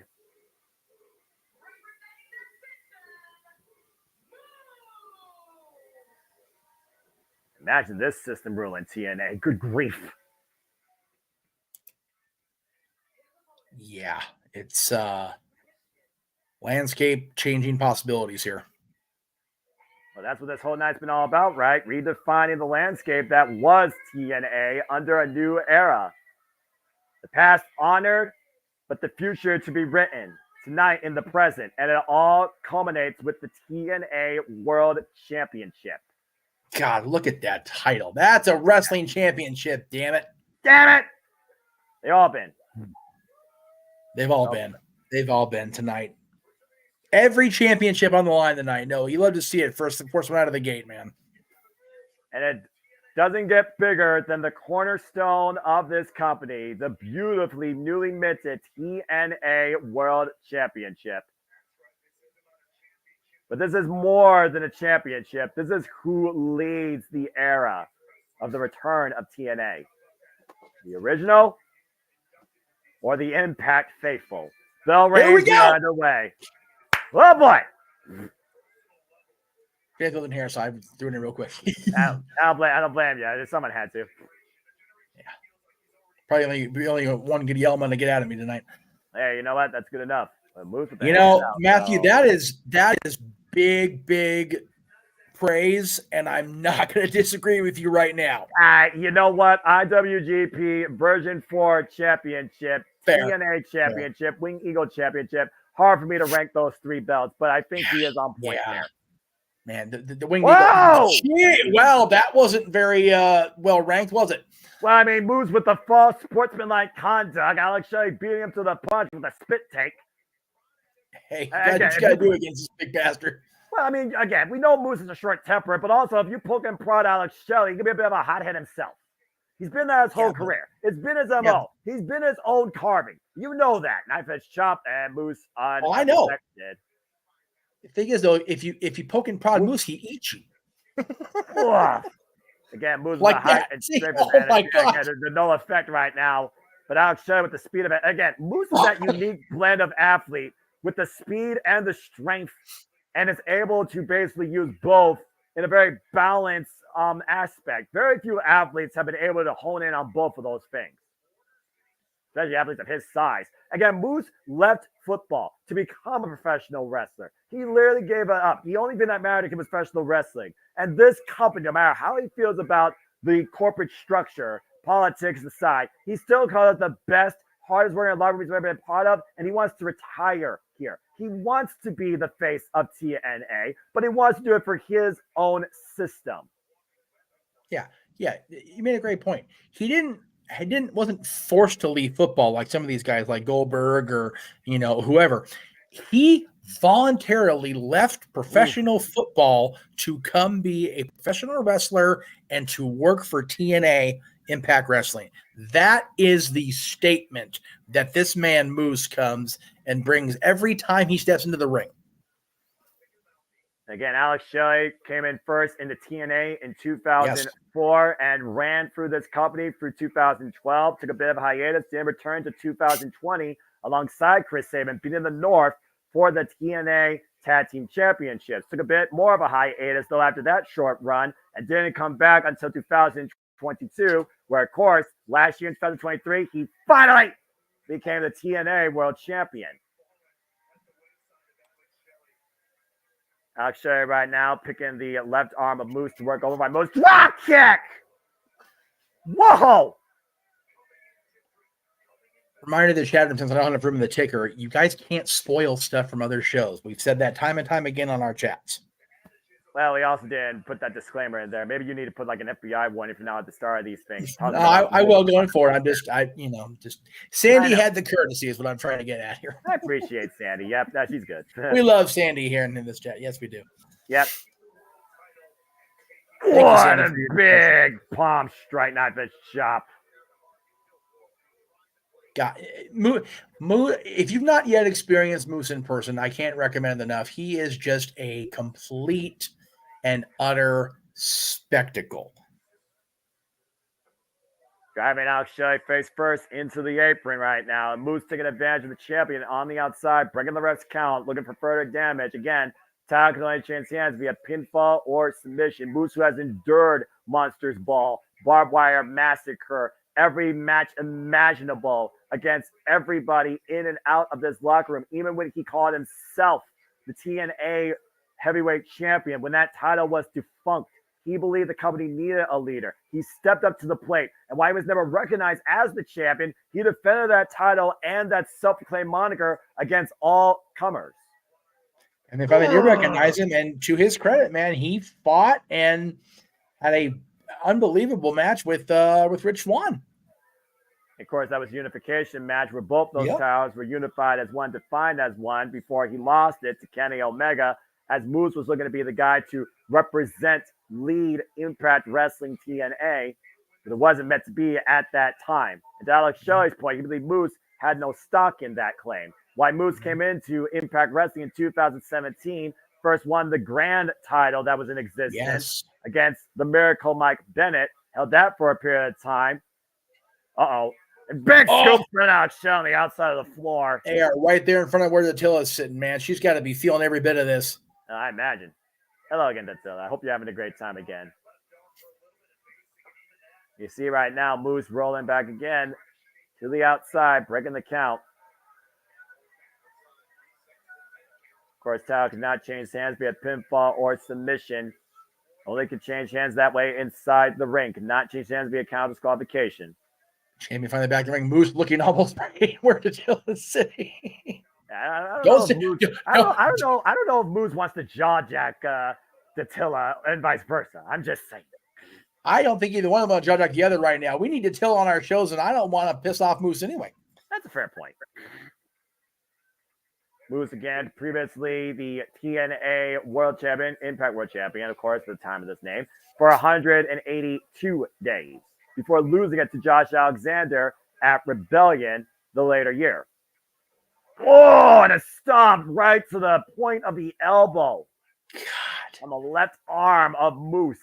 You know, there's very few ways to take out a man of this size and this strength like Moose, but you take out one of his wings, he ain't going to fly very much.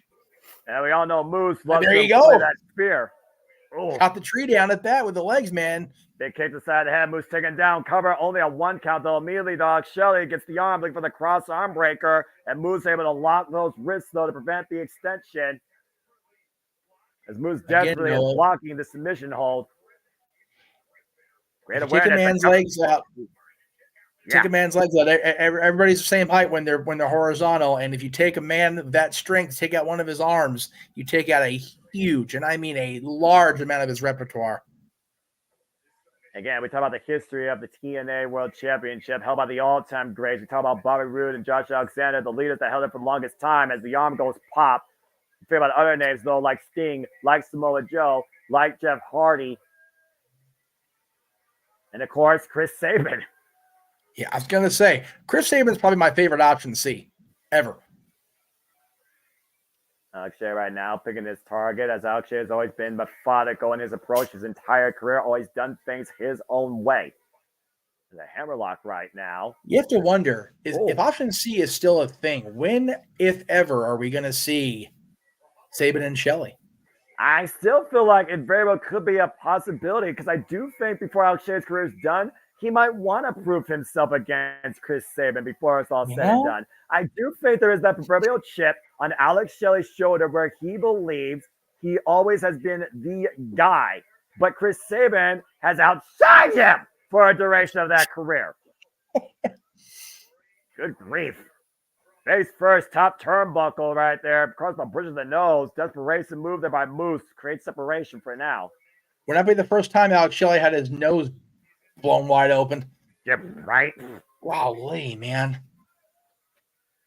Again, I'll tell you, when it happens once, it's like anything. It happens once. It's very, oh man, now Moose just wearing his face out now. Oh my God. Again, Moose taking advantage to your point. He's got the height advantage. He's got the power advantage. But you do see the way that he is grasping that arm at times, though. So damage has been done. Both guys are definitely feeling every bit of this match. And it's only been going 2 minutes. Keep that in mind, too. Stomp on the hand. The right hand of Alex Shelley by Moose. They've been only in the ring here for a little over 10 minutes, I think, if that. And they're just been so balls out that they're both beat to hell already. And that's why both men right now taking a slower approach. And you see Moose right now with methodical stomps to both hands and to both ankles. And that's great professional wrestling. No, you had the tag teams in there that are all, for lack of a better term, X Division style wrestlers, and they were going 900 miles an hour.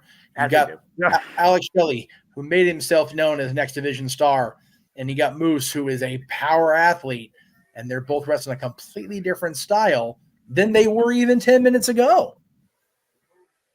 And Moose right now having his way.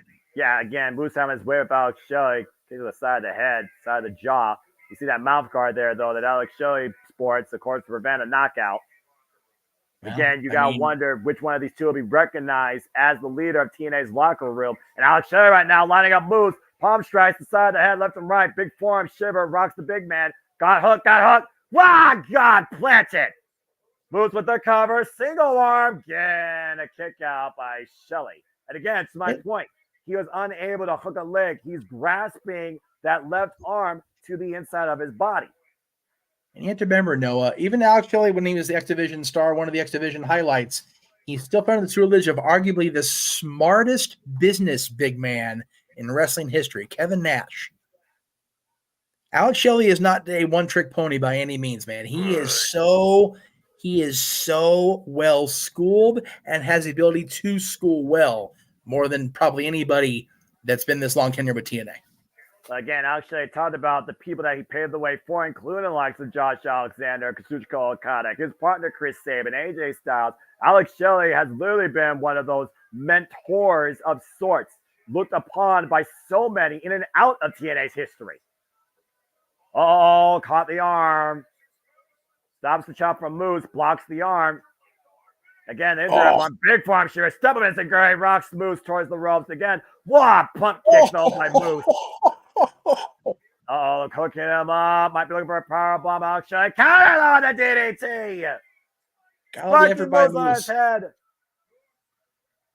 Moose is trying to counteract the jaw strike of one of his own, and Alex said, I'll just plant you on your big old head. That works too. That's still a big man, though, to take up and over. I'm just saying. Yes, that was a gigantic spike DDT. Moose was as tall, more tall than the ring on his head than he was standing on his feet. Again, former linebacker for the NFL, you tend to have some height and some muscle mass. Linebackers in the NFL are another breed of human. I will definitely agree with that.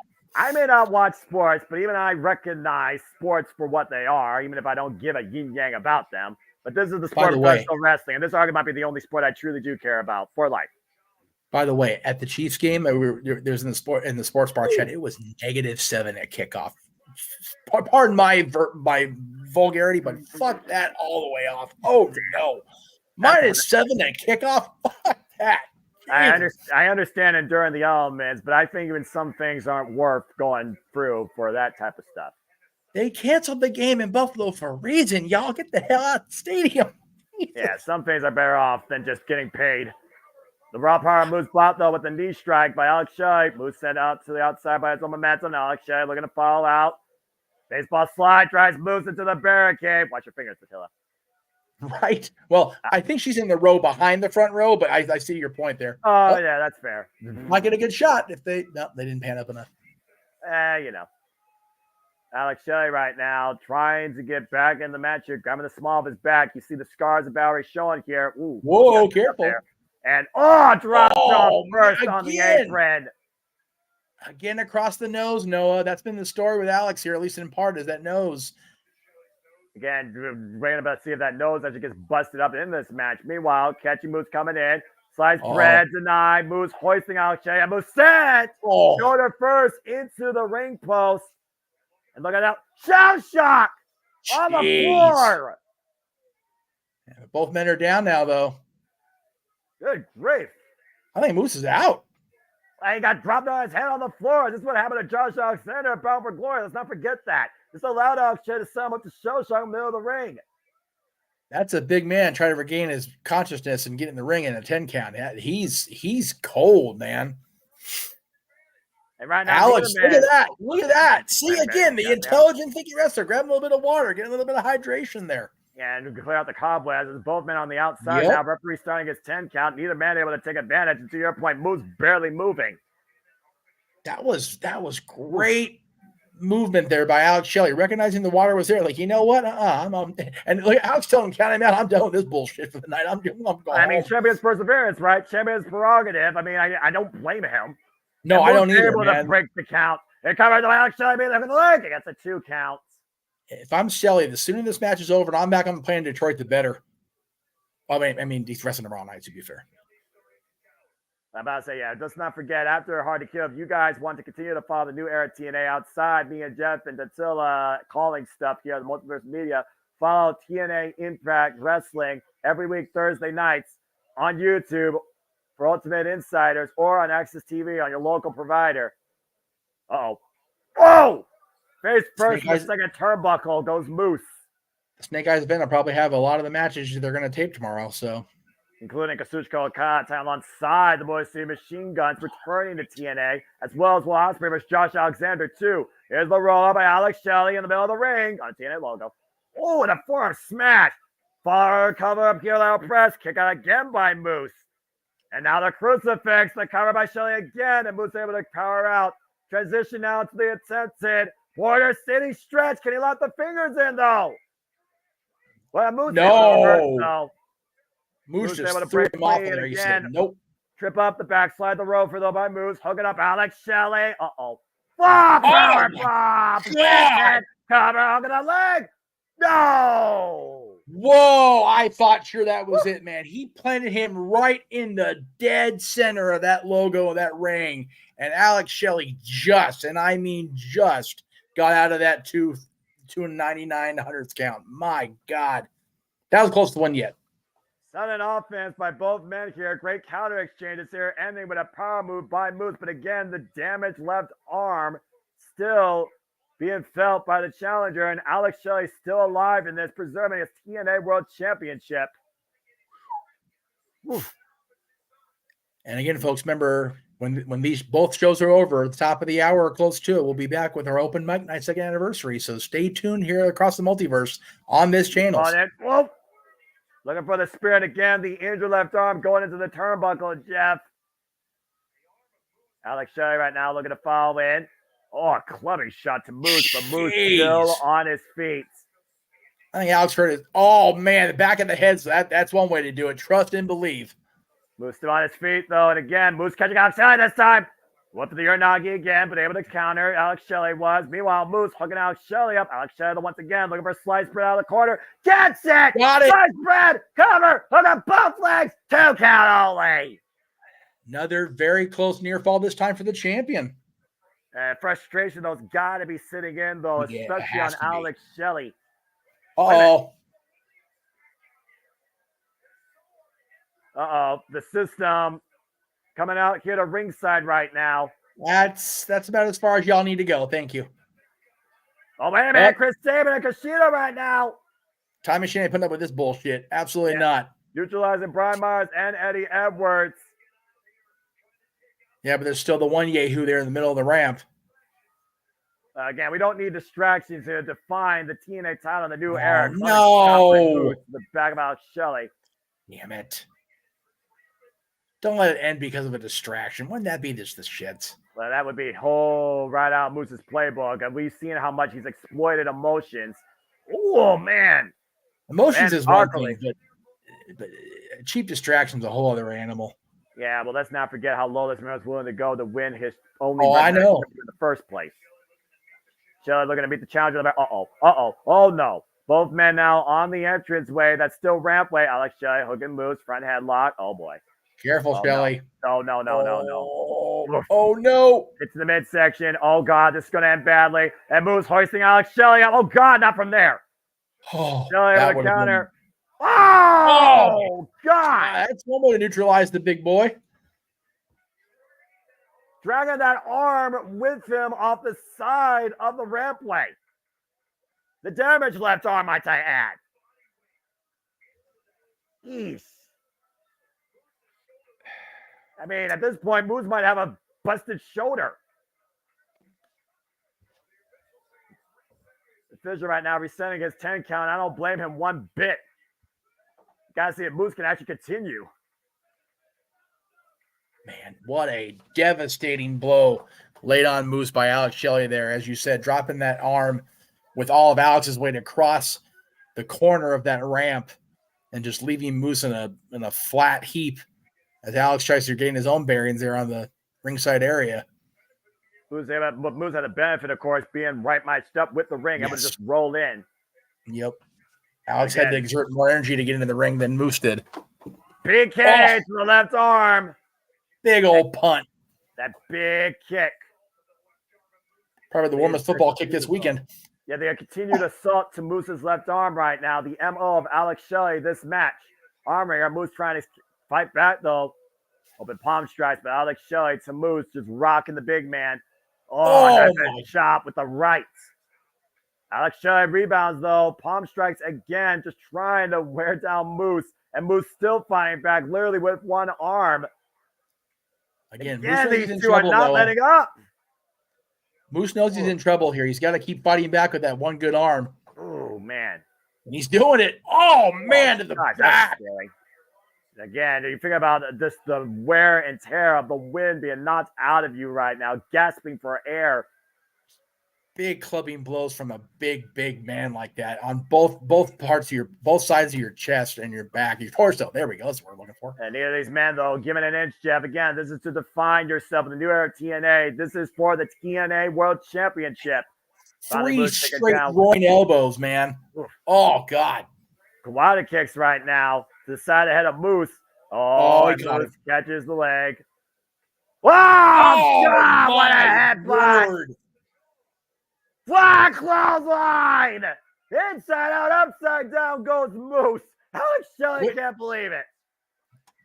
Okay, well, believe in it and quit dicking around. Get up there to do something with it, Shelley. And Shelley right now, literally right now, just thinking what he needs to do next. To your point, Jeff. The biggest turning point in this match so far. And the turning point of who might lead TNA Crowd's on their feet with them, man. They're ready for it. Scouting him. Super kick. Man. Moose right now in trouble. Shell shock. Counter. Nope. Waist lock. Whoop. Missed the rolling. Supposed strike. Alex Shelley. Hooking Moose again. Meanwhile, that's the night. The spear! Oh! The spear! The spear! The cover! 2! Oh my God! Oh my God! Oh my God! Moose has done it! Moose did it! Oh, man! Just that quickly, Noah. The spear is the factor. Moose hits the spear, countering out of the shell shock twice. And we have a new TNA World Heavyweight Champion. And I do mean heavyweight, by God.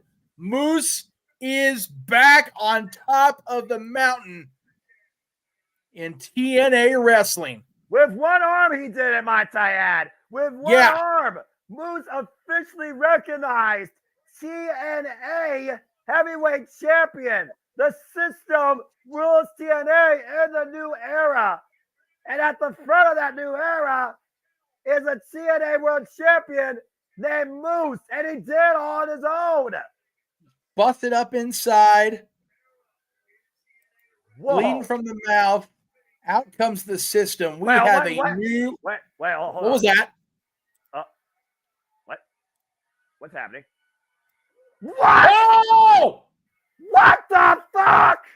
Nick Nemeth! What? Nick Nemeth's name just appeared on the video screen in Vegas, and there he is! Dolph Ziggler! The show off! Nick Nemeth! The former World Heavyweight Champion! Nick Nemeth is in a TNA ring, Noah Foster. Nick fucking Nemeth is in TNA! Look at this stare down! Look at this! You want to talk about a guy that was definitely under-recognized? What a super kick! And a zigzag! He hit it, man, right on. Nick Nemeth is here to show the world I am TNA! Nick Nemeth just dropped the TNA World Champion! Nick Nemeth just laid the new TNA champion out in the middle of the ring. And the system can't believe their damn selves. How's that for a shot to the system? How's that for welcoming the new era? Oh, look at that! Look at Nick's got on! Yeah, baby! Nick Nemeth is part of TNA Wrestling! Holy hell! The Nemeth brothers in New Japan, and now we see Nick Nemeth lay out the TNA World Champion Moose. Holy shit. TNA is back, folks, and we are never going to leave you again. But for now, for the man whose name of the fucking marquee, Jeff Meacham, I am the Super Noah Foster. This has been the return of total nonstop action wrestling. TNA is fucking back. Thank you for tuning into our coverage of Hard to Kill. I can't wait to see what the fuck is next. Wow. You know what? I'll talk more about it at the top of the hour, but I'll tell you this right now. If Nick Nemeth is still available in 2 weeks and he's not booked for anything on the 27th because he's not going to be at the Royal Rumble, clearly. But clearly. He better get his ass to that Paradise Kitty show because we got some partying to do, buddy. Holy anyway, fuck. We got a new TNA World Champion, and Nick Nemeth has arrived in TNA. Wow. You know what? I'm going to talk about that right there on Open Mic Night in just about 5 minutes. We will see you guys then.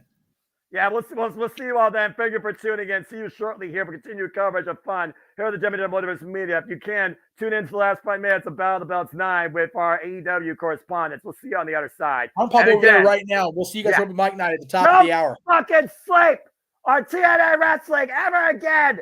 Damn it. Damn right. The Jeff Meacham Network's Multiverse of Media. For over 15 years, the recognized symbol of excellence and the standard bearer in coverage of sports and entertainment.